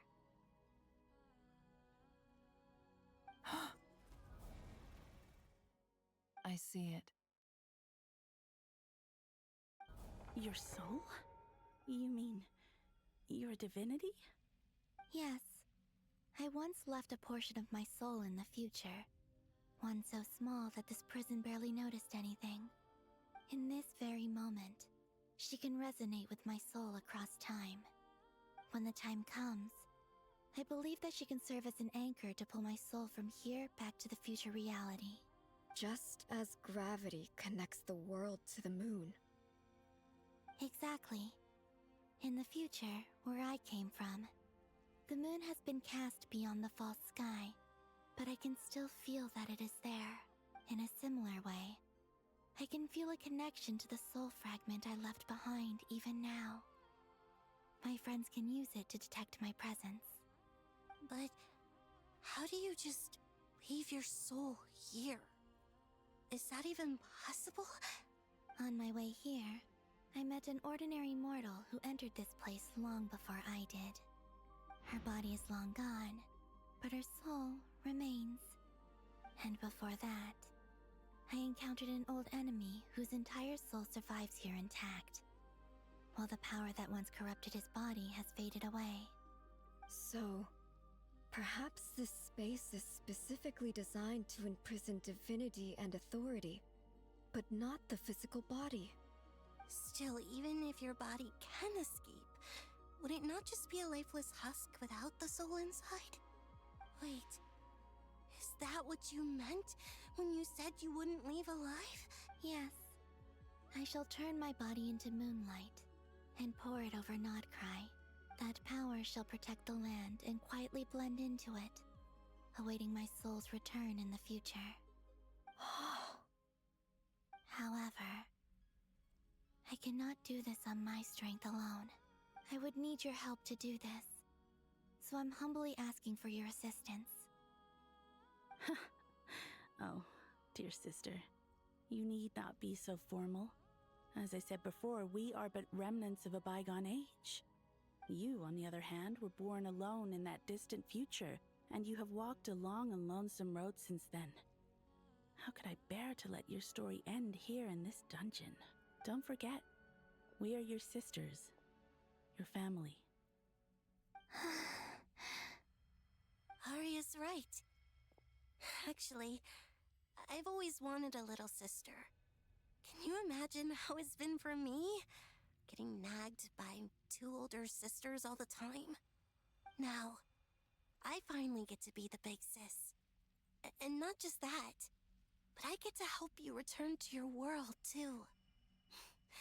How could I say no to that? Sonnet. Canon? I'm sorry. I know this is a bold request. The Frost Moon is rightfully yours, and it remains intact. Oh, no, please, don't misunderstand me, Columbina. I was just thinking back on the years that the three of us once spent together. You cannot imagine how happy I am to hear of the future world you describe. The Frost Moon Scions, your lovely, kindly friends. For the three of us, whose purpose in life was to maintain the peace in Teyvat. It is a great relief to know that the people of this world live in such an abundant future. If your plan can save them, and save Nodcry, I will gladly give you all that I can. Besides, the three of us have been together since the day we were born. I could never abandon them to live on alone without them. Canon. Still, I do have one question I would like to ask you before we proceed. Certainly. Why do you cover your eyes?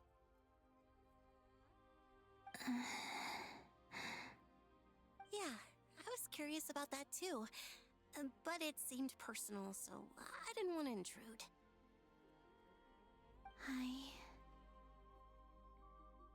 There was a time when I refused to look upon the world. I believed it was full of nothing but lies and falsehoods. I wished to hide my feelings, seal my heart, until I could return to my true home. I see. Perhaps that decision saved you from ever having to see the false sky again.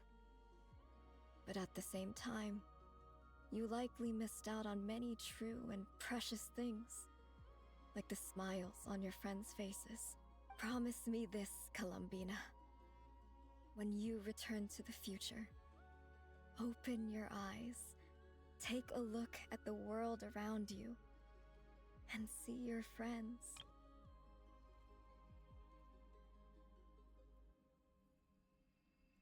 I'm sure that you know this already, given that you long to return, but that is your true home. Give me your hand, Columbina. Aria, Sonnet, you too. Okay. All right.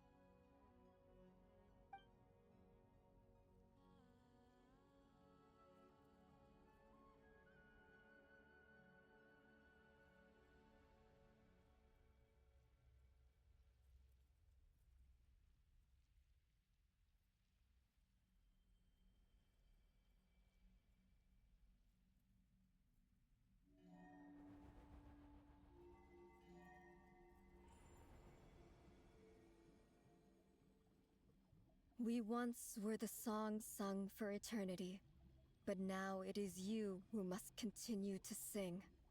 We once were the tides in the great river of time, but now we subside, and you arise. We were the messengers of madness and inspiration. But now, the lies have faded, and your truth must endure. We are souls awaiting the sun. You must return to be with those who smile when they see your face.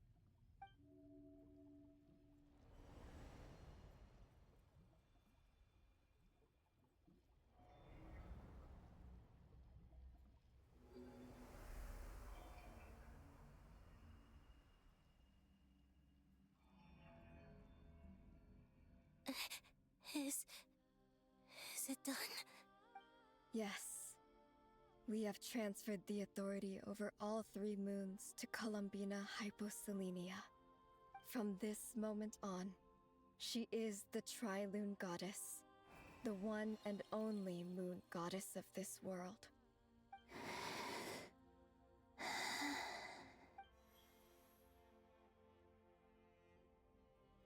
Thank you. Thank you, my sisters.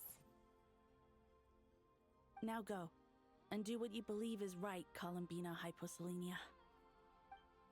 Be aware that we cannot grant you the power of the 3 moons beyond these prison walls. The conflict that arose over their remains following our disappearance will still take place. I understand. Sisters! Oh, my body. It feels... Now that we have given up our power and authority, our bodies are merely mortal shells. This prison is dissolving them as we speak. It's okay, Sonnet. The end must come for every god, just as it does for every human. That's all this is. The final destination of our lives. Canon and I will be by your side the whole way. We have one final request, Columbina. Could you use the 3 moons' power to send us back into the real world? Now that we have lost our powers, I doubt this space will seek to hold us further. It's just... we would like to spend our final moments together in the only place we ever called home. Of course.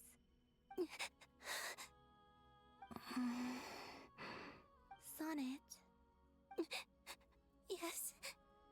Don't... I wish I could tell her not to give in to the abyss. Not to be afraid. But is this really what I should say at this moment? Don't forget. I'm so glad to have a big sister like you. No, Hypo... Thank you.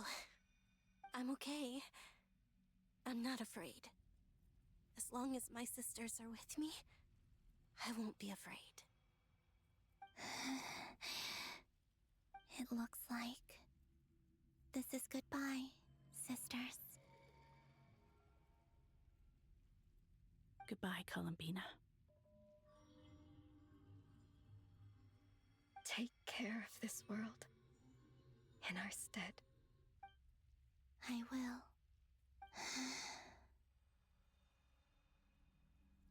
And now, it's time for me to bid farewell to my body, too. May it become the moonlight that keeps Nodcry company through the long years ahead. So this is why Nodcry was not always home to Kuvaki. It only appeared after I poured my body out upon this land. And only this land. Kuvaki responds to me because it is me. My body, answering the call of my soul. And the golden energy I've encountered on my way here was, in fact, that very soul, which I am about to leave here to guide me.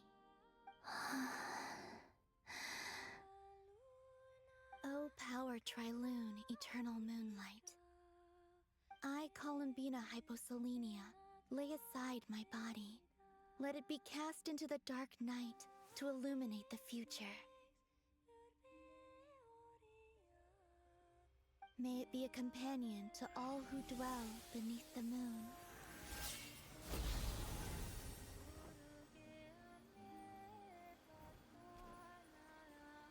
Until the time comes for me to return home.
That was crazy! Were we even allowed to see that? Is anyone? Can you still see? How many fingers am I holding up? I see 2 fingers, and a look of sheer terror on your face. Truly astounding, Miss Nefer. Your eyes have glimpsed the very ends of the world, and yet they remain as sharp as ever. Or is the credit for this miracle due to Miss Lauma? It seems that even time itself is no match for your medical skills. Surely you jest, Mr. Flins. I suspect we have Columbina to thank. She must have realized the immense toll that the ritual would take and purposely set aside some of her power in the past. There is always a great price to pay for witnessing the truth, but it seems that this time, Columbina has shouldered that burden on our behalf. She chose the perfect method of getting a message to us. Though her eyes were always shut, she was clearly so perceptive. She knows us well. She knew exactly how we would think and what we would try. Despite being separated by time and space, we're seeing the same possibilities and seizing the same opportunities. We still don't even know if she's okay right now. But as long as there's a chance we can do something, we'll fight to make it happen. We'll get you back somehow, Columbina.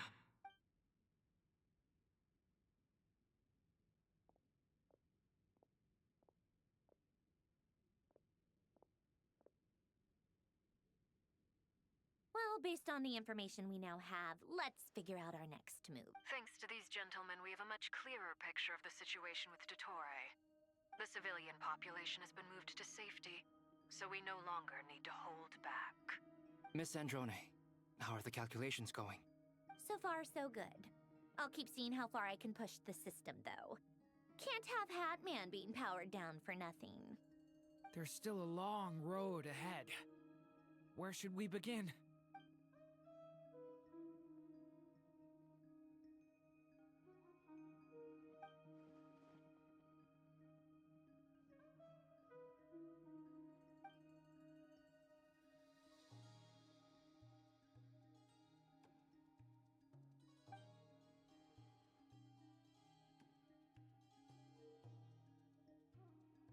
Our plan is clear.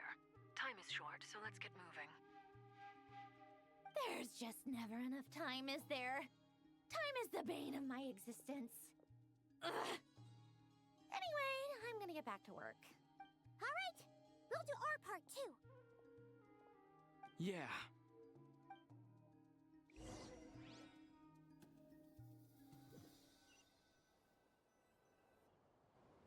Albedo's theory says that elemental energy can dilute the light realm's power.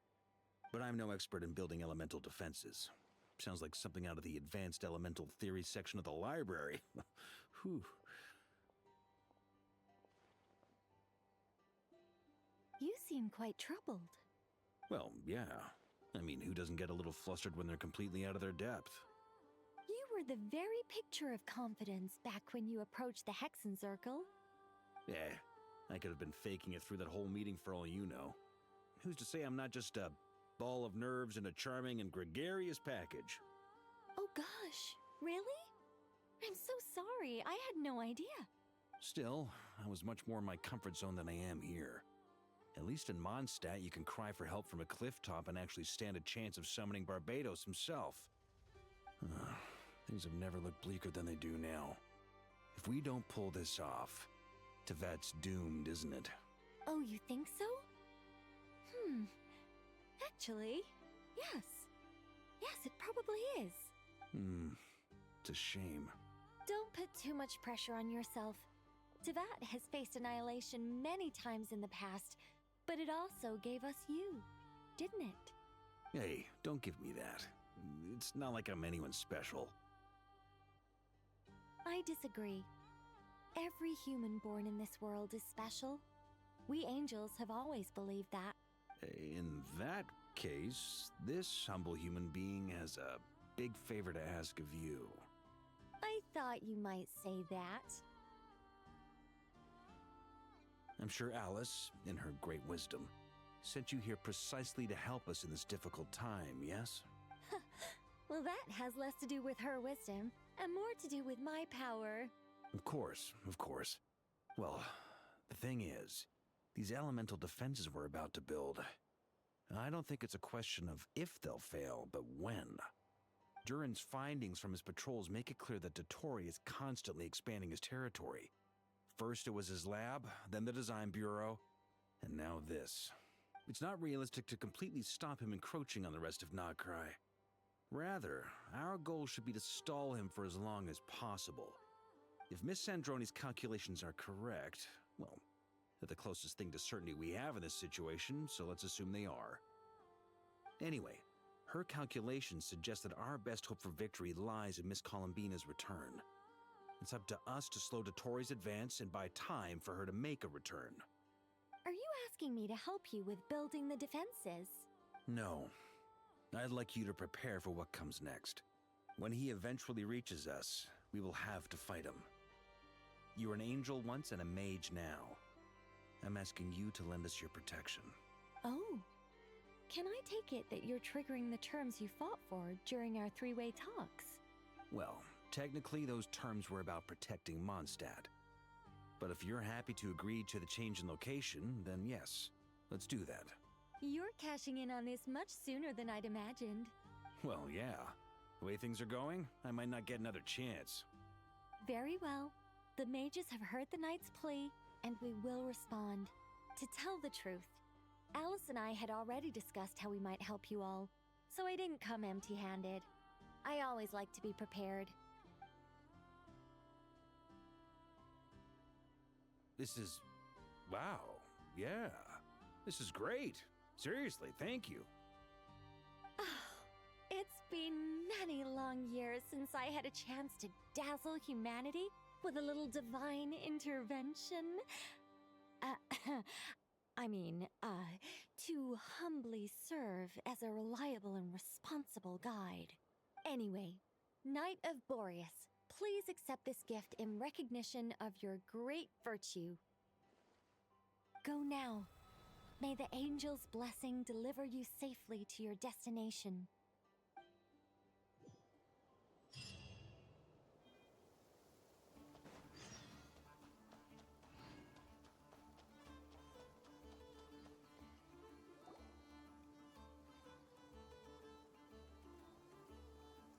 you're here. Sandrone! How are things going? Glad you asked. You two are about to become the first people to lay eyes upon my masterpiece. Or should that be the first person and the first, specter? Hey! Whatever. Come, feast your eyes on this. Wow! We've never seen something like this before. This meter displays the progress of my formula. Currently, it's still making the most important connections. Once it's finished running, I'll deliver it right to your side. And then, we can finally bring Columbina back. What do you mean, deliver it? Can't you just tell us over the Dodo communication device? Ugh, you're such a greenhorn. This isn't the kind of formula you solve in math class. It's a highly complex algorithm capable of constructing a framework of rules. Ugh, whatever. We'll be here all day if I start trying to explain it. All you need to know is the formula must be completed before we can bring Columbina back. I'll share the data with you. Nicole's agreed to let me use her information channel, so we just need to use the Dodo communication device like so. There. Now you can check in on my progress. Wow! Look at that! You're amazing, Sandrone. About time you recognized my genius. Took you long enough. Anyway, that's all for me. You should check on the others if you have time. Make sure we don't have any... That might sound harsh to you, but close supervision is a common practice in a Fatui. Not looking to catch anyone out. I just care about everything going smoothly. That's all. I'm kinda stuck here while the formula's running, so I need you to be my second pair of eyes in the meantime.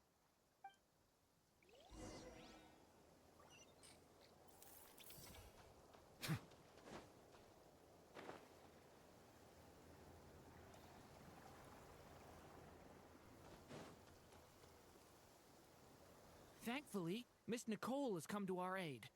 Nasha Town is now looking very well defended. Golden Flame. Yes, that's Nicole's power, all right. Based on the latest message from Grandmaster Varka, it sounds like they've reached an agreement. The situation should be more stable with her assistance. Everyone will have at least some degree of protection. Albedo! Durin! Hello there, you two. Are you well rested? That's good to hear. As per the plan, Albedo and I will be in charge of Nasha Town. As Dottoro's energy field expands, it's creeping ever closer in that direction. But we will do our best to hold our position. We fought side by side many times before, and always with great success. I believe this time will be no different. So don't worry about us. Focus on fighting Dottore.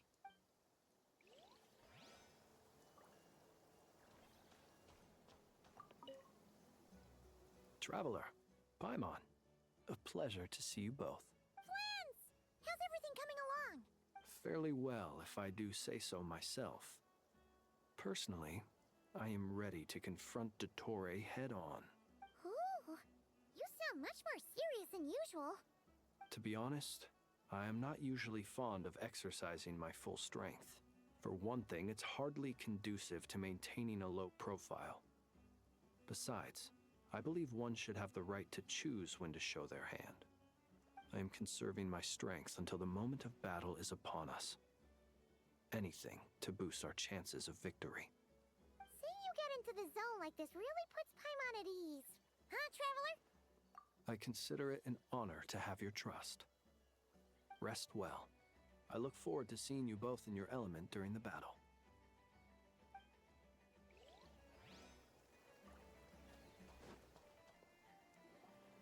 Yes, Miss Moonchanter?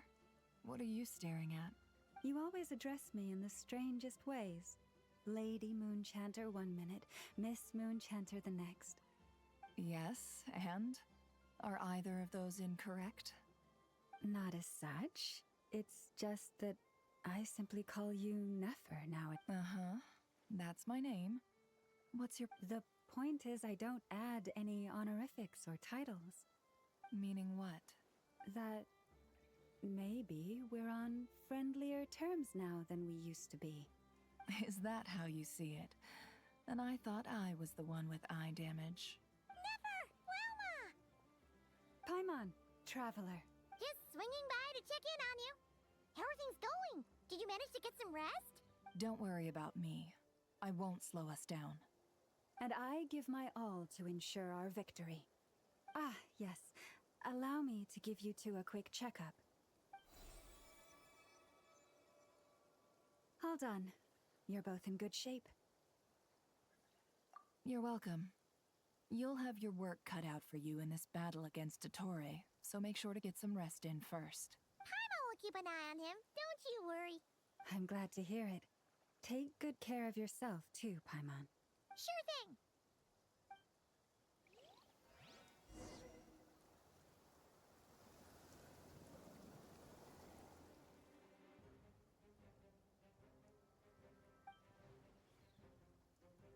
Here they come. That's quite a horde. As we expected. Get ready, everyone. Take your positions and prepare to engage. Let's begin.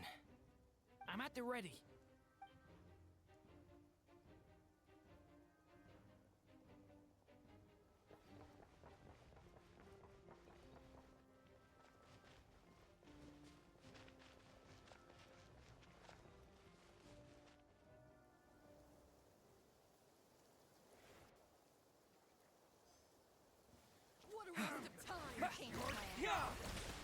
Close your eyes.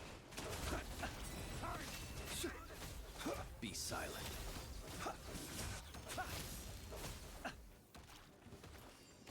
Close your eyes. Be silent.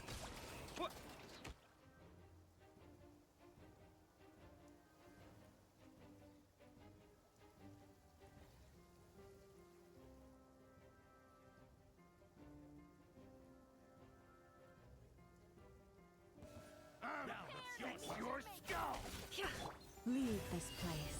For the everlasting. The deception ends here. These creatures cannot stand against us. Oh, fighting talk. Just don't let your guard down. That goes without saying. I'm hardly the risk taker in this group. Excuse me?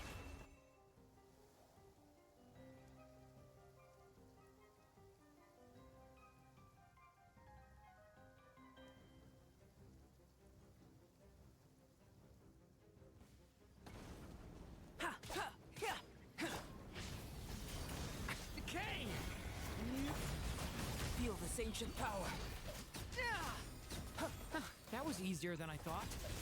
Naturally. What do you mean? Is it because as...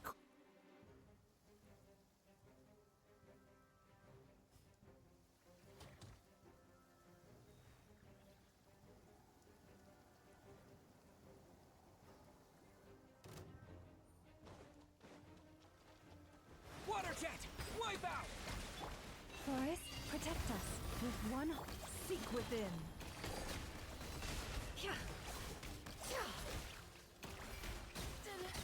People have always used fire to drive away wild beasts. Wouldn't a lantern work just as well? You read my mind, my dear friend. I was just about to say that. All right then, dear friend. Bring the light!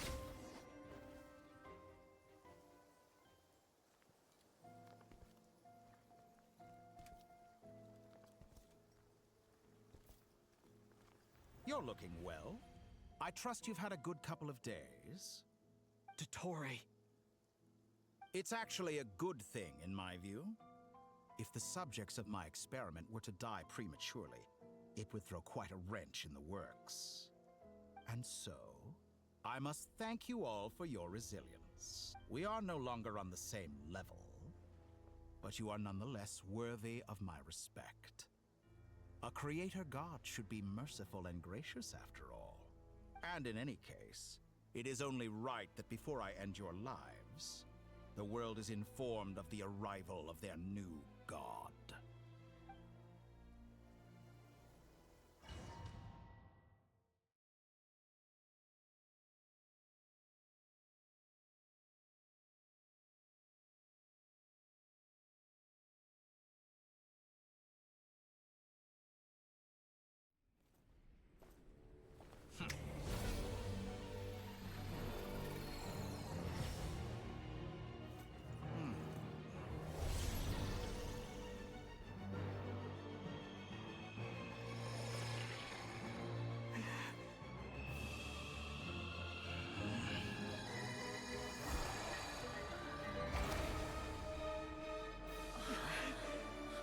The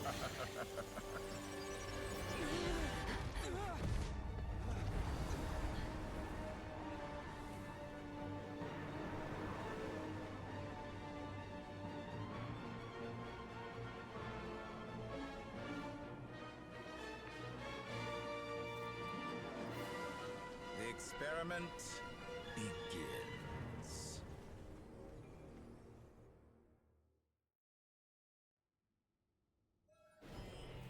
With the marrow of the 3 moons in my hand, behold the false moons fall!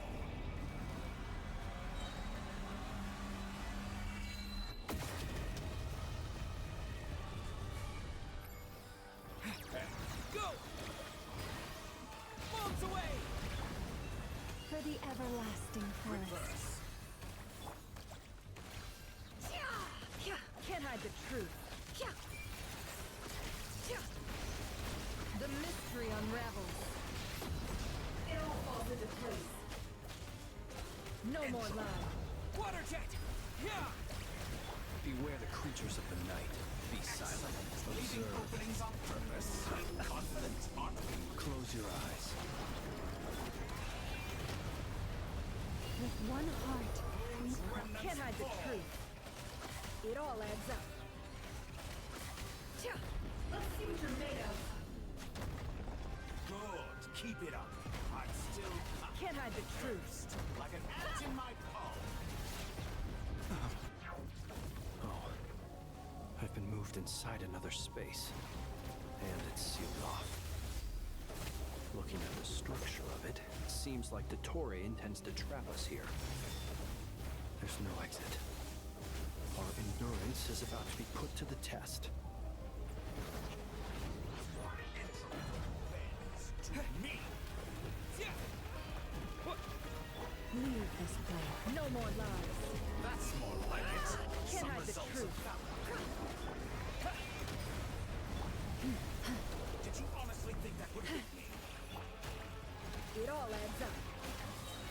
Reverse. Seek within.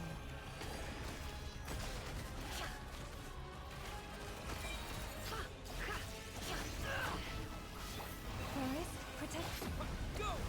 Wipe out! by the frost mine of old. The mystery unravels. No more lies. Excellent. It You all barely adds up. managed to touch my level. With the marrow of the 3 moons in my hand, behold the false moons fall!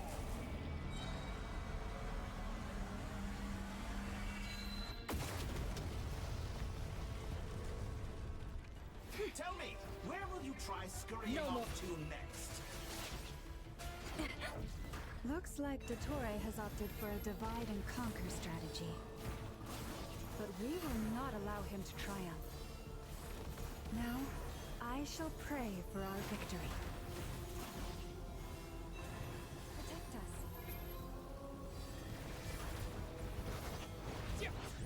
Entropy bends to me. Can't hide the truth. Seek within. Let's see what you're made of. No more lies. Let's see what you're made of.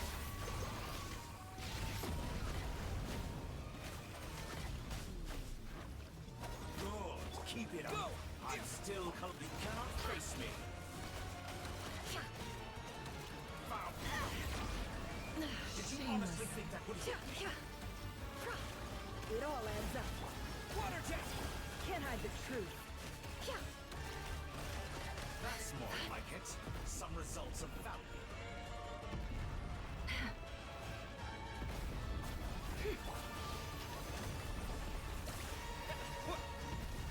No more lies.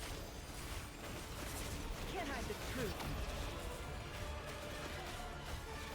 It all falls into place. Be annihilated. That which cannot stand against me.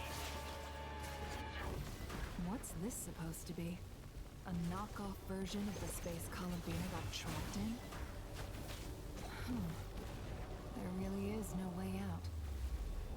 We'll see about that, Dottore.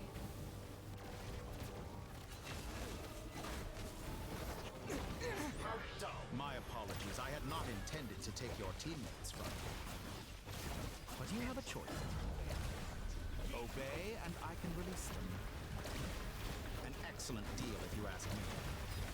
Won't you consider it? Water jet! You cannot face me. Found it. Go!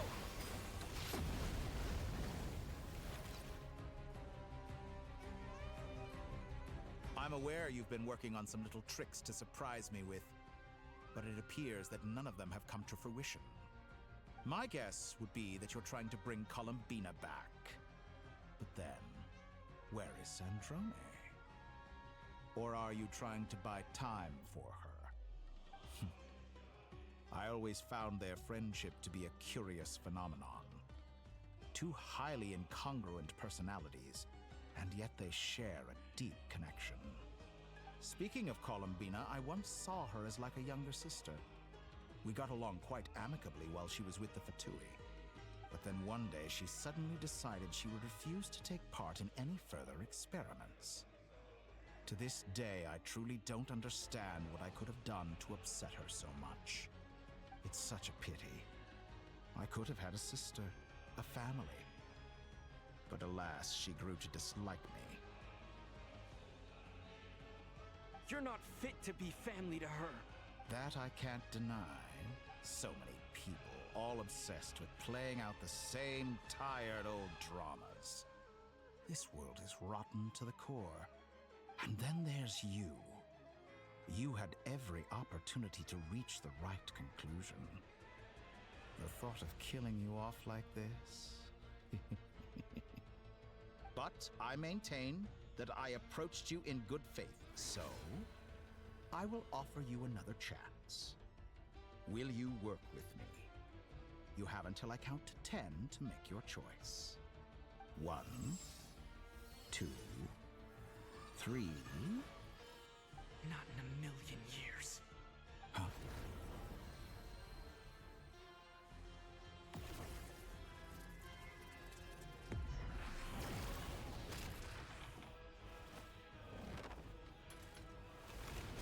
Sandrone, what a pleasant surprise. I didn't think you'd join us all the way up here. You're as sick and twisted as ever. Don't fool yourself into thinking anyone's grateful for the chances you're offering them. Sandrone? But the formula hasn't finished running yet. Funnily enough, I was just discussing a collaboration opportunity with the Traveler, and then I see you, who I must say is a good example of an opportunity gone to waste. Gone to waste? I said that everyone would get one chance. And you've used yours to march right back into the lion's den. So yes, it's an utterly wasted opportunity. And what makes you think I believe a word that comes out of your mouth? I was planning on disposing of your little formula after wrapping up more urgent business here. Since you've taken the trouble of serving it to me on a silver platter, I can simply bring it forward in the schedule.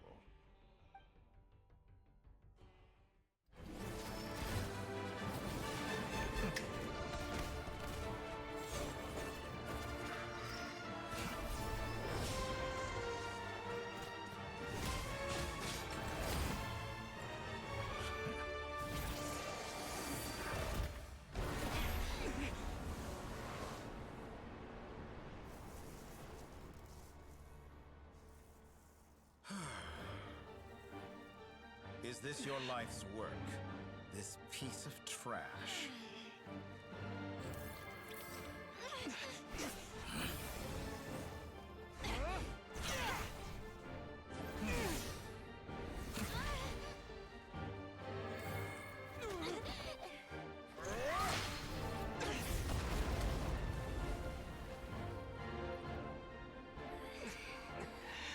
Your formula runs too slowly, Sandrone.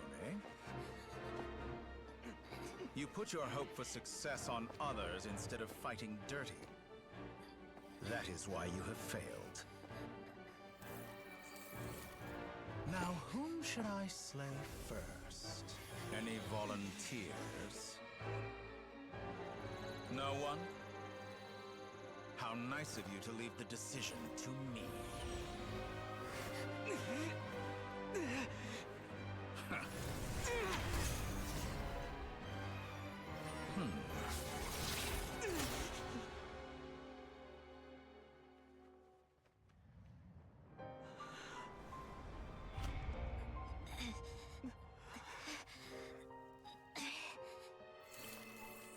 Oh, how unexpected. Sandrone, any last words for me, comrade?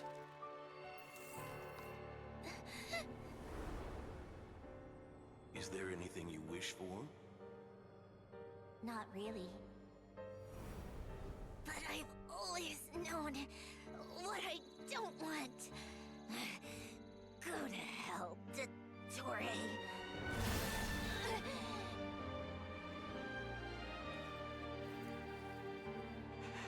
No!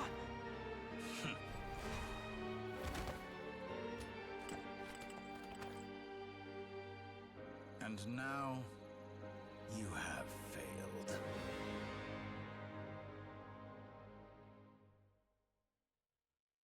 Sandrone! Now you see how fragile mechanical contraptions are.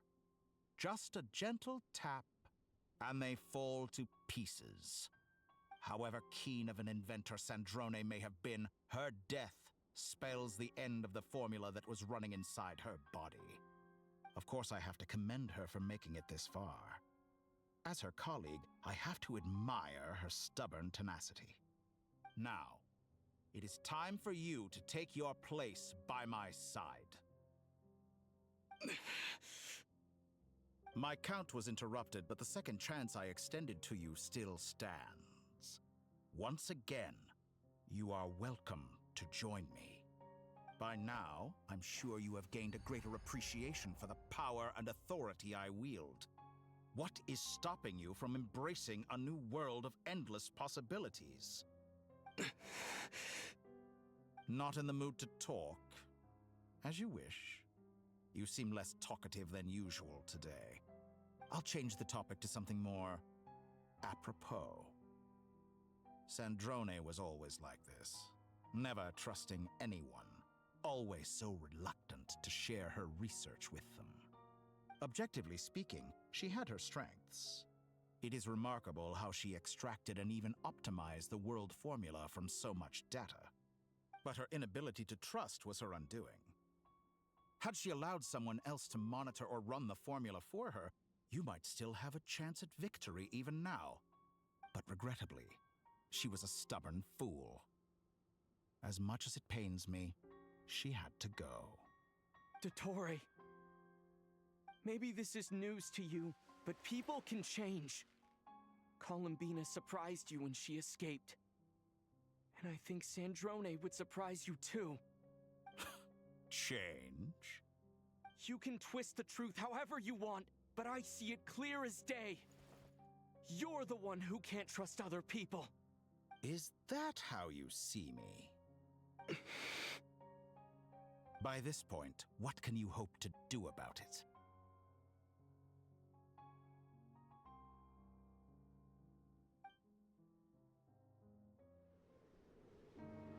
It is pointless to fight on. You've already lost. Wrong. You can't win this, Dottore.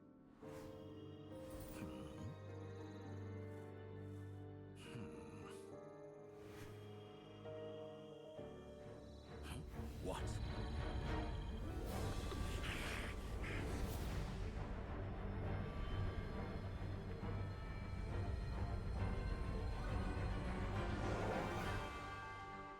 My formula can get us 90% of the way. It will connect you to Columbina. Then, I will bring the formula's output to the Traveler's side. For the last 10%, do whatever it takes. Just bring the moon down.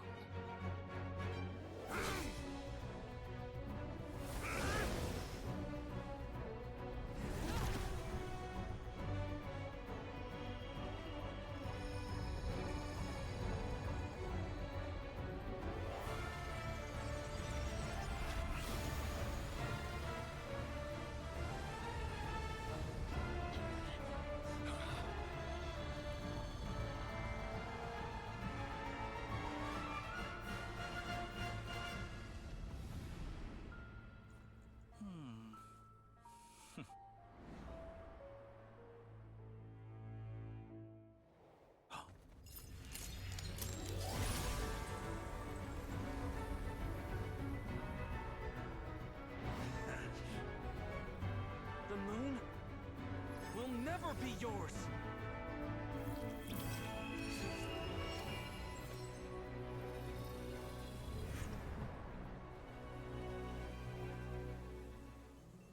I turn my body into moonlight and pour it over Nodcry.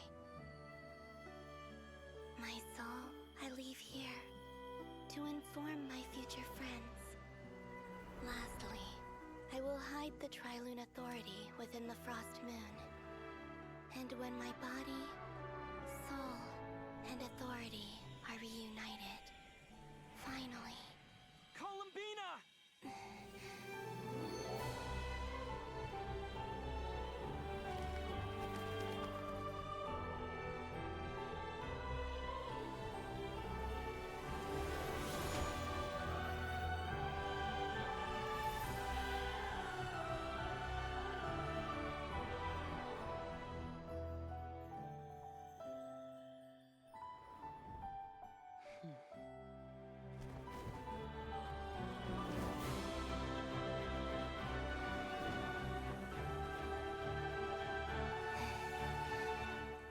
It's been too long. I'm back.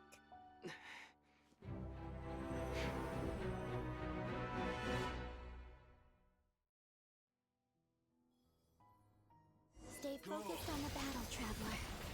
What a touching reunion. Though I personally find myself repulsed by the sight of weaklings huddled together for war.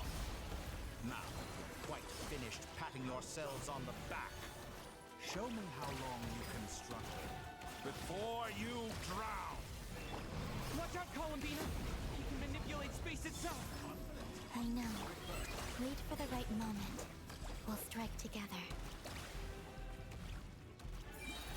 Water jet! Moon's remnants fall. Yeah! Go! Hmm? Did you honestly think that?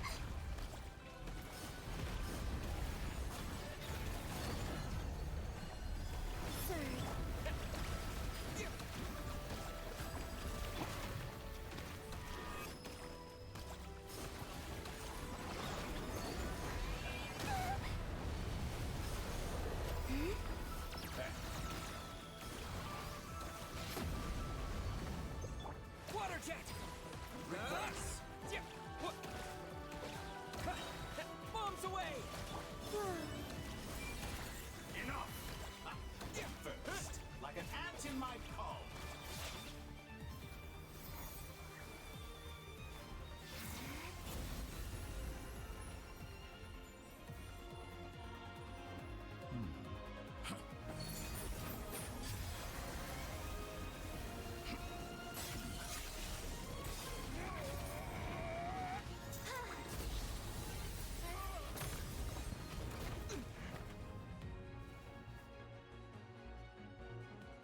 I grant you the new moon's blessing. The new moon shines upon you. It's over, Dottore!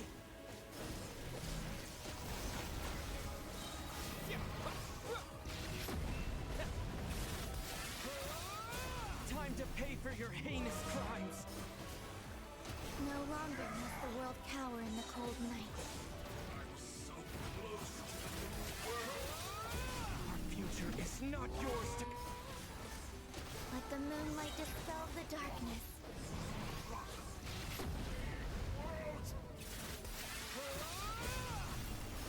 Everlasting as the moon. So you rather wallow in rotten, decaying world!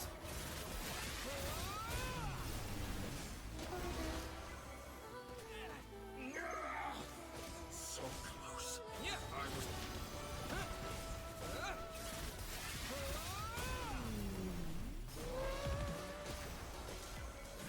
Only I could have shaped the new world. Only I...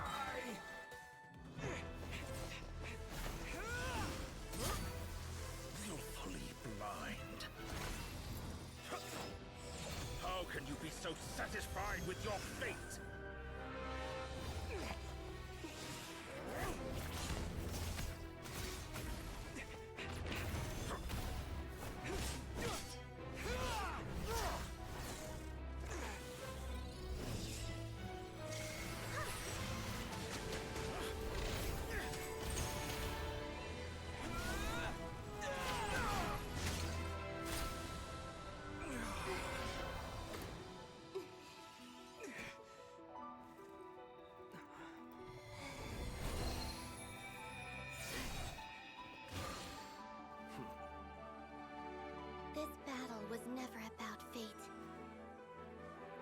It's about friends, family, and the home you stole from them.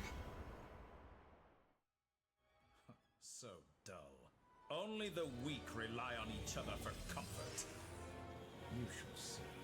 Once I transcend fate, you will be nothing but fodder for my grand experiment! That will never happen.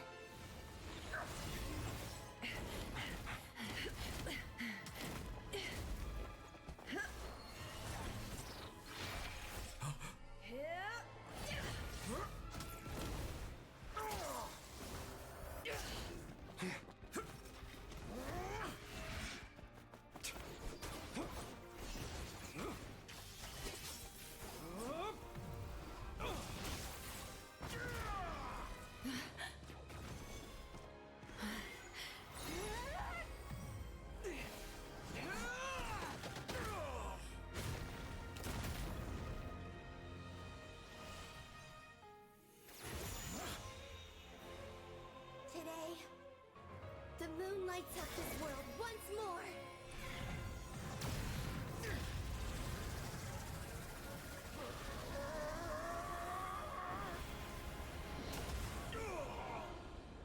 This loathsome world.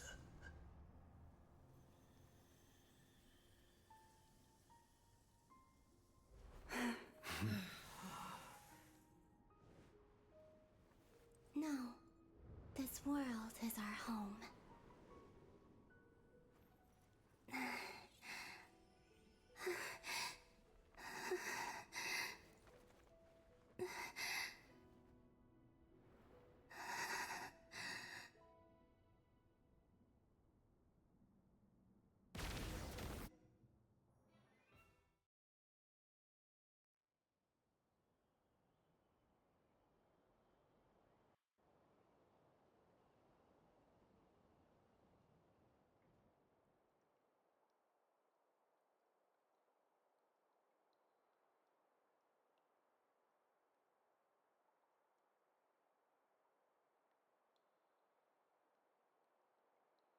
No, you're doing it wrong.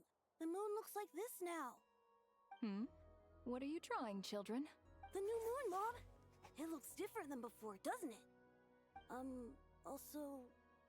Can I go buy a sugar sculpture today? Please? Just one? All right. I suppose today is a special day after all. Almost like a festival. Extra, extra! Get the latest Nasha Express here! Post-disaster report! Nasha Town reborn beneath a new moon! The voyage begins today! The future looks bright thanks to the League. Want a copy? I knew things would be different. But I didn't think that would include the moon. They say a new moon goddess has been born. A new moon goddess? Who's saying that? The Frost Moon Scions? I guess so. I'm not too clued up on the details. As far as I'm concerned, the moon's still in the sky and it's business as usual. Hey, since we've come all this way, shall we grab ourselves a free meal while we're here? Are you a convert now? Or are you just here for the free lunch? Oh, come on. What does it matter? After everything we've all just been through? That smells good. All right, that's it. I'm hungry. Time to eat. Come on! We gotta get there early, or there won't be any good spots left! Shh, keep it down. This is a residential area. What if people are still sleeping?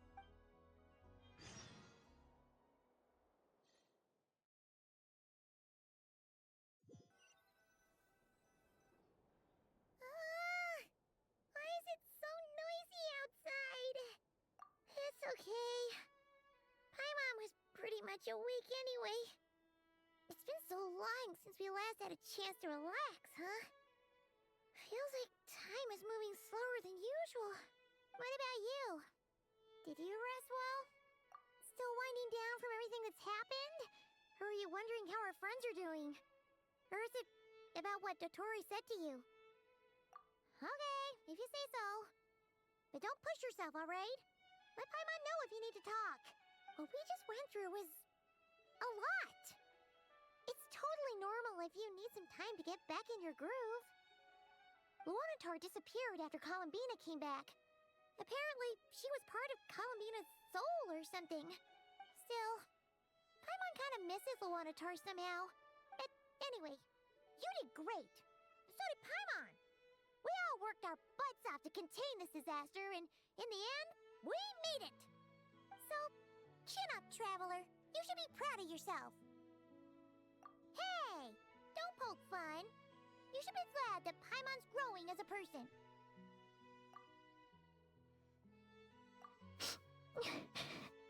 Paimon didn't think you'd mention it. You have no idea how anxious Paimon was. She was worried sick about you. Well, if you really want to show Paimon you're sorry, you're gonna need to make it up to her. You better be ready to splash out on a lavish meal.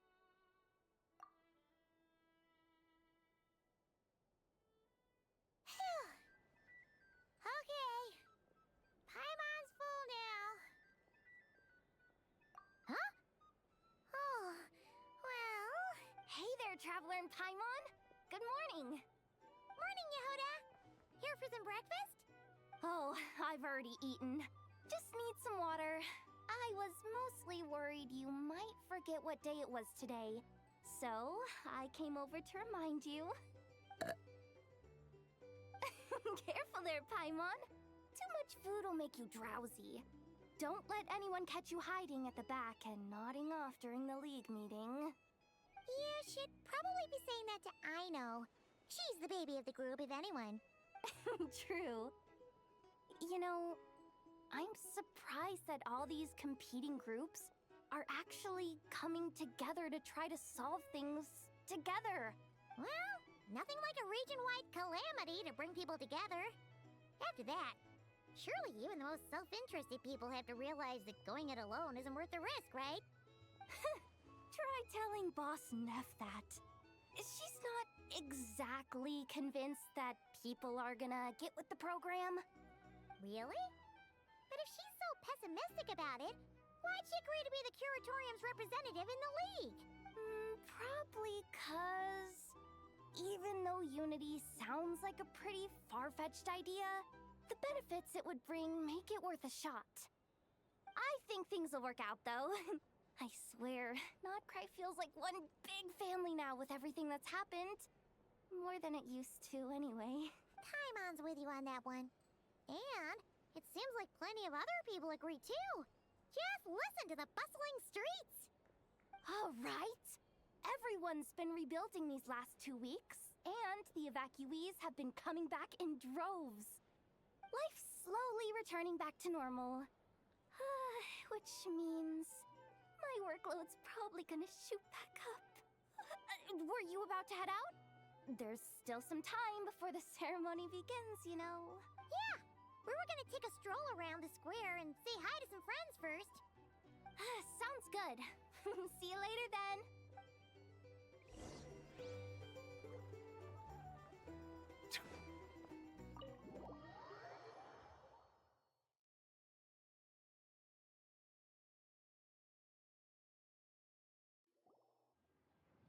Please accept today's boon.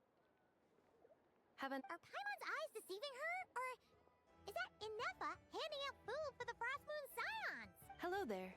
Would you like a feast of the moon, along with some snacks of the day? So, what's new, Inefa? It was only a few days ago when we last saw you, but it looks like you've joined the Frost Moon Scions in that time. And I know too? What are you talking about, Paimon? We're just here to help, duh. In the wake of the disaster, it's all hands on deck.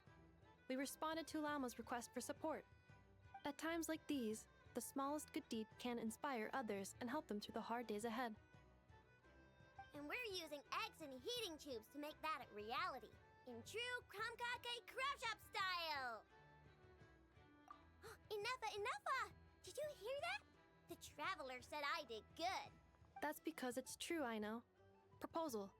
If you can resist eating today's dessert, I will provide you with compliments, too. No way! Well, that proposal got shot down quickly. I need something to get me through the hard times too, you know. Mom! Yes, dear. Go right ahead. Excuse me. Could I take a photo with the robot lady? She helped us get safely out of Notcry, and she helped us get back home too. She's the best. Of course she is. And since I'm the whiz kid who built her, that makes me even better than best, right? But you stole my snacks, though. Oops. Shall we move to the open space near the center? The view there is better. Thank you! Aren't you the better pick for this job, Flint's? You underestimate yourself yet again, Master Ilua. Not at all. I rarely come by Nasha Town. I don't know any of the big shots here. All in good time. Socializing is a step-by-step journey. But you're much further ahead on that road, aren't you? You're not seeing the full picture. You know the truth now. My friends do not understand my habits. There is no question about it. The Lightkeepers need a representative in the League. Someone who is upright, cares about other people, and can realize their self-worth through group action. You say it like you wouldn't make the cut. I am most flattered that you think I would. Sigh a little less, Master Ilua, and have more faith in yourself. All the Lightkeepers agree that you're a very promising young man. That is precisely why Starshina and Nikita felt safe delegating such important work to you. I'm sure we all also agree that we would sooner die of dehydration than manage to wrangle anything out of you in a discussion. My apologies. I am not in the habit of bringing water with me when I go out. Whatever. I'll take the job. By the way, who else is part of this? Oh, it's quite the who's who of Notcry. There's the Moon Chanter of the Frostmoon Scions, the boss of the Curatorium of Secrets, a representative of the Voynich Guild, and even someone from the adorable Krumkake craft shop. I'm sure you will find speaking with them to be a genuine pleasure. If you say so. I've never done this work before, so I'm honestly a little scared of making mistakes. But I'll do it. Not only is it our duty as Lightkeepers, but because I want to make Notcry a more welcoming place. An admirable attitude to take. The beacons are lit, Itlua. We're but one step away from breaking through the blizzard. We have the chance to band together and build our shared homeland into an Elysium. This is unprecedented for Notcry. An opportunity not to be missed. Yeah. You're right. I'll do my best. Quite a few familiar faces have arrived. Let's go, shall we?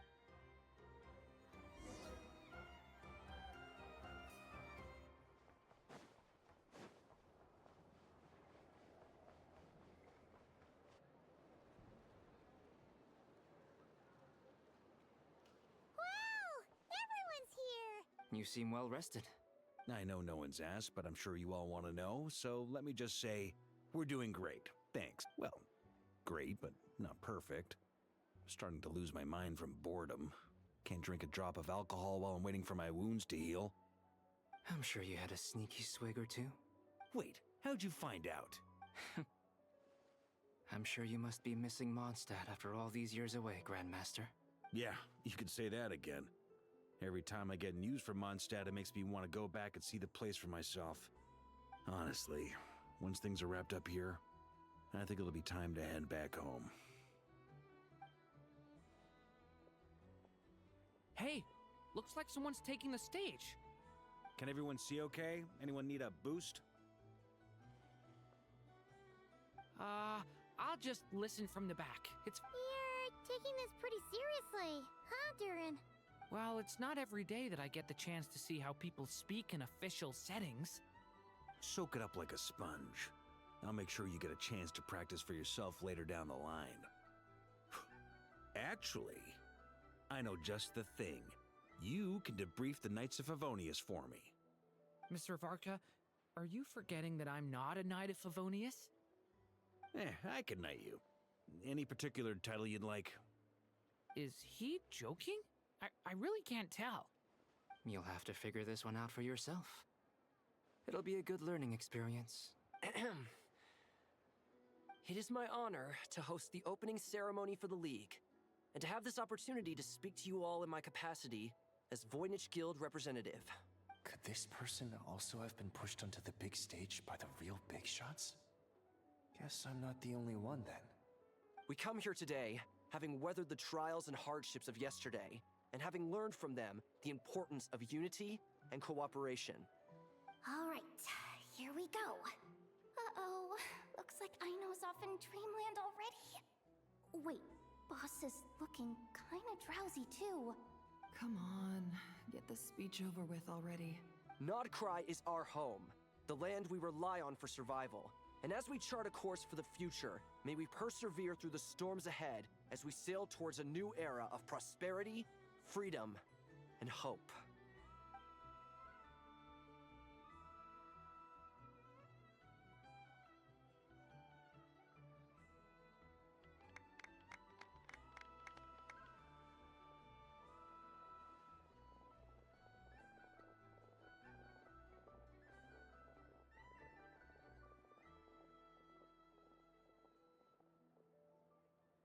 Looks like we'll have more opportunities to travel in the future. I'm sure you'll cope, Lady Moonchanter, given how fleet of foot you are. Unfortunately, I suspect I'll be too busy at the Curatorium to act as your host. We have a busy schedule, not to mention an international network of contacts to manage. It'll be all right. I'll just check your schedule with Yehoda well in advance. And if she's not available, I can simply ask Ashru. You... So giving my employees extra workload isn't enough for you? You're really going to drag my cat into this too? I thought you'd approve. Aren't you forever increasing your employees' workloads? That's a bold statement. Are all the Frost Moon Scions feeling more audacious now that your moon goddess has returned? Columbina's return has brought joy to all who care about her. That includes both you and me. As for the Frost Moon Scions, we are learning how to thrive independently, without relying on the moon goddess. It is up to us to make our home a more livable place. Joining the League is one of the steps we are trying towards that end. I like the word try. It's nice and non-committal. You can opt out at any time and still say you tried. You don't see a bright future for the Frost Moon Scions? Or did you mean the League? I'm just not as optimistic as you. The Frost Moon Scions should count themselves lucky that they have a leader as stubborn and enterprising as you.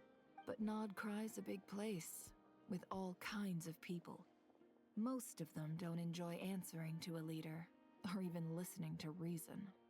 Well, that's where you and your methods come in. Unless the Curatorium of Secrets is only here for appearances. For now, yes. And that won't change until this venture becomes worth my while. What would make it worth your while? Getting out more than I put in. Right now, I'd barely break even, but I'll grant that it's a good start for Nodcry. Then maybe it's worth a try. All right, you can stop now. Or do I have to join the Frost Moon Scions before you'll get off my back? You'd be very welcome to join us. Hey, you two! Congrats on all your hard work! What are you chatting about? Nefer was trying to dissuade me from adding to her employees' workload. Also, she's considering joining the Frost Moon Scions. Sorry, what? Your conversations are always the most interesting. Would you two care to join me for some tea before heading to your next destination?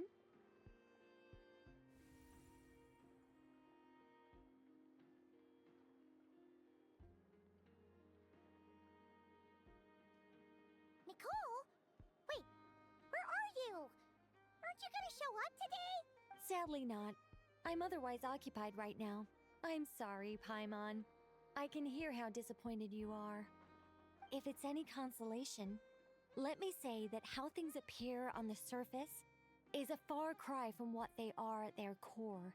Perhaps you'll feel better if you focus on the fact you have a special line of communication with the great mage herself. Okay? Has something happened? No, or not yet, anyway. Well, that's not ominous at all. Not for the time being. Just think of this as a general check-in to make sure this communication system is still running smoothly. Besides, it's good to chat once in a while if we want to maintain our friendship. You could have just said so. Paimon got all worked up for nothing. Still, the best friendships are built through face-to-face interaction, you know. It's never gonna stop being weird having tea with you when you're not there and just talking to thin air. All right, fair point. I'll bear. Yeah. Any update on that crisis at the world's borders? Alice just informed me that they had their work cut out for them. And now everyone's thoroughly exhausted. But they did finally get things back under control.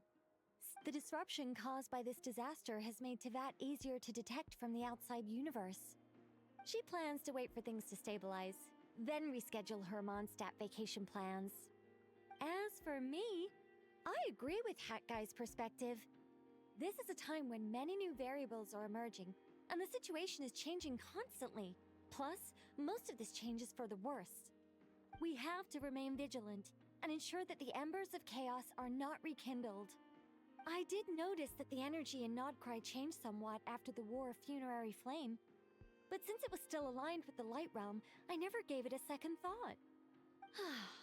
It looks like I'll have to examine the connections between phenomena I observe more closely in the future. Just doing my duty. It's more or less second nature by now. Of course. To give you the full picture, I'd have to start with the substance from which angels were formed. Never mind. Paimon's right. Showing off my knowledge would be much more satisfying in person. By the way, you did receive the gifts from the Hexen Circle, yes? I'm not trying to claim credit or anything, but my pride demands that I at least mention it. They're quite similar to the protective talisman that Alice gave Dory, but with some very special enhancements. Oh! So that's what kept our friends safe when Dory trapped them. Indeed. We went to great lengths to make sure they were invisible to his eyes. I'm so happy they came in handy. Still, not fishing for gratitude, by the way. I just want you to be aware that sometimes your friends may be protecting you in ways you cannot perceive. Anyway, I'll contact you if anything else crops up. If not, you know what they say, no news is good news. Oh, my angelic instincts are tingling. They say you should head to the docks next. Your friends are about to board their ship home.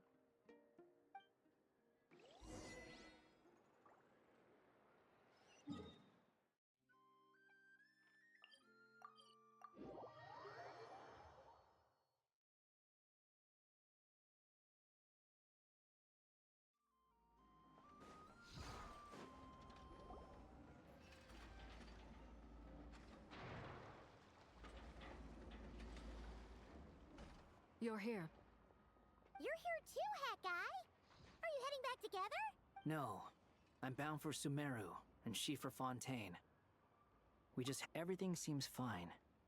Sandrone may have an abominable temper, but she's always been very responsible with important calculations, and things entrusted to her by valued friends. You always speak as if you know us inside out, Mr. Hat Guy.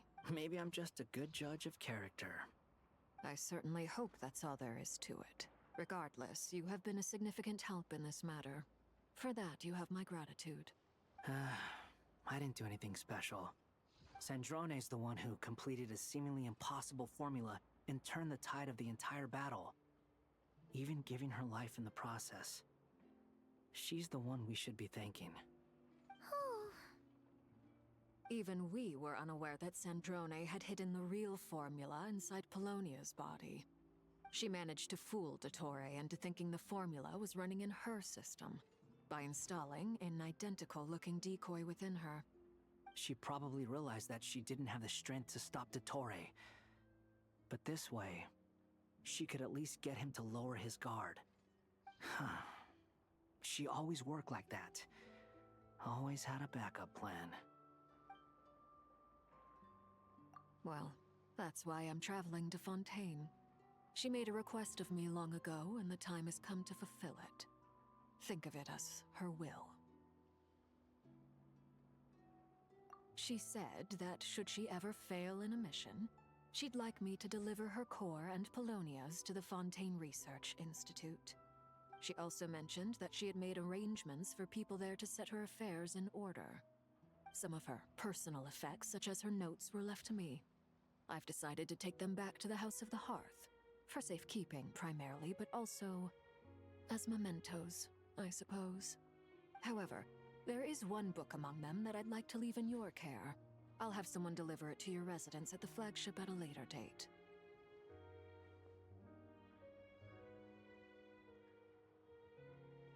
No, I was specifically warned not to tell her. This is her last wish, and I will abide by it. I can only hope so, but none of us here can know for certain. I bade farewell to Columbina earlier today. As promised, she turned the iridescent moon's marrow over to me.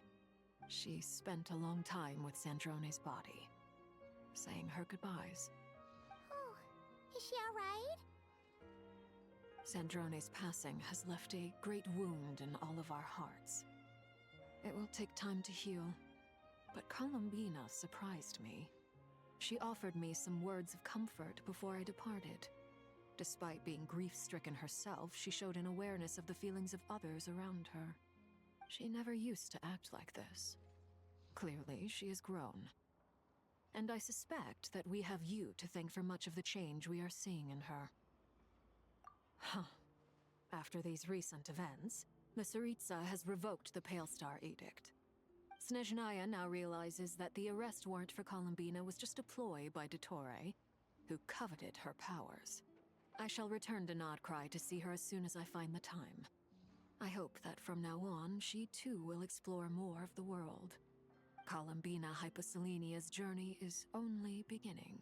My ship is here. Traveler, Paimon, we shall meet again. You too, Hat Guy. What are you still bumming around for? Isn't Columbina waiting for you? I thought today was the day you'd agreed with her to go find out the truth about your sibling. You're afraid you won't like the truth when you see it. Well, this is new. I was starting to think that nothing could scare you. Don't say that! Wouldn't you be if you were in this situation? Fair point. But I'd say I have more experience facing up to unpleasant truths than the Traveler. They say blood's thicker than water. I know how much you need your family back. More than you need any of your friends. And I'm sure that all your real friends understand that too. No matter what the truth turns out to be, they will stick by you and support you, whatever decision you make. Finding the truth is important. But more important still is what you choose to do once you've found it. At least, that's the life lesson I've learned from my experience, grappling with the truth. What? Now that Dottore's dead and gone? A little, I guess. But it hasn't solved everything. Maybe I regret not getting to end his life with my own hands. Or maybe it's something else. But for whatever reason, I still feel like I have a chip on my shoulder. Either way, I'm going back to Sumeru. Lesser Lord Kusanali is gonna need help dealing with all the chaos Dottore left in his wake. Not just from this incident, but you should continue with your journey, as you've always done. Who knows? Maybe we'll meet again someplace else. So, what should we do now? If you want to explore a bit more to steady those nerves, Paimon's game! After all, when Columbina said she knew where your ship was hidden, Paimon promised to give you two some alone time with the truth. It hasn't been all that long since we were last apart, sure, but with Columbina there, Paimon's sure things will be just dandy. Ain't no biggie. Paimon might be all about that food and fun, but she knows how to do right by people. Paimon's sure you'd prefer to digest the news about your sister in peace. But, no matter what you see, just know you can share it with Paimon. Of course, as long as it's not super private. If you can't make sense of something, let's give it some thought together. And even if we both can't figure it out, Paimon can at least treat you to a nice meal. Glad to hear it. Feel better now? Alrighty. Next up, time to meet with Columbina.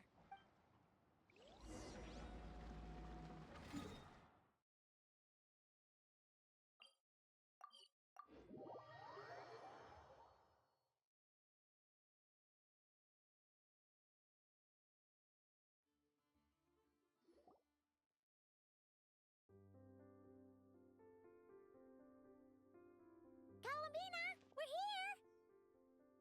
Can't quite believe we're meeting out here. We've gotten used to walking over to Silver Moon Hall whenever we go see you. Well, you're still welcome to go there whenever you want to see me. It's just, now that it's all over, I've decided to make some changes. Try and fit in with the Frost Moon Scions, like Lama suggested. The older generation are still timid around me. They don't dare get too close, and they bow their heads when I walk by. But things are much better with the children.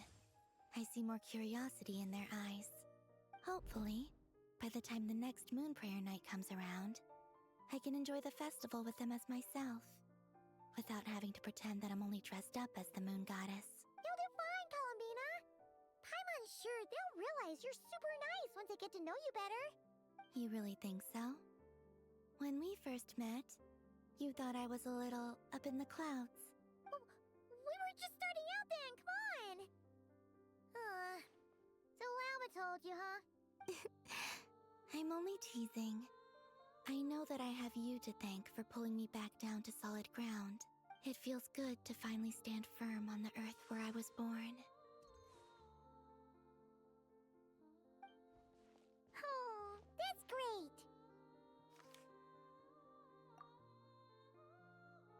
Thank you. I'll make sure not to lose it this time. Well then, are you ready?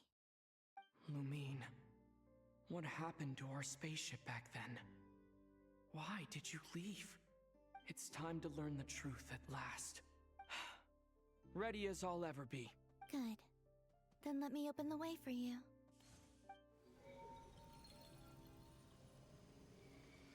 Where does this lead? To our shared destination. Huh?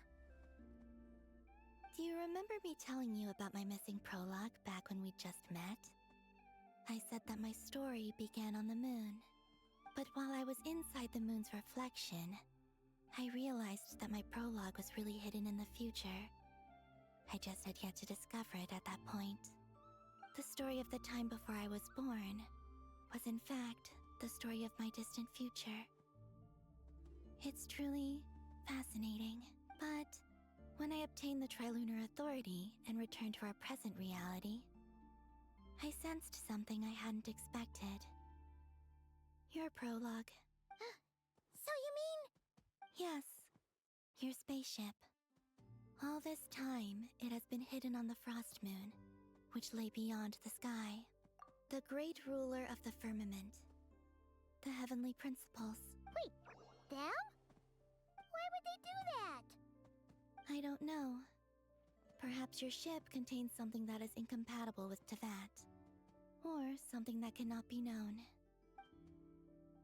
Oh, did I pick a bad time to say this? I know it must have been hard to work up the courage to do this. Maybe I should have waited until you were on the moon, with no chance to back out. That would have been kind of mean, you know.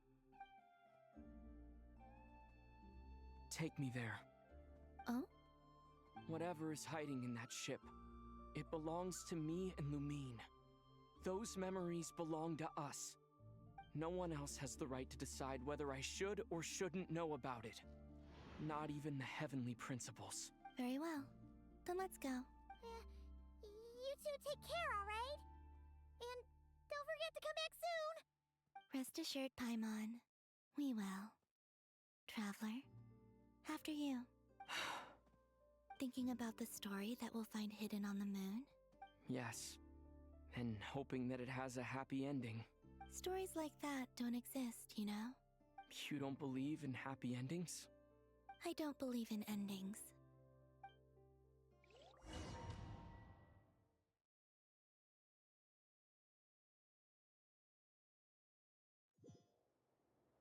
Where am I? This is the pathway I built between Tevat and the Frost Moon. The moon is very far away from us, so it could be a long journey.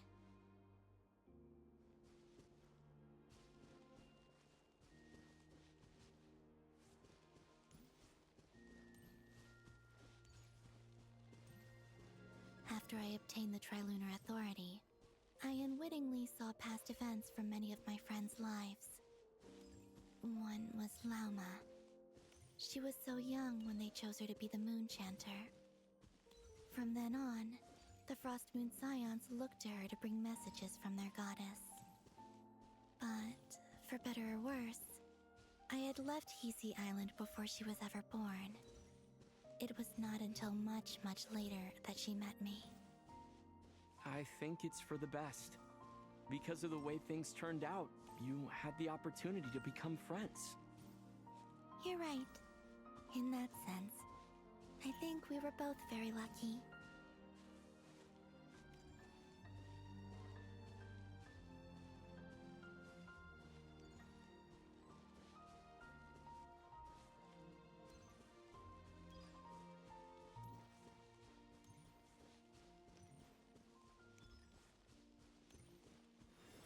Oh, and about that mage, Nicole.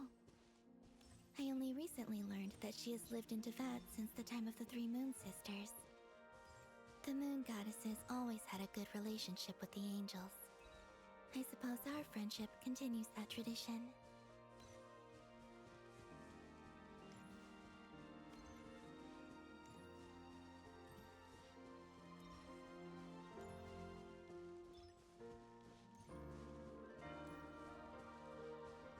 And then, there's Zandrone. I never knew that much about her, beyond the fact that she was created by someone called the Lord Artificer. She, too, suffered for a long time before joining the Fatui.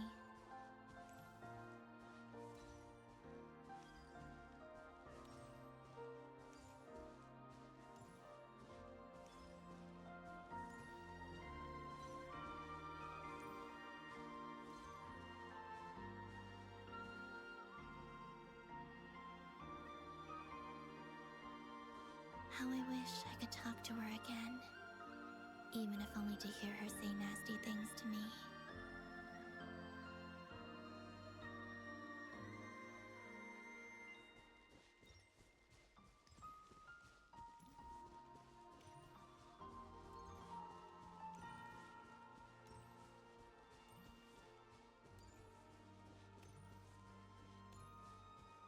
Also, I saw your sibling's story. I'm afraid I didn't see much. It seems that she rarely came to the surface, where the moonlight shines. But I did notice that back when you first set out on your journey, she would often appear nearby, gazing at you from afar with a guilty look in her eyes. Lumine. Let us speak no more of the past. I probably shouldn't reveal so much about my friends. It's not my place. Let the moonlight carry us forth. We are very close now.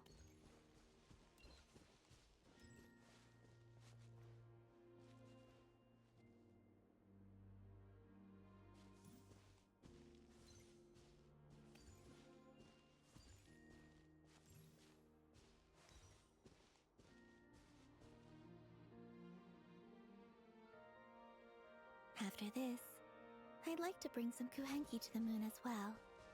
If they're willing, of course. What about your other friends? Will you bring them to visit too? Certainly. But I'll need to tidy the place up first. This home hasn't received any guests in a long, long time.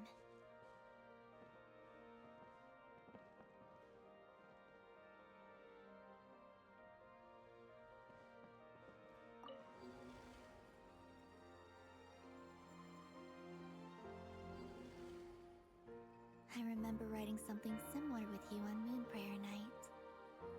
I believe it was called... Dodoko's Whirligig. Yes, that was it. You asked me if I was afraid to return to the moon, and I said that I was. The idea that I had gained something precious, only to lose it so quickly. That frightened me. But I'm not afraid anymore. Besides, this time, we're traveling together.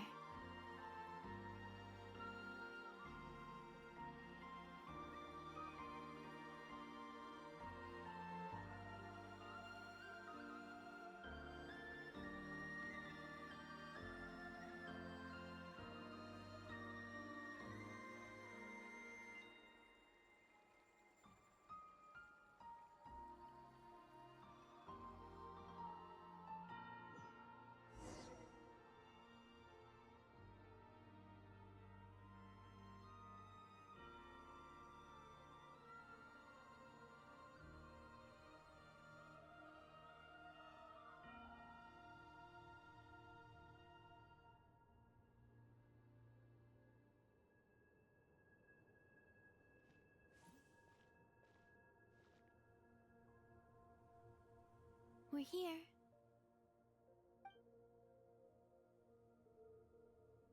Over there.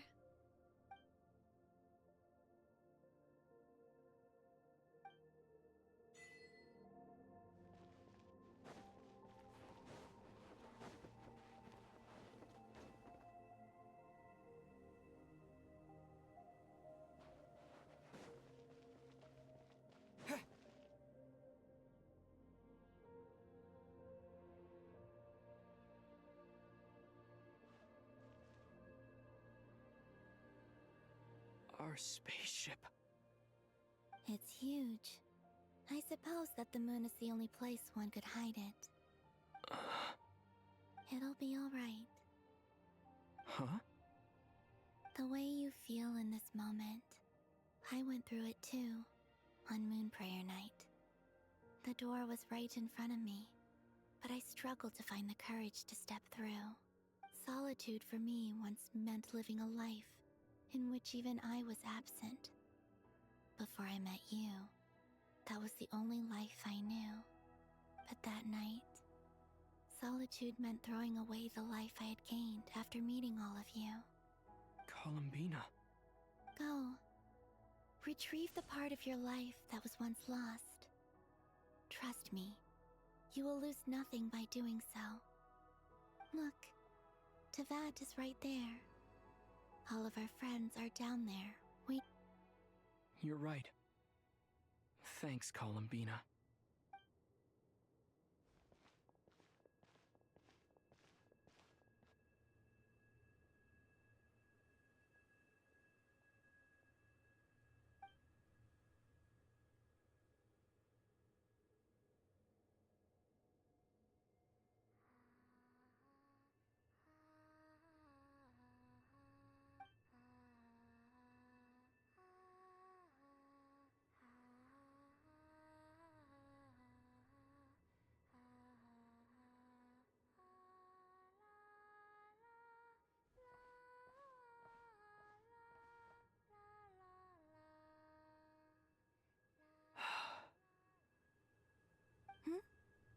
Finished? Yeah. Why did you take your eye mask off? Well, since my return, I've decided to take more opportunities to see the world with my own. Besides, I've always wondered how Tevat looks from the moon. And what do you think? It's beautiful. I could spend a whole day here just gazing at it. What about you? What do you think of the truth you found? I haven't looked at another person's expression in a long time, but I think yours is saying it was neither good nor bad. Keep this up, and it won't be long before you give Nephra a run for her money. Oh, I don't think that's going to happen. I'm much more used to sensing what's going on around me with Kuvaki. I think I'll save my eyes for seeing special moments I really want to remember. I read the spaceship's flight logs. I always assumed that this was my first time in Teyvat. I thought that Lumine and I must have been hibernating in space for centuries on end. But the logs show that our spaceship flew over the skies of Teyvat once before. Flew over? So you didn't land? No, the ship barely came to a stop before flying on again. After that, it continued traveling through space for a long time. Some of the data is corrupted, but I suspect that it kept flying for thousands of years. It was only after that that the ship made a forced landing in Nodcry. When Lumine found me, she came from outside the ship. Could this mean that she left the ship long before I did? Maybe even during our first pass over Teyvat. Are you alright? Yes, I can feel that the truth is coming together, one small piece at a time. I remember Lumine telling me that when she first arrived in Conria, she could not recall the past. So this might be something that even she doesn't know. Here, I made some space for you. Your mind must be racing, and this seems like the perfect place to relax and clear your head. Oh, wait, there's one more thing. What is it? Wait here a moment.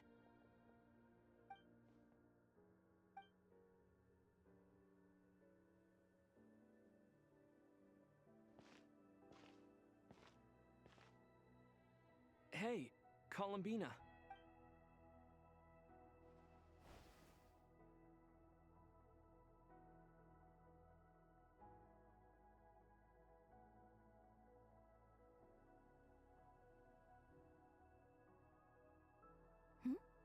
Is that a new outfit? An old one, technically. It's been in a cabinet inside the ship this whole time. It's a matching pair with Lumine's. She always liked this set more. Huh. I don't think there's a huge difference. Really? Yes, it's still the same you. You're the same person, no matter what clothes you wear. Only Columbina would make an observation like that. Traveler, do you consider Teyvat your home? Home is wherever Lumine is. But then after all the time I've spent here, yes, I'd say it's my home. Would you change your answer if Teyvat changed appearance? I mean, if the truth about Teyvat turned out to be different than what you thought.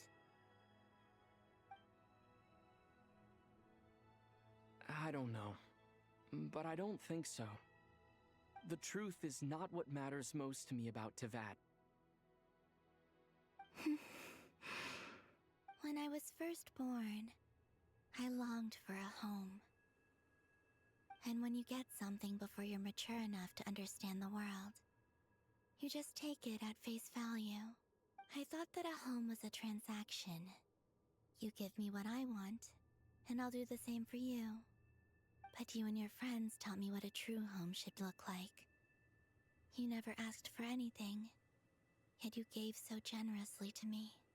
That's because your friendship matters to us. In the past, I thought that my birth in Nodcry must have been a mistake. But after journeying to the distant past where the story began, I realized that it was I who chose Nodcry to be my future home. Now, I am glad that I made that choice. I'm sure your friends are just as glad. In fact, I intend to make the same choice today as I did back then. What do you mean? Well, I've given the Eternal Moon's Marrow to Lauma, and the Iridescent Moon's Marrow to Arlecchino. And now, I shall return my Kuvagi to Nodcry again, that it may continue to protect my chosen home. Wait, but what about your body? Hmm? Oh, are you worried that I'll disappear again? I won't. Not this time. The Frost Moon has now entered the fall sky, and I am the Tri-Lune Goddess. I am only returning to Nodcry the part of me that it needs. I am giving what I can, because my home is worth it. Oh, and I have something for you, too. For me? Yes. Come closer.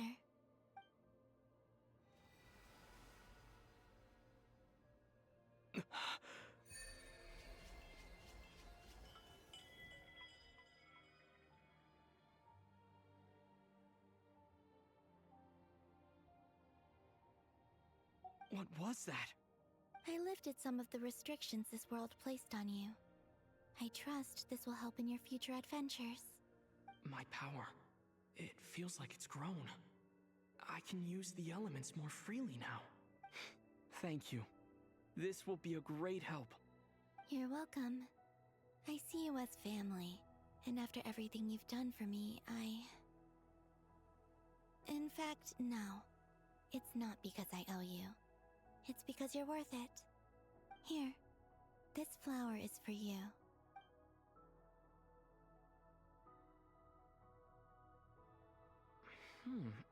Isn't this a moon prayer blossom? Yes. Don't worry. You will never see these flowers lose their color again. I'm finally discovering the joy of giving. How I wish I'd learned this sooner. Hey, better late than never. What are you thinking about now? Why don't you take a guess? You get... one shot. I don't think I'll get it in one guess. But I'm sure it's a happy thought. That's kind of a sneaky answer. I can't say you got it wrong. Down into that, the moon seems so far away. I felt it might always lie beyond my reach. But on the moon, everything feels so close by. The haze that once enshrouded the skies has finally been dispersed. I feel like a traveler on a winter's night, starting a new chapter in my tale by the warmth of a bonfire. I don't have a lot of luggage, but I do have a lot of hope for the future. Well, what's next? Next, to start with, I want to stay here just a little longer. After that, let's return home and continue our journey.